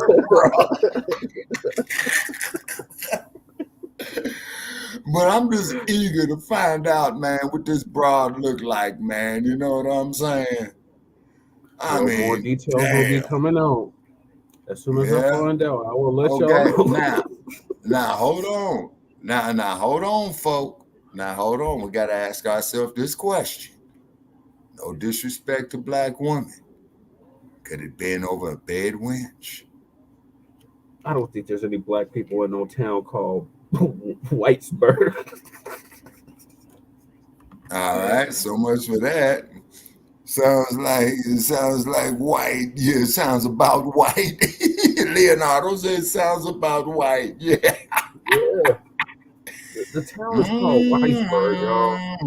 I'm pretty sure if you looked up the demographics, it'd be like at best 1% black. At best, it's probably like a 0.54% black. Some crazy shit.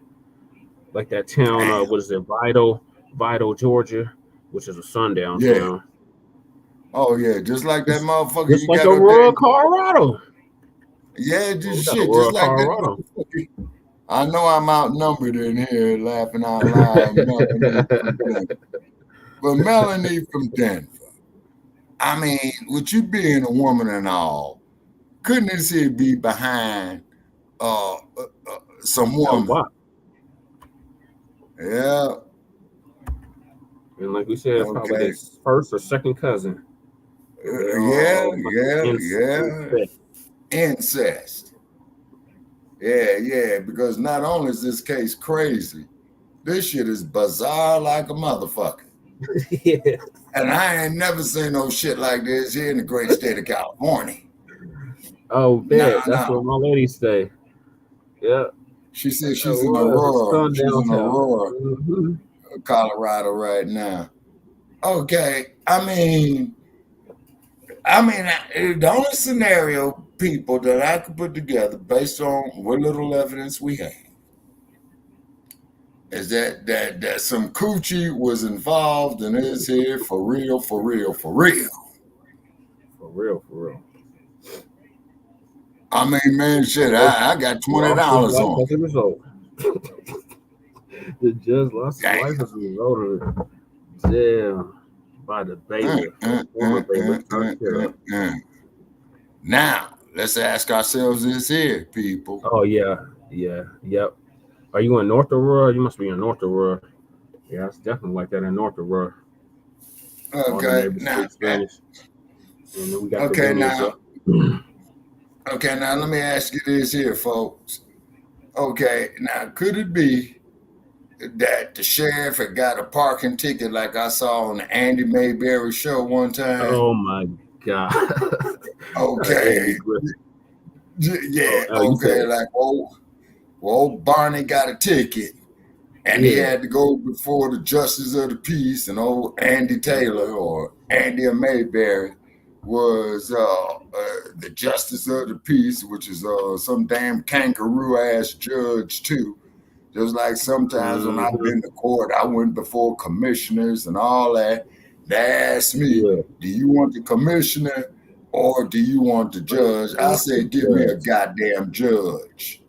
Give me a motherfucker holding a goddamn JD degree. You know what I'm saying? They just said the judge or the magistrate. Yeah, that sounds like down there, great state, Louisiana. Yeah, Andy Griffith. Yeah, that's one of them towns. Shit. It's definitely a Andy Griffith type town or a Green Acres type town. Yeah. Hooterville, Mayberry, Hillbilly, Kentucky. You know what I mean? Yeah, it's sometimes some fucked up name to it. Yeah, and you can best believe, man, they ain't got too many colored there. But the question is, Nah. Just being the devil's advocate. No name called Whitesburg. That definitely sounds like a sundown town. Okay, now let me ask you this. Okay, could it been over a bed wench, people? Again, I don't think there's no black people like that in that town. Okay, all right. Okay. This is off in the hills of Kentucky. This is down there in moonshine country. Okay, did the sheriff get a bad batch of moonshine?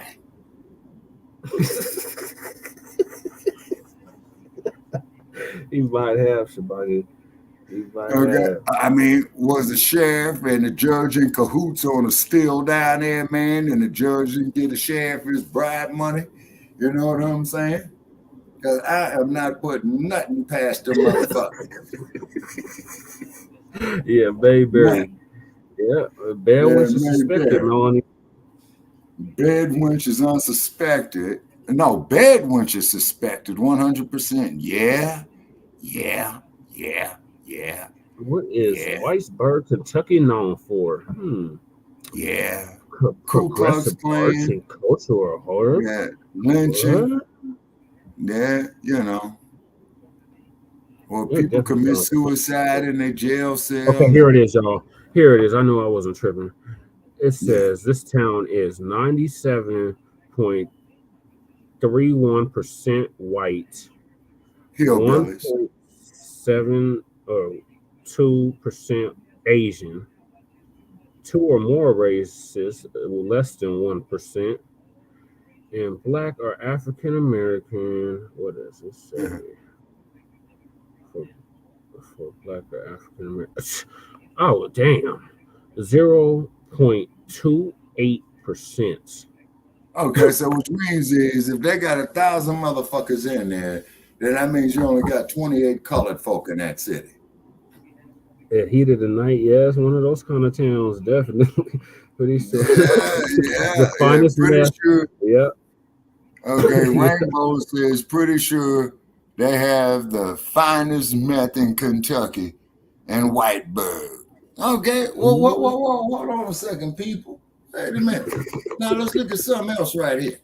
Could it be that the sheriff didn't get his cut? Yep. Okay, hold on. Okay, them hoes out there grabbing on the school boys. Now, the math. Now, could it be that the judge didn't get the sheriff his in the heat of the night? The white version, yeah. We got the money, which is modem, got the body, which is dead. Yeah, that Roll Crackers cartoon in real life. Yeah, they is, Leah Leonard. Yeah, they is. Lord. Boy, we're going to have some fun with Sarge on this one, right? Oh, yeah. You better not be MIA again. Yeah, Sarge, because you're going to get hit from all 4 sides. You sure is. And you know me, Sarge. Yeah. You know me. So for those that don't know who the hell Sarge is a retired military cop from Crook County who's black, but goes out his way to defend white folks in the police. Yeah, please call me. We're going to give Sarge the business on this one right here. Oh, yeah. Yeah, we chopped us some good logs, man, for that match. Yeah. I'm like, I looked at the affidavit and blah, blah, blah, blah. You know, he's going to be explaining. He's going to be doing all kinds of explaining.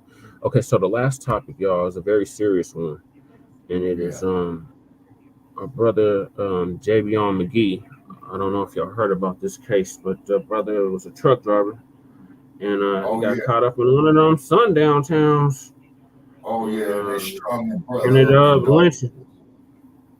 Yeah, ended up getting lynched. And the coon-ass sheriff out there is talking about, there ain't no lynching because there was no knot in the rope. Are you serious, Negro? Lord.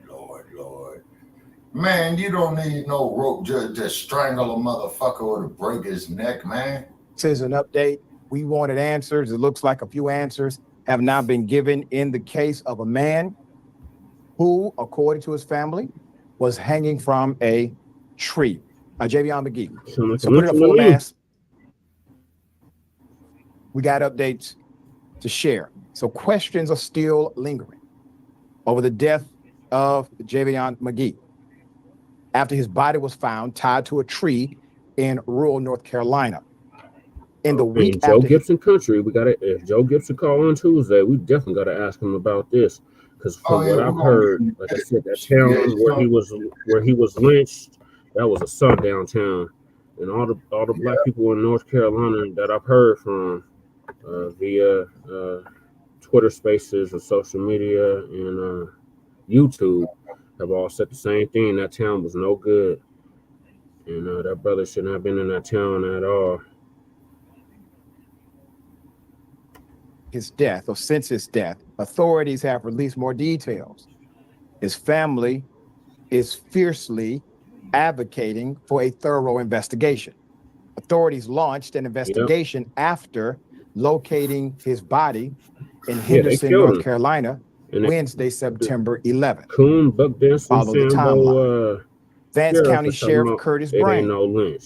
Curtis, the sheriff, pushed back against rumors that MAGEE's death was the result of a lynching and told reporters that investigators found no signs of foul play. Quote, what?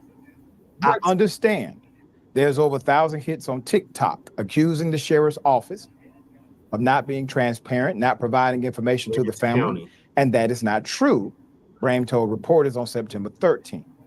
Quote, there's been information put out there that there's a lynching in Vance County. There is not a lynching in Vance County. The young man was not dangling from a tree. Yes, he was. He was not swinging from a tree. The rope was wrapped around his neck. It was not a noose.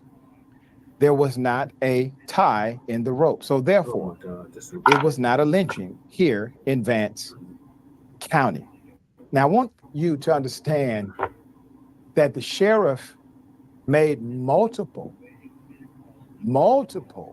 expressions of not a lynching, no lynching. But he did not make multiple proclamations about the fact, but there is still a man who's dead. Right.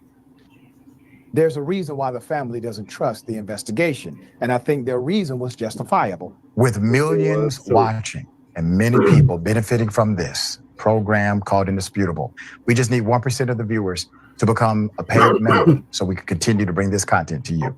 Now back to the show. On Monday, deputies released surveillance video. Okay. This happened Monday from a Walmart that Henderson was shopping at. It shows him purchasing a blue utility rope in the self-checkout line the day before his body was found. Some readers pointed out MAGEE seemed to have a positive demeanor while leaving the store with the rope in hand. Remember, he's a truck driver, okay? Authorities revealed on Wednesday that the rope found on MAGEE's body was the same rope he bought from the Walmart. The video did little to quell the family's concerns. The family is saying that specific video does not declare the fact that this was a suicide. The family still suspects foul play at this point right now, but they really just want answers, says family spokesperson Candace Matthews. And that's something that we said here at Indisputable. They want to know from that timeline, from him purchasing that rope all the way to the tree where he was hung. At a press conference on Wednesday, lawyers for the family added that they're still investigating whether MAGEE's death was a result of a hate crime, saying, quote, any suggestion it's a suicide would be grossly premature. The family has shared that MAGEE had no history of mental illness. We shared last time he had no issues with a criminal history or criminal underworld. Now, using surveillance footage and GPS data, investigation pieced together a timeline of MAGEE's movement. And this was Henderson, September 10th. He made his delivery at the distribution center. Yeah, definitely foul play. Just after noon that day. He left the center at 4:53 p.m. At 6:11 p.m., he was seen walking into the Walmart. That's on North Cooper Road, behind the road.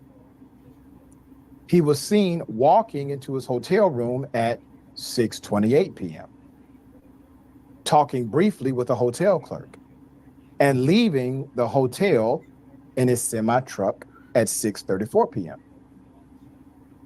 Just before 7 p.m., surveillance video shows MAGEE pulling into a dirt lot on Vanco Mill Road, getting out of his truck.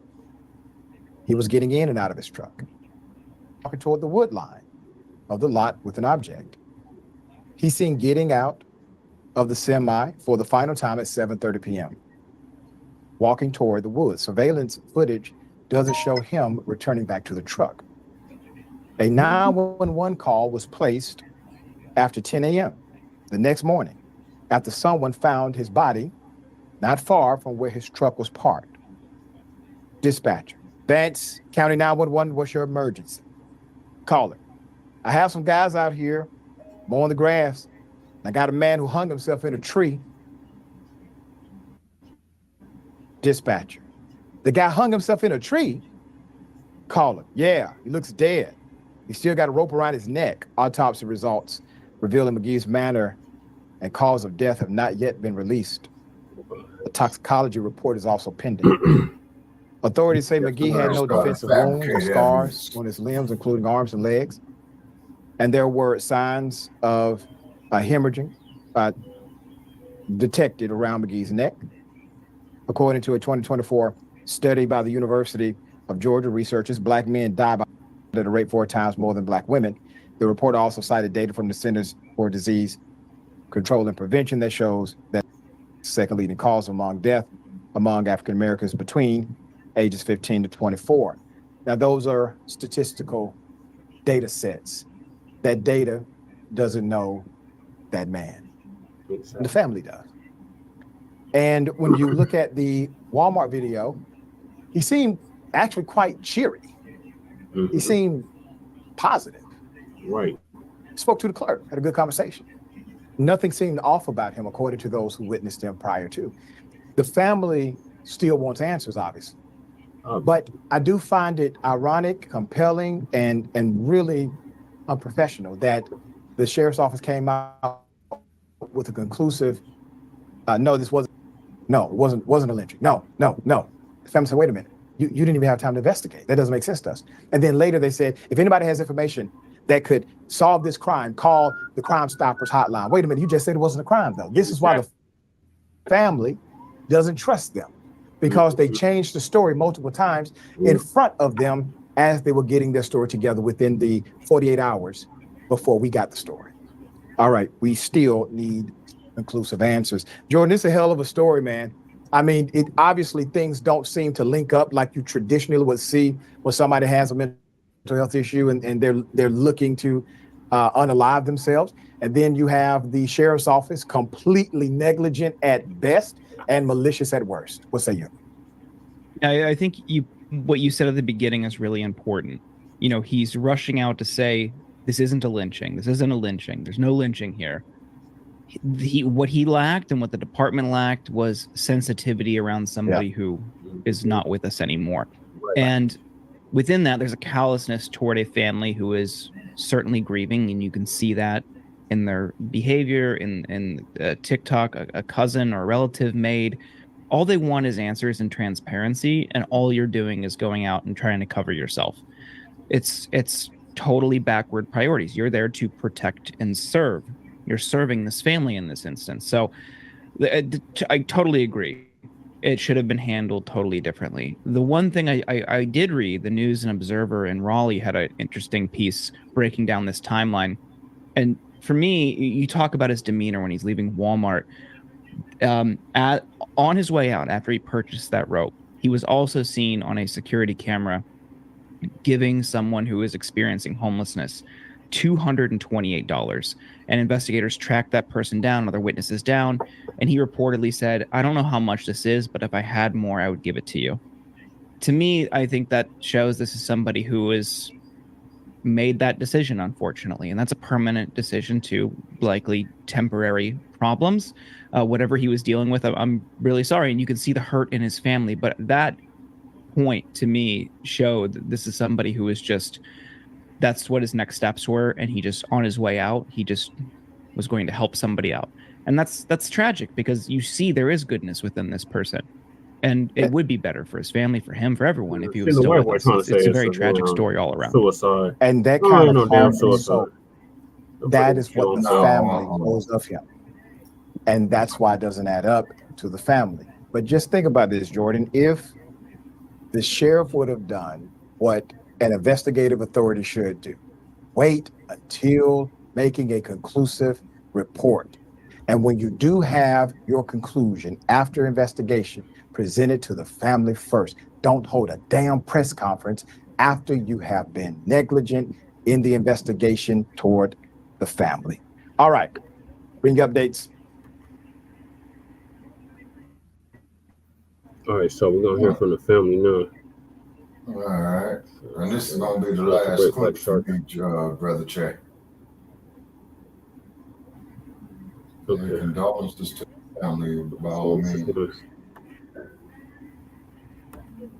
So that's just something right there I'm against. You know what I'm saying? I don't know how the rest of you brothers feel about that, but I'd rather you women be mad at me because I'm old school in my thinking and be safe versus somebody that kiss your ass and tell you that you can do anything a man can do, because you cannot. We can't do anything that you can do, and you can't do anything that we can do, okay? That's just the bottom line. I believe in common sense and safety. So I'm going to touch on that story a little bit later down the line here, okay? But for us tonight, we're going to review what happened to our brother JAVION MAGEE. Again, condolences to his family, but we're going to be looking at this from the lessons learned and trying to understand what we can do to protect ourselves from these types of things. So here's what I want to show, all right? This is one of his relatives that's about to speak. And I'm going to play this, and I want you to listen to what the sister has to say about what happened to her relative. Hey, y'all. I would have never thought I had to make this kind of post on my TikTok, but my family desperately needs your help. This is my little cousin, JAVION MAGEE. He's from Chicago, Illinois. He was 21 years old and would have been 22 in a few weeks. He was found hanging from a tree in Henderson, North Carolina yesterday. He drove trucks, so that was his reason for even being out there. The police officers are trying to say that he went to Walmart and purchased the rope and hung himself. We obviously don't believe that, and we are just asking for your help to push his story out there. This isn't covered on any local platforms. No news stations, radio, none of that. So we're trying to push it out there. We really need your help. The police officers in the coroner's office are giving us a hard time, not allowing his mom to identify the body. At one point, they told her she can't identify the body due to COVID. And then the next day, today, they told her the father has to give her permission for that, which he said that he would. She asked if they could send her pictures at least. They told her yes, and then turned around and told her, oh, I don't think that you want to see your son like that. Come on.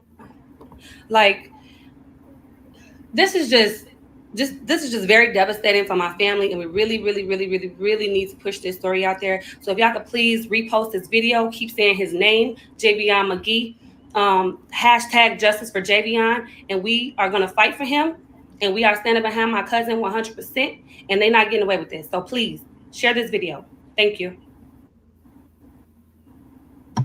So you heard what the brother's cousin had to say, what have you, and how they was treating her relative's family and everything. And it's just, man, like I said, that's just something that no parent should have to go through, no black family member should have to go through. But these are the times in which we find ourselves. Is why you will always hear this platform advocating for self-defense on all of the platforms that I have over here, whether it's on Patreon. Y'all know we go in depth over there teaching you all kinds of things that you should know to protect yourselves in self-defense situations, okay? But see, this is from the article right here, and notice how they instead of saying JAVION MAGEE, they got black man found dead against a tree with a rope around his neck in North Carolina. Not a lynching, sheriff says. Now, you know we finna get on this, sheriff, because I'm gonna have to use some expletives to describe this because there's no polite way to do it. Of course, there are polite ways to do it, but I have no respect for this damn sheriff. He's what we call down south here a shit eater. That's what he is. Because how in the hell are you going to see what happened to this young brother and say it's not a lynching? No. We know what we saw. And there's only one race of people down here that do that to black folks. Go kill us and then, put a rope around our neck and hang us from a damn tree. All right? Now, let's further discuss before we get into this some of the ways that they could catch you slipping, okay? Because, see, I haven't gone into detail about this in quite some time, but we're going to be solution-based over here tonight and discussing some of the things you need to look out for as a black man or black woman out here, okay? First and foremost, yes, he does deserve. If you're a sister, you really need to pay attention to this, all right? Not trying to scare anybody. I'm just trying to put this on your mind of what you should be aware of. You're the type of person that's going to be on these highways and byways out here, and you know that you have to spend some time on these roads by yourself, okay? It's not always optional that you have somebody with you. I get that. But we're going to talk about some of the things you need to look out for. First and foremost, you need to be aware that there are still sundown towns here in America, and they're not all in the South. Oh, there's quite a few up north, okay? Well, there's many Vidor, Texas-like places. Okay, if you don't know anything about Vidor, Texas, look up that history. There's many Vidor, Texas-like places up north as well. All right. You're welcome, man. So be aware of that. So that's something that you need to familiarize yourself with. Fact of business. I'm gonna tell you a good rule of thumb to use. And I don't know if the brother's listening or if he's in here, but if you're familiar with my good brother Torian Rain Reloaded, he has a Sundown Town series on his channel. You can go check that out. It's on his playlist. Let me tell you something. If it was a Sundown Town, it still is today. There's still remnants in that. So that's a good rule of thumb why knowing history is important. So it gives you a navigation standpoint for present day. Okay. So that's the first thing. You need to understand the logistics of the terrain that you're in. They may have this kind of holdover history, okay? All right, so that's number one. Number two, let's start talking about, okay, starting with a black man, because first of all, they're going to be looking for soft targets, all right? So if you're a woman, they definitely going to be trying to target you, but if it comes to a man, how can we be soft targets? Okay, let's discuss that. Number one, they see you isolated, all right? Number two, if they see you're in an area where it's kind of out the way, out the way from the main places where in a city or a town where it's a lot of people or what have you. So that puts you in the soft target position as a man. So now you're probably thinking, well, GBS, how do they just run up on these brothers and hem them up like that, and then the next thing we know, they end up dead with a rope around their neck? I'm gonna tell you something that a lot of people hadn't considered. Couple different things, because see, you know me, one of the things about me, I'm a retired soldier, combat veteran. I see everything from that lens. Okay, I'll never stop seeing it that way. It's one reason why, boy, I'm gonna tell you right now, your goofy ass run up on me with that. Yeah, okay. And that's gonna be the worst thing you've ever done in your life. But see, I'm gonna share some of my knowledge with my people here tonight.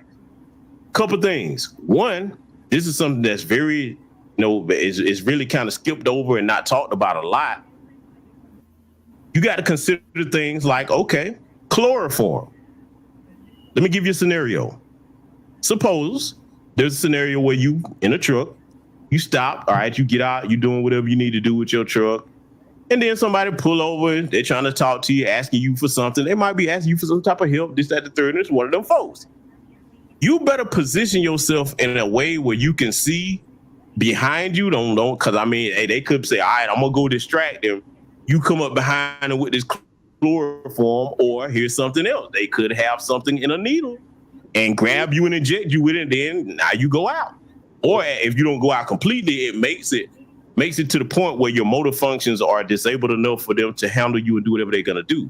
Now I know this might sound like, brother, you being paranoid. Am I? No, that shit really happened. That happened to Jay Dizzle. Yeah, hell yeah. Yeah. Yeah. Yeah. And that's why when you out there traveling, yeah, and then when you out there traveling, Brother Paris, make sure that you got a full gas tank. And anytime, man, that you stop, man, make sure that you are in a well-lit area. You don't stop in no goddamn rest area. You stop at you at a Pilot, or you stop at you at a Love's. Yep. And they got them all nationwide. You see what I'm saying? Mm-hmm. Well, membership out there when I got stranded in Northern Nevada. I got stranded in Northern Nevada, y'all, back in 2017. Oh, that's dangerous. Yeah, that's dangerous. You say that's real dangerous. Outside of a Trump town called Austin, Nevada. And ironically enough, one of the lawyers that got a law firm out here is from that town. I'll be damned. Okay. And I've been to them hillbilly towns in Nevada, Battle Mountain, Elko, Winnemucca. Yeah. I've been all across Interstate 80, crossing the top of Nevada. Past Fallon, you know, where they had O.J. Simpson's ass at. You know? Yeah, that was where they had O.J. Simpson at. Because I had got weird feelings when I was driving through that town. I was like, something right here. Oh, hell yeah. And then from what I understand, the neo-Nazis jumped OJ, man, inside that prison, man, you know, where they fucked him up because he was up there talking about all that white pussy he got. Oh, yeah, they didn't like that. Not the least. But these motherfuckers can go out here and violate our goddamn women. You see what I'm saying?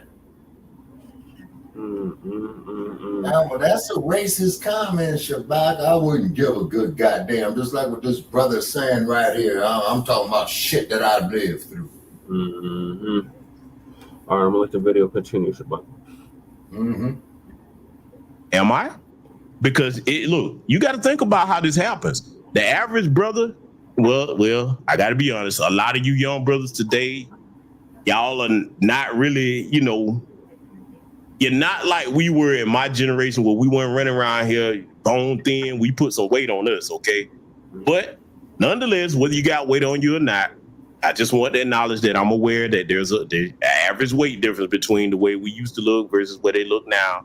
A lot of them fitting into the skinny jeans. Not saying that about our brother JAVION MAGEE, but I'm just saying in general, okay, that's how they will overcome a strong, healthy, vibrant black man is with some type of chemical aid, all right?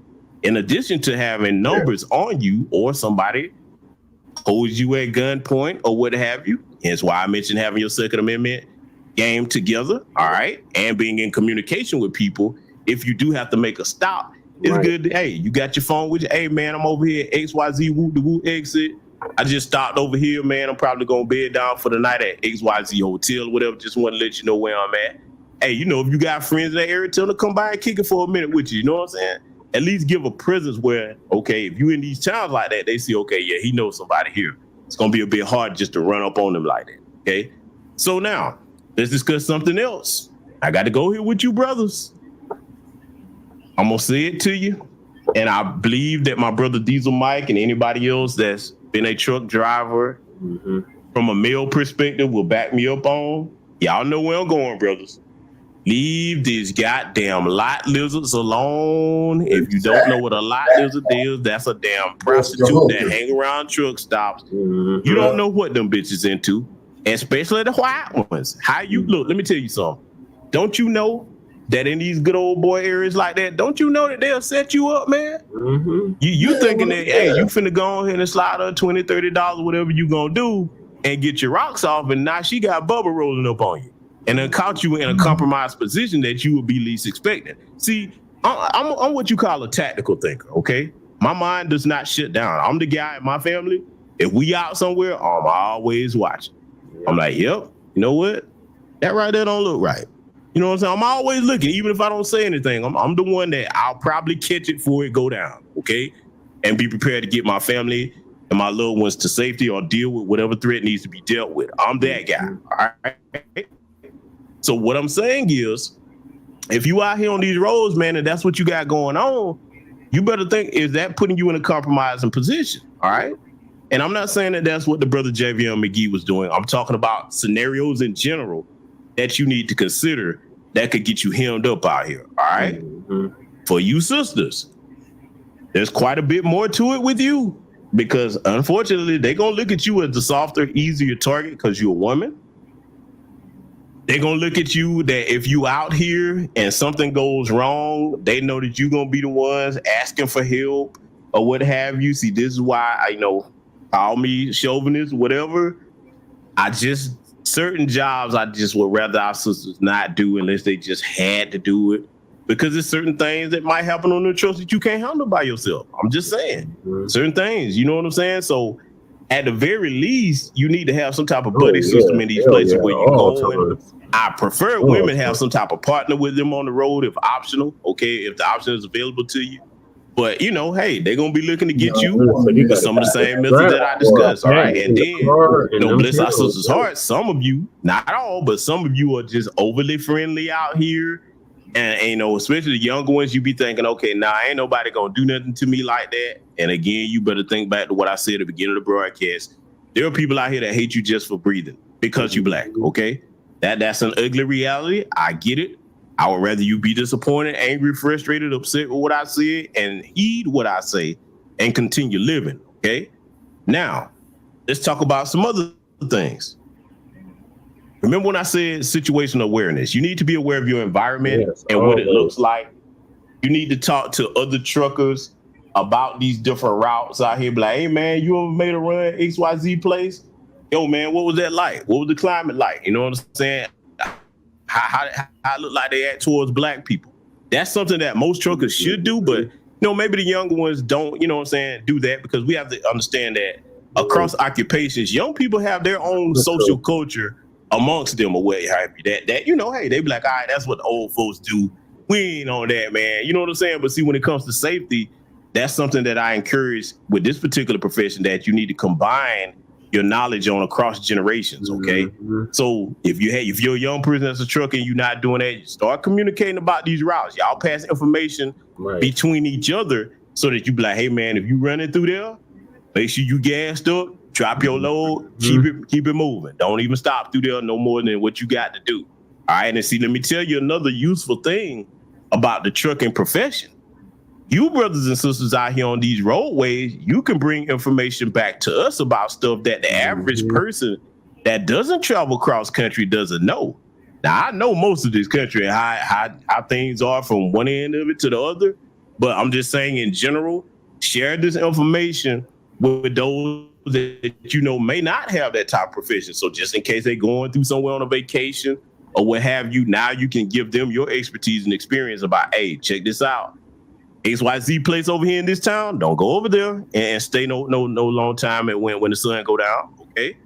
Just be communicating. We have to protect ourselves. So that's the message I want to give to you here. But we're going to start analyzing this whole situation here, and we're going to analyze some of the news that was being said, and we're going to pick apart certain things that they're discussing here. So we're going to get into this clip, and I want y'all to take notes. That mysterious death in Vance County, a Chicago man found dead in Henderson, and the case is getting nationwide attention thanks to social media. Yeah, we're talking about 21-year-old JAVION MAGEE. He was a truck driver and was found dead on Wednesday with a rope around his neck and leaning against a tree, triggering hundreds to post their suspicions on social media that MAGEE was lynched. Today, the Vance County Sheriff disputed those claims. He is calling it a death investigation. Tom George is in Henderson now. So, Tom, I know that you spoke to the sheriff one-on-one. Walk us through all of this. Yeah, sure. I did, Amber and Joel, and this case really blew up overnight. As you mentioned, social media, a TikTok was viewed 3 million times, but also here in the community, people are concerned, but no one more concerned than JAVION's family, who feel that they have been left in the dark about what's been going on from thousands of miles away, where they are based out of Chicago and Texas, pushing for answers from the sheriff. I was able to speak with the sheriff a little bit earlier. He is trying to put everything into perspective and urging people not to jump to conclusions. What we know is that JAVION MAGEE is from suburban Chicago and was in Henderson with his trucking company. He had dropped off a load at the Walmart distribution center off Vanco Mill Road. Investigators say a 911 call came in Wednesday morning, and JAVION was found sitting up against a nearby tree outside the fenced area of the center with a rope around his neck. The sheriff says MAGEE was identified by a picture and told us he didn't see signs of foul play, but also wouldn't call this a suicide. He did say that there may have been evidence of JAVION buying rope from a nearby Walmart prior to this. Sheriff. Now I'm gonna pause it right here because, as you know, as all of you should know by now, if you've been tracking this story like most of us in New Black Media, you heard them say the brother was from Chicago. Shout out to my Chicago brothers and sisters up there. Salute to you, good brothers and sisters up there, man. One of the rules of thumbs I try to follow is this. Anytime I know that I got buddies coming down that's not from around these parts down here, I'm gonna make sure you got the game, okay? I'm gonna make sure you got the game about where to go, where not to go, what to do, what not to do. And I'm saying this because we have to get to this standpoint right here. For our brothers and sisters that come down here from other places that have these type of professions, this is what I encourage you to do. If you know you're not familiar with this area, start trying to socialize with other brothers and sisters down here. You need to find where the black spots are, where the blacks are town at. Hey, get to know some people. You know what I'm saying? You're going to have to start making relationships with certain folks so that, you're not just flying blind when you come down here, okay? Now, let's look at it from a normal standpoint. In a normal world, that brother should be able to go wherever he wants, just doing his job, law-abiding citizen, man, just trying to make money to feed his family, whatever the case he's trying to do, okay? In a normal world, that's the way it should be. But we don't live in a normal country or a normal world. We don't. We live in an anti-black country, okay? That's where we live, all right? So that's something I want to say because, like, it's just like if a brother or sister that's not from certain regions in New York, Chicago, wherever was to go up there, our Chicago brothers and sisters and folks that's in other areas of the country, or if you go out west towards California, they're going to school you and be like, hey, look, this is what we do over here. This is the politics of this particular state. And see, let me say this, particularly to the younger people, because those of us who are older, we get this. Even if the politics of a certain area seems silly to you, okay, it doesn't change that that's exactly what the politics of that place are, okay? And I say this, whether you're a person from the north coming down south, or whether we're a person from down here going up to where you are, or out west, or wherever the case may be.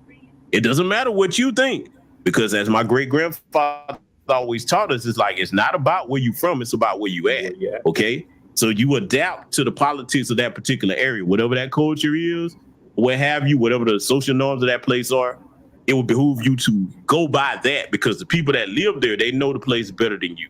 And I've always been that way, no matter where I go in this country or outside of this country.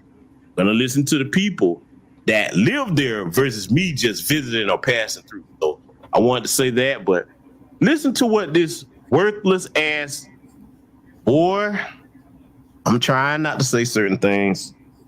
Listen to what this worthless coward, I will call him that, is about to say, because see the way he talking, I'll save my commentary on that until he makes certain statements. Brame today urging people not to jump to conclusions. There is not a lynching in Vance County. The young man was not dangling from a tree. He was not swinging from a tree. The rope was wrapped around his neck. It was not a noose. It was not a knot in the rope. So therefore, it was not a lynching here in Vance County. But those explanations. You hear this mush mouth bastard right here talking about the placement of the rope and how the rope was, so because that means it's not a lynching. See, let me tell you something, man. Like the old saying says, all skin folk are not kinfolk, quoting the great Zora Neale Hurston. Yes. All skin folk are not kinfolk.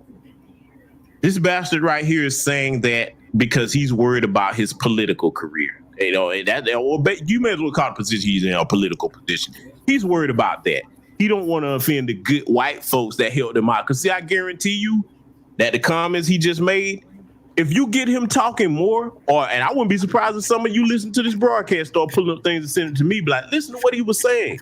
He probably one of them niggas that think you need to find you some good white folks. He don't think white people can do no wrong. Oh, they would never do that. You know, I know what I'm listening to.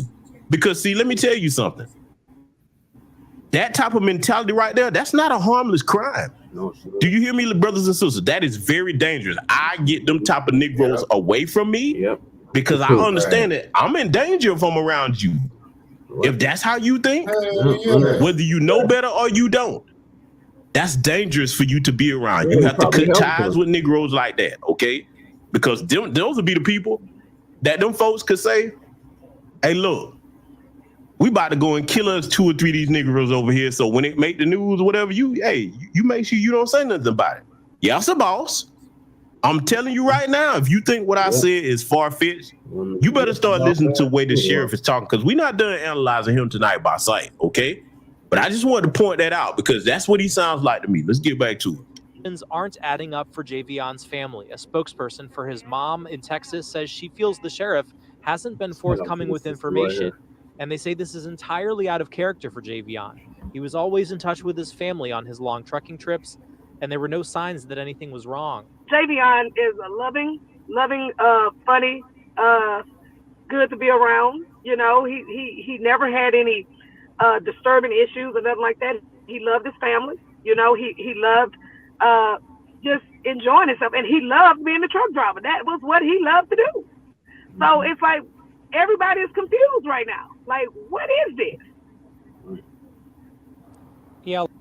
Shout out to the good Dr. Candace Matthews. That sister right there does great work in the community. I mean, that now you talking about a rider that's on the ground, a lot of work that she has done over the years.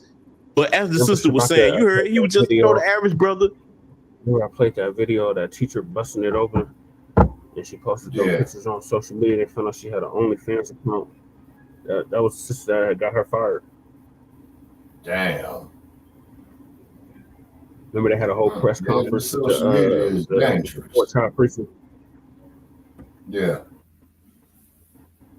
Young man trying to make a decent living out here, decided to go into skilled trades to go ahead and get his money out here because we see the dire straits that Jim Crow Joe Biden have this country in now. And younger people are facing much worse economic situations than any generation of young person, to be honest with you, in recent times. So the brother, can't do nothing but respect him for trying to get out here and make a living, you know what I'm saying, the best he could. And, he chose to go into the truck driving industry. So for all the rhetoric that you hear the white supremacists saying about pull yourself up by your bootstraps, you better understand, young black men and women, listen to this broadcast. No matter what you do in this country, they're going to hate you. If you the most hardest working black person, or if you Pookie and Ray Ray out here on the block, they're going to hate you equally regardless. You understand? Right. I'm just putting that out here. They're going to hate you equally regardless, all right?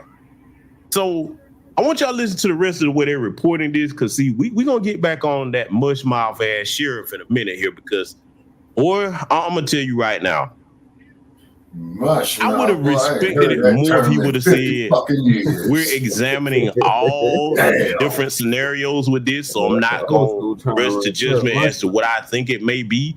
I would have respected that more if he would have said that, but no, he jumped straight out there. This mush mouth ass. Boy, y'all just don't understand. Folks like that, I've said this before. The people that you hear talking like that when it comes to these types of things, these were the people, man, that we really should have made sure didn't leave them plantations with us. I'm telling you right now, just like courage is passed down through lineage and bloodlines, so too is cowardice, okay? And I mean that. Let's get back to it.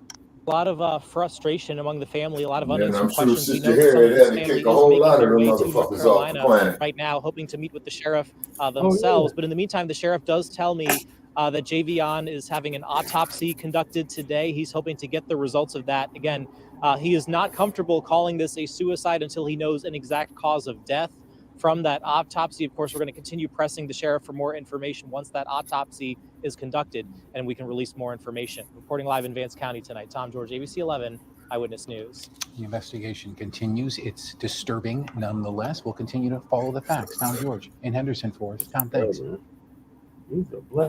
Okay, so now you heard the reporter there. He said that he's gonna wait or he's reluctant to call it suicide.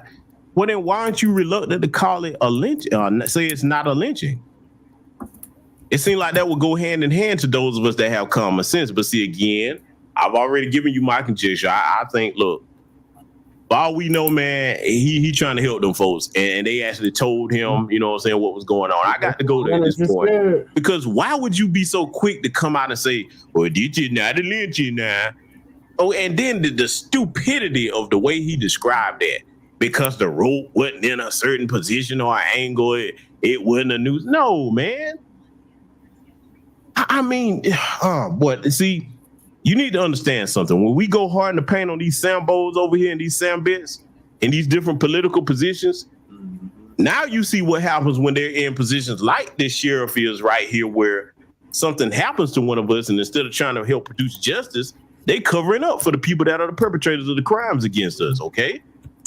And I tie him in on the same level as that treacherous California Legislative Black Caucus, okay? Yeah.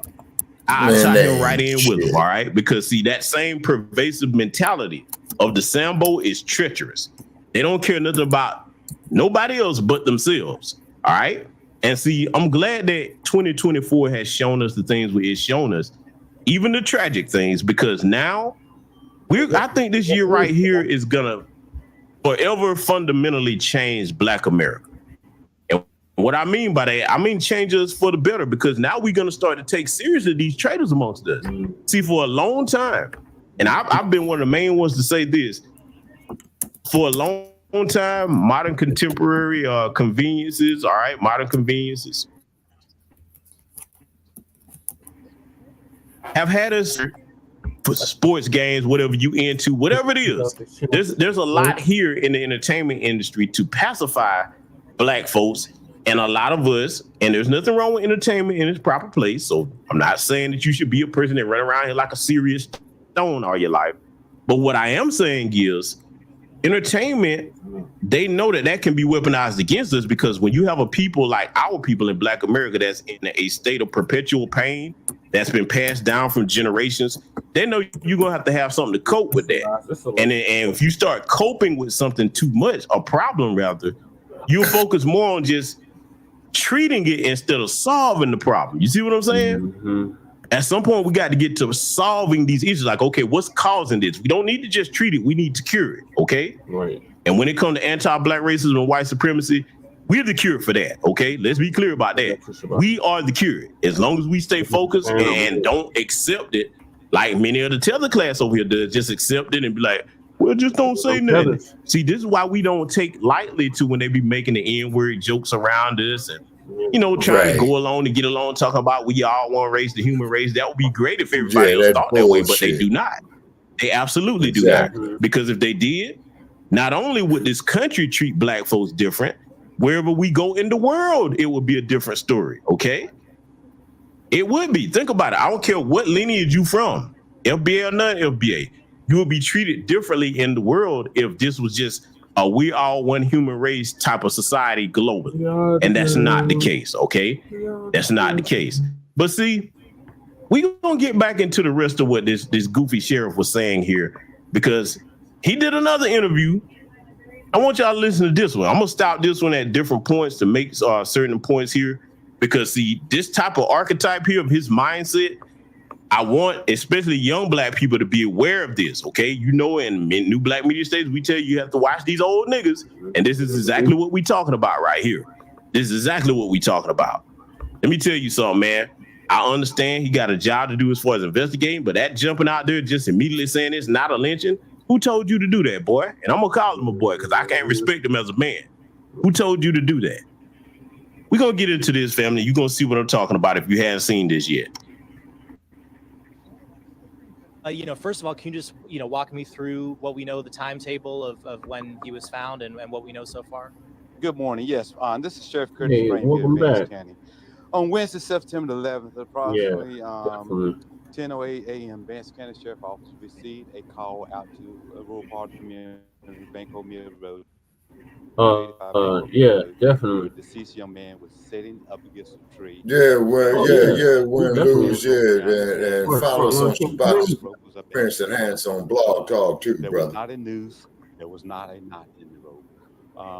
We have information that we got that this young man was visited a local Walmart store here in Henderson, where he purchased an item that was possibly used around his neck. It's open. Now, let me pause it right here, because see, Sheriff Brame, B-R-A-M-E, okay, Sheriff Brame, this idiot, you heard him say it again, because there wasn't a knot in it, so that didn't make it a news. Okay, so let's look at common sense for those of us that actually have functioning minds. Right. They said that the brother was found sitting up against a tree, okay, with part of the rope up in the tree and a rope around his neck. Now, why would any Black man go sit up under a damn tree with a rope on his neck? That don't make no sense. See, we got to break this down in simple terms, because his little peanut head ass seems to not have good common sense. All right. You damn right that was a news, and other people did that to him, because we don't just look. As Black folks, we don't go outside and just sit up under damn trees like that, okay? That's white folk shit. We don't do that. Mm-hmm. Especially, and then a younger person and look, think about the younger generation. Okay, very few of them are from that I'm gonna be outside like that in nature generation. So he wouldn't be like, let me just go sit up under a tree. Hell no. And see, a lot of people were talking about, okay, well, GBS, why did he go in there and buy the rope? A lot of truck drivers will tell you this. He probably bought that rope to hold his door shut while he was sleeping. A lot of them will do that, all right, due to the design of truck doors and what have you. Probably bought that. That could be a possible reason, all right, that he bought it. But nonetheless, the whole situation here that's been described about him being up on the tree, this idiot isn't even thinking like, okay, well, somebody else had to be responsible. Because see, I'm going to tell you what I'm thinking. I'm thinking the brother pulled over, all right, and he didn't have his doors locked or what have you. Fell asleep. They had been watching him. They're like, yep, This is the perfect time to get us one. All right. See, I played that clip at the beginning of this broadcast for a reason, because sometimes you have to really show our people that yes, these people do think that way. This is why you hear me talk about white supremacists the way I do. I understand it. I get it that it sounds like something out of a fantasy movie or what have you, but I have to deal with reality. These people are hunting us. Any chance they get, yes, they will. See, the average person will hear me say that. Man, he exaggerated. It ain't like that. Okay. All right. No, I just hope you, if you're a black person, don't ever get caught slipping if you're thinking that. All right. Because see, these situations are very real and they cost our people their lives if we get caught unawares like that. Okay. And see, let me tell you something. I'm gonna go here further because I'm gonna discuss prevention over here tonight throughout this broadcast. In addition to your Second Amendment protection that you have on you, y'all already know I'm an advocate of always having a blade on you, okay? Look, let me tell you something. I keep an assortment of them. I do, because that could be your secondary weapon. Okay, let's just say, if for whatever situation, they accost you, they done caught you out somewhere where you're not near no help, you got to first prepare your mind to say, okay, this assault that I'm under, the only way I'm going to make it home alive is if I do whatever's necessary for me to get back home alive. No matter how much blood you have to spill, I'm going there with it, okay? Let me tell you something. You keep at least a couple of blades on you just in case that weapon malfunctions or if they happen to disarm you. Now you got a secondary go-to, all right? And see, at that particular time, I know that that's a situation that most people hope you don't find yourself in. And I know most people think that, hey, man, that's not going to happen to me. Let me tell you something. This is my rule of thumb. If you put me in that predicament, I'm going to do whatever I have to do to you to continue living, okay? That's right. Even if that means you don't. I mean that, okay? Because at that point, you get whatever you got coming to you. And I know that mentality is a lot harder for some sisters to come across because, let's be honest, and for some men, the average person, if you assaulted, the fight or flight response takes over. And a lot of times, instead of the flight, it's the fight. It's the fright response, okay? A lot of people are more afraid to act than they are to act, okay? Let me tell you something. You can control that. You can control that. This is why I'm an advocate for self-defense training amongst our people. I teach people how to defend themselves, okay? So I'm going to tell you right now, if it comes to that situation, you have to first, I know it's easier said than done, but you have to get a measure of calm of yourself over yourself and start acting, start being aware of the proximity of who's assaulting you to you. So, hey, this one, okay, maybe you can grab this one and start choking this joker out. Okay, if it's more than one, and hey, from there, I could go into detail about that, but that might not be YouTube appropriate. I may have to do that on Patreon, but because y'all know how I get down with it. I'm just saying there's tactics that can be used. I'll say that. And if it's a situation where you outnumbered, okay, whether you got your Second Amendment protection or you have to start using the blades. I'm gonna tell you something. I'll say it this way, the clean way on YouTube.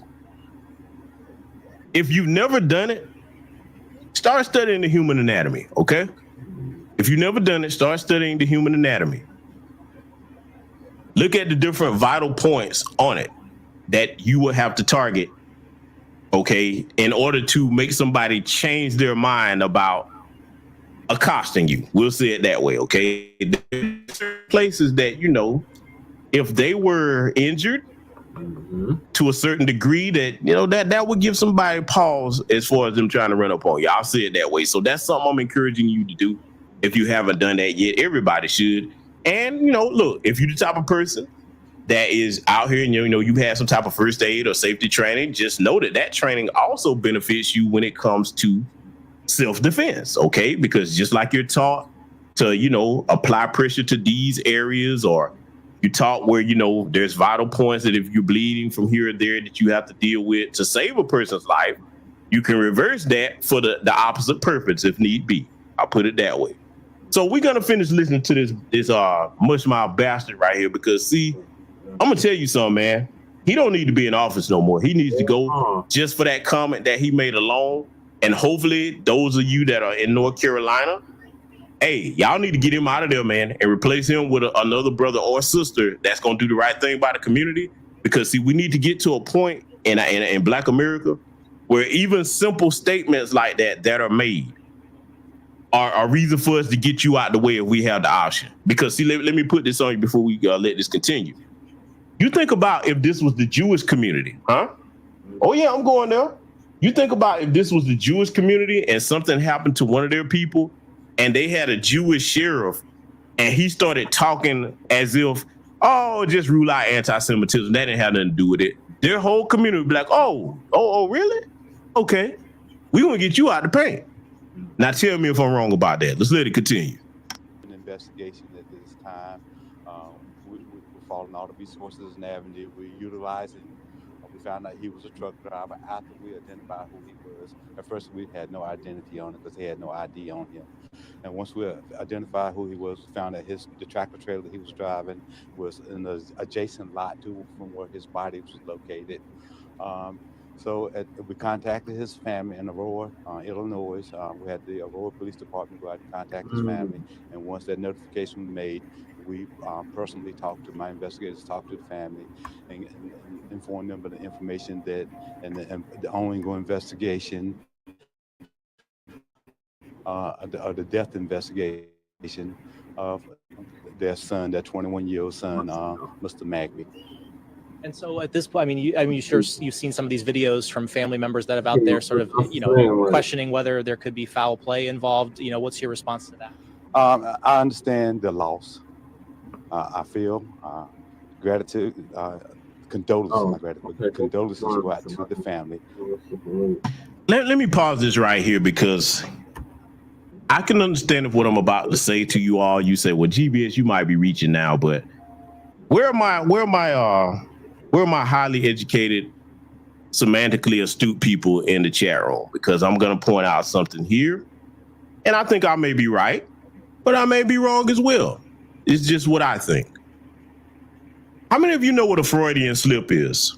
How many brothers and sisters in the chat room know what a Freudian slip is? Okay. Asking this for a reason, because I'm finna go somewhere. Did you hear when he said gratitude instead of condolences? Now, first of all, I'm gonna tell you why I say that this is a Freudian slip on his part, and why I believe it to be.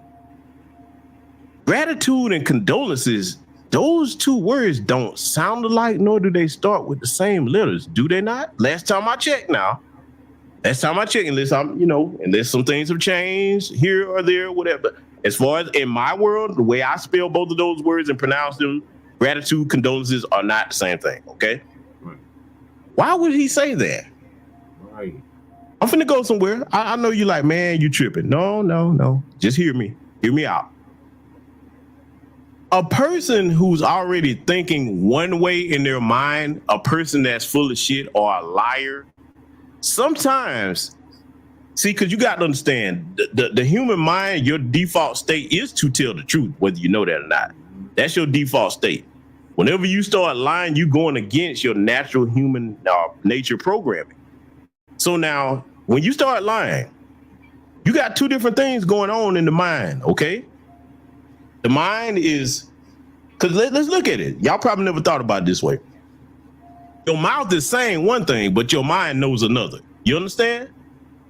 So why would he say gratitude? Right.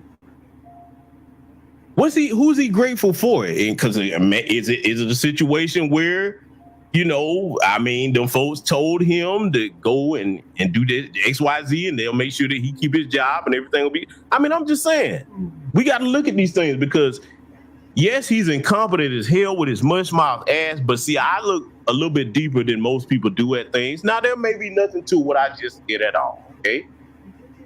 Maybe nothing to what I just said at all, but see, I'm telling you, man, you have to analyze and scrutinize these people when they're in front of these microphones, these cameras, and look at how he's talking about it. He's not talking about it with any type of emotion or any type of heart. To me, I almost see signs of smirks and stuff in his face. And look, let me go here with it. Let me go all the way here. I believe them folks got him there because they know his ass incompetent. Huh? See, when they tell us they're going to give us representation, well, yeah, they'll give it to us as long as it's somebody that's not for the people or somebody that's so damn incompetent that they'll be like, yeah, you got representation, but it ain't gonna be nothing that's gonna be a benefit to your people or a threat to us. Huh? That's where I'm going with it. Just putting that out there in the ether, man. Y'all tell me if you think I'm reaching out. Let's let it continue. I never lost a child to the mother and to their loved ones. I never walked in their shoes, but I asked them to slow down, to pump their brakes, to slow that train down that's left the station about the Vance County Sheriff Office, and definitely want to clear that the Henderson Police Department has nothing to do with this investigation whatsoever. This incident is clearly out in the county under the jurisdiction of the sheriff, which is myself and my deputies and investigators. We invited the North Carolina Highway, the North Carolina SBI to assist us in the investigation regarding perceptions and clarity, and to be transparent that the Vance County Sheriff Department is not withholding anything and sharing information regarding the decedent to the family. Is there an autopsy yet? An autopsy is being performed today, yes. Okay. And also, with regard to, the rope maybe possibly being bought at Walmart, would you be able to release that surveillance video? Once we compile the information that we have, step by step, talking to the district attorney, the local district attorney, and the SBI. We don't want to release too much information too soon because this is an ongoing investigation, and we just ask everybody to be patient, and so we can do a thorough investigation. So if this is an ongoing investigation, I'm going to ask the question yet again. Why are you so quick to rule out that it was a lynching? Right. If it's an ongoing investigation, that means you leave no stone unturned. You mean, hey, at this point, anything could be possible. We don't know. We're not ruling nothing out yet, especially under those circumstances. Huh? I know I can't be the only person over here that has that mindset when it comes to that, huh? Oh, no. So if it's an ongoing investigation and you really want to produce justice and get to the bottom of everything, you would have never made that statement, Sheriff Brain. But see, again, I plead to my North Carolina brothers and sisters. Y'all got any say so, get his ass out of office. He don't need to serve no more whenever his term is up. Or look, if y'all can recall his ass, whatever the case may be, he got to go. We got to start getting these people out of these positions where we can. Okay, where we can, because some of them may be in places where it's a predominantly white district and they know they're safe to sit there and keep doing them things. Okay, but if they're in a district where it's black folks and you got the opportunity to affect, getting them out of office, this is where your local voting comes into play at. Okay, your local politics. All right, that's where that comes into play. You hear us say that all the time. If you don't do nothing else, be involved in your local politics, because see, you'll have a Sheriff Brame in office next that'll act like he just can't see daylight right in front of his face. Incompetent bastard. Let's let it continue. To get the proper information out there and ask people to stay off social media and slow down and report the facts. I understand there's over 1,000 hits on TikTok. The sheriff office not being transparent, not providing information to the family, and that is not true. There's been information put out there that there's a lynching in Vance County. There is not a lynching in Vance County. The young man was not dangling from a tree. He was not swinging from a tree. The rope was wrapped around his neck. It was not a noose. It was not a knot in the rope. So therefore, it was not a lynching here in Vance County. You hear this idiot? See, I know a coon when I hear one. I can feel it. I'm telling you, family. He's saying because the guy wasn't hanging or dangling from a tree that it's not a lynching. Who's to say that he wasn't and he fell from the tree, okay? Or the rope broke or whatever. Just because he talking about the position of the rope, you damn it. Boy, I'm telling you right now, these coons are dangerous. They do not need, look, see, this is my hope for Black America. I want us to get to a point, especially with the local politics, where we find out that you got some coon in you don't get to no seat of power if we have a say about it. Because see, if you're a coon, we know them folks gonna put you there. Just like the brother was saying in the chat room about that's Mark Robinson's district. And yes, I saw that situation there with him. I'm gonna get to that in a future broadcast. I saw that because see that bastard right there. Y'all saw when I covered the Republican National Convention when they had all them Sambos out there on that stage. I already gave you my thoughts on Mark Robinson, but this latest crap that he got caught up in, for those of you that don't know, he was on this porn site, and it's him because he used the same handle across all these different sites, damn jackass. And he was up there talking about he's a black Nazi and slavery was justified. Just all kind of foolishness that he was talking about. And that puts him, a black person with that type of mindset, the ones that was up there on that Republican National Convention talking, the ones that looked the other way on anti-black racism in that party just to fit in, those people are dangerous to black America, man. The same as these bootleg Democrats over here that look the other way on the things that the Democrat Party do. They're two sides of the same coin. They're just bending over for different masters. That's a conversation for another day. But see, Sheriff Brame, this joker right here, man, and I say sheriff loosely because he's a coward more so than anything that definitely don't represent the interests of our people. And see, for me, him and his tone where he's smirking while he talking to this guy, I'm like, what the fuck is funny, man? Right. This is a tragedy, a murder. You don't even see. Now I got to ask the question, where your family from? I need to know. I wonder where you from. Where's people from? Because see, most of our folks like that, we wouldn't be sitting up here as tone deaf as he is about talking here with his incompetent ass about this situation. Right. You would be somewhat sensitive to the family or what have you, and you definitely wouldn't be talking about, oh no, it's not a lynching. See, if that's what he thinks and he's in a position of law enforcement as a sheriff, you definitely don't need to be in that position. You don't. You don't even need to be responsible for guarding a damn sandbox somewhere. You don't. Right. When something like that is connected to our history, when we the only people in this country where if they murder us like that and there's rope involved, you're damn right that was a lynching. And I'm gonna keep saying it because see, I'm gonna stay on this story and see what the outcome is gonna be. Because see, I'm gonna tell you right now, man, this stuff right here that's continuing to happen to us like this, and there's no anti-black hate crime bill, and you goofy shillbilly Democrats are not pushing the issue, but you always talking about the ski-wee VP and you voting for them. Your Democrat buddies ain't trying to do nothing to prevent this kind of stuff. And that whole crap about, well, we already got a hate crime bill. No, we don't. We don't have what the Asians have with specific language directing it just towards us, saying we get the same. Look, let me go here with it.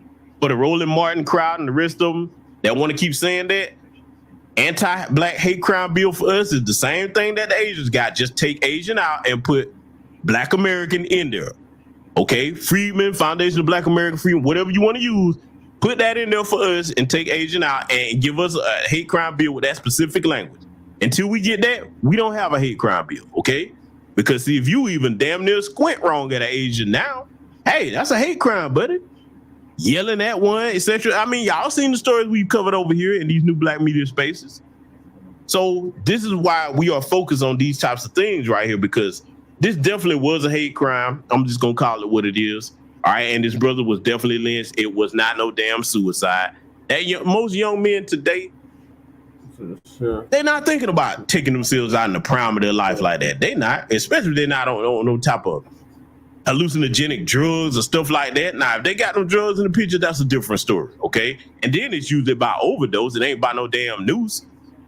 Going out in the wilderness nowhere and hanging yourself. So, like I said, brothers and sisters, if y'all can, y'all got to get his ass out the paint. He is dangerous. On the other side of things, do you believe at this point, or can we believe it was a suicide? I cannot, without the report, cause of death from the medical examiner. We're going down every avenue, every aspect, all the information, videos. We got in contact with the trucking company to get this GPS reading of all his whereabouts while he was here in Vance County in the Henderson area. So right now, we don't know exactly the cause of death of this young man. So no, I cannot say it was suicide at this time. Okay. And also on the other side, you can't say foul. How is it being treated? Just as a death investigation? It's been treated as a death investigation until we rule it out. Okay. Are there any signs of any foul play? No, sir, not at this time. No signs of foul play or implication of anyone else involved. Now, I want y'all to listen to this because, see, if you like me, very, very, very, very, very observant listener, okay? You saying that you're not going to say it's a suicide, but you adamant that it's not a lynching. But then you turn around when the reporter asks you, are there any signs of foul play? Oh, no. Okay, well, how the fuck do you think he got killed? Right.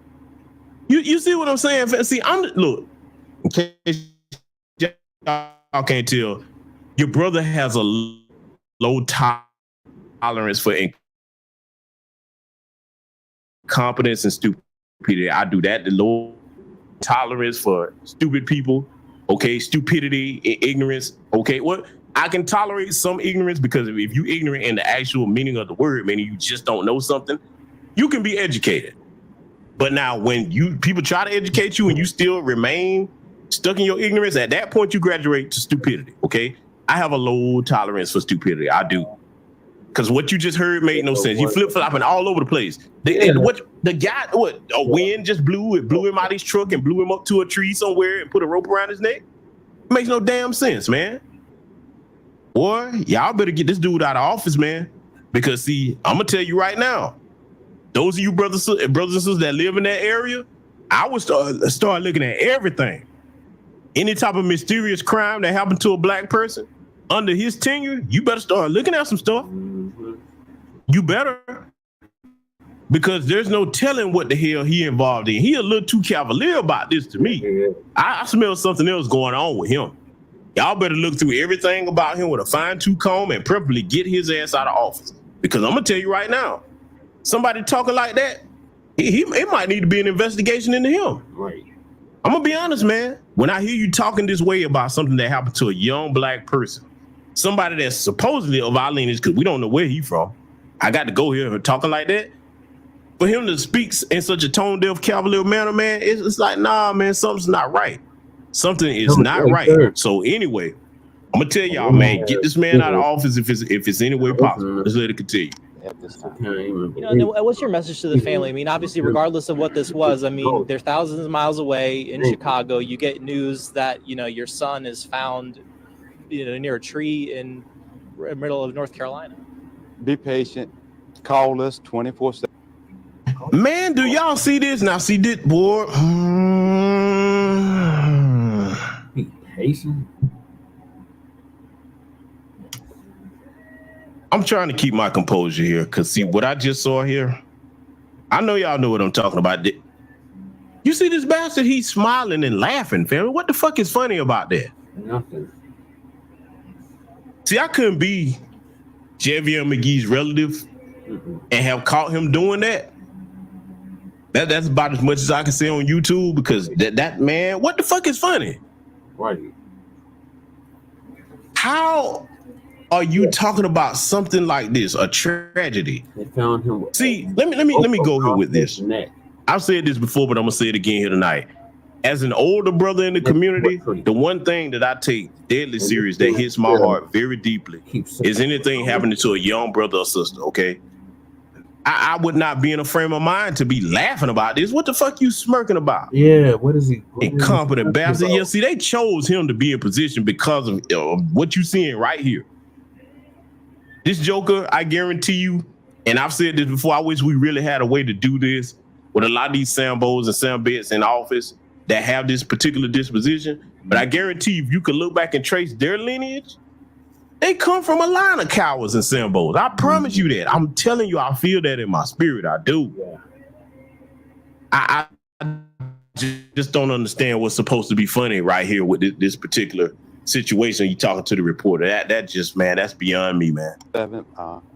Vance County Sheriff Office, 252-738-2200. I'm Sheriff Curtis Rain. Call me or one of my investigators. And whether any time of day or night, we will come and we will meet you here at the Sheriff's Office. I'm sorry that the family wasn't awarded that opportunity to view their son or their loved ones in a natural, not a natural circumstance, but in a normal circumstance where someone is deceased and taken to a local hospital. The family are awarded that opportunity to go to the hospital, to the emergency room, or either some other form of fashion so they can view the body and identify the person. This young man was not disfigured in any form or fashion. The picture ID that we took, the picture that we taken of him was positively you could identify as being your child or identify someone who knew to could identify that picture. So where is he now then? His body is at the medical examiner's office being autopsy. For the autopsy. Yes, sir. Do we know when the results of that are going to come in? Hopefully today we get a preliminary and give us a better understanding of what happened. And you'll release that right away? I will share the information with the family first, and then make a decision from the district attorney about sharing it with the press and with the public. Is there anything else that you mentioned that you've seen out there on social media that you wanted to address or clear the air about? I do. I just want people to stay out of their rumor mills, stick to the facts, allow us to do our job and be patient, and stop saying that the sheriff is not being transparent or that the sheriff is not doing what he's supposed to do. I'm very clear in my duties and my responsibilities and my obligations to the citizens of Vance County and the state of North Carolina. And do you know who found him or what the circumstances of the call coming in were? I have not released that information this time, sir. The call came in through 911, so therefore it's recorded and we'll be able to trace that back. So we can't say who came upon? Not at this time. It's part of the ongoing investigation. Gotcha. Do we know, the last people who were in contact with him or kind of anything leading up to this? No, sir, we did not. Other than apparently being at Walmart distribution. Okay. I'm sorry, Walmart store. Okay. And his truck, how far was he from where his truck was parked? Oh, I said 30 yards, 30, 40 yards from where his truck was in a fenced-in area, and he was on the outside of the fenced-in area where a tree was at. And you said he was just sitting up against the tree? With his back up against the tree. Okay, and the rope was around his neck? Yes, sir. Was it tight? I did not pay attention personally. I cannot comment on that. Any other, Yes, on his body? definitely stealing from Django. No, sir. Anything else you want? And that was Sheriff Brame, They sick mess. North Carolina, that you heard, bootlicking scumbag coward that he is. Because that right there, jumping up and just talking about, for certain it wasn't a lynching, and the way that he said that, no, that's incompetence of the highest order, and that is dangerous to our people. I'm gonna say it one more time, brothers and sisters in North Carolina, get his ass out of office in that particular region up there. If it's any way that you can, he got to go. And hopefully you choose someone from amongst the community that is gonna represent the best interests of the people. Okay. So again, I hope this broadcast taught you that today we are still being targeted out here, despite this being the most integrated generation that young people have experienced. But when it comes to protection and prevention, that's up to us. Okay, even when we get an anti-Black hate crime bill, that's still going to be up to us to enforce and protect each other. Okay, that'll just give us a legal precedent to do so. All right, because see, I'm gonna leave y'all with this, and this is something I follow myself. When it comes to your self-defense and your deterrence, let me tell you something. You need to keep 3 things on you. Of course, your Second Amendment protection. Keep your chemical deterrence, bear mace, pepper spray. I've given y'all some good brands over the years. Like I said, I got a whole list of that kind of stuff on Patreon. All right, because I can't really go into long form detail about some of that here. And you definitely need to keep you a good blade on you. Okay, those are the 3 things that you need to keep on your person, especially you moving about in places by yourself. All right. Again, for you sisters that's out here, Uber drivers, you got to have that thing on you. If you don't have somebody that can ride with you in a back seat saying, hey, as security to make sure nothing don't get out of line, definitely got to have cameras in your car. Okay, I don't want nothing happening to y'all. Okay, I get it. Some of y'all might be like, brother, I got to do what I got to do, but at least try not to be out here at night like that. You know what I'm saying? Try to get your Ubering done in the daytime, and as for that nighttime stuff, you got to do it. Take some security with you, man. I mean, do whatever you got to do. But see, there's also things that I'm gonna have to start putting y'all up on that are concealable on your person, as far as like different type of self-defense items. So, these are things that you can wear that look like everyday clothing items, but they have self-defense options in them too. Okay, so I'm gonna just be looking for information like that. I'll probably post some of that on the community tab as much of it as I can. But I just want y'all to be safe out here. I really love my people. Okay. Yes. All right, y'all. Thank y'all for staying up super late with me tonight. Appreciate everybody that tapped in. I appreciate you, Melody, for tapping in. Appreciate you, Leonard.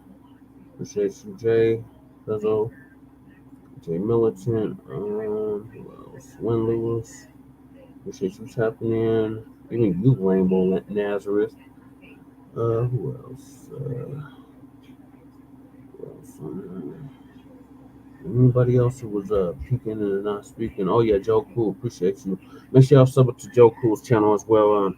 He's one of the big auditors out of Chicago, and he's always on the police helmets.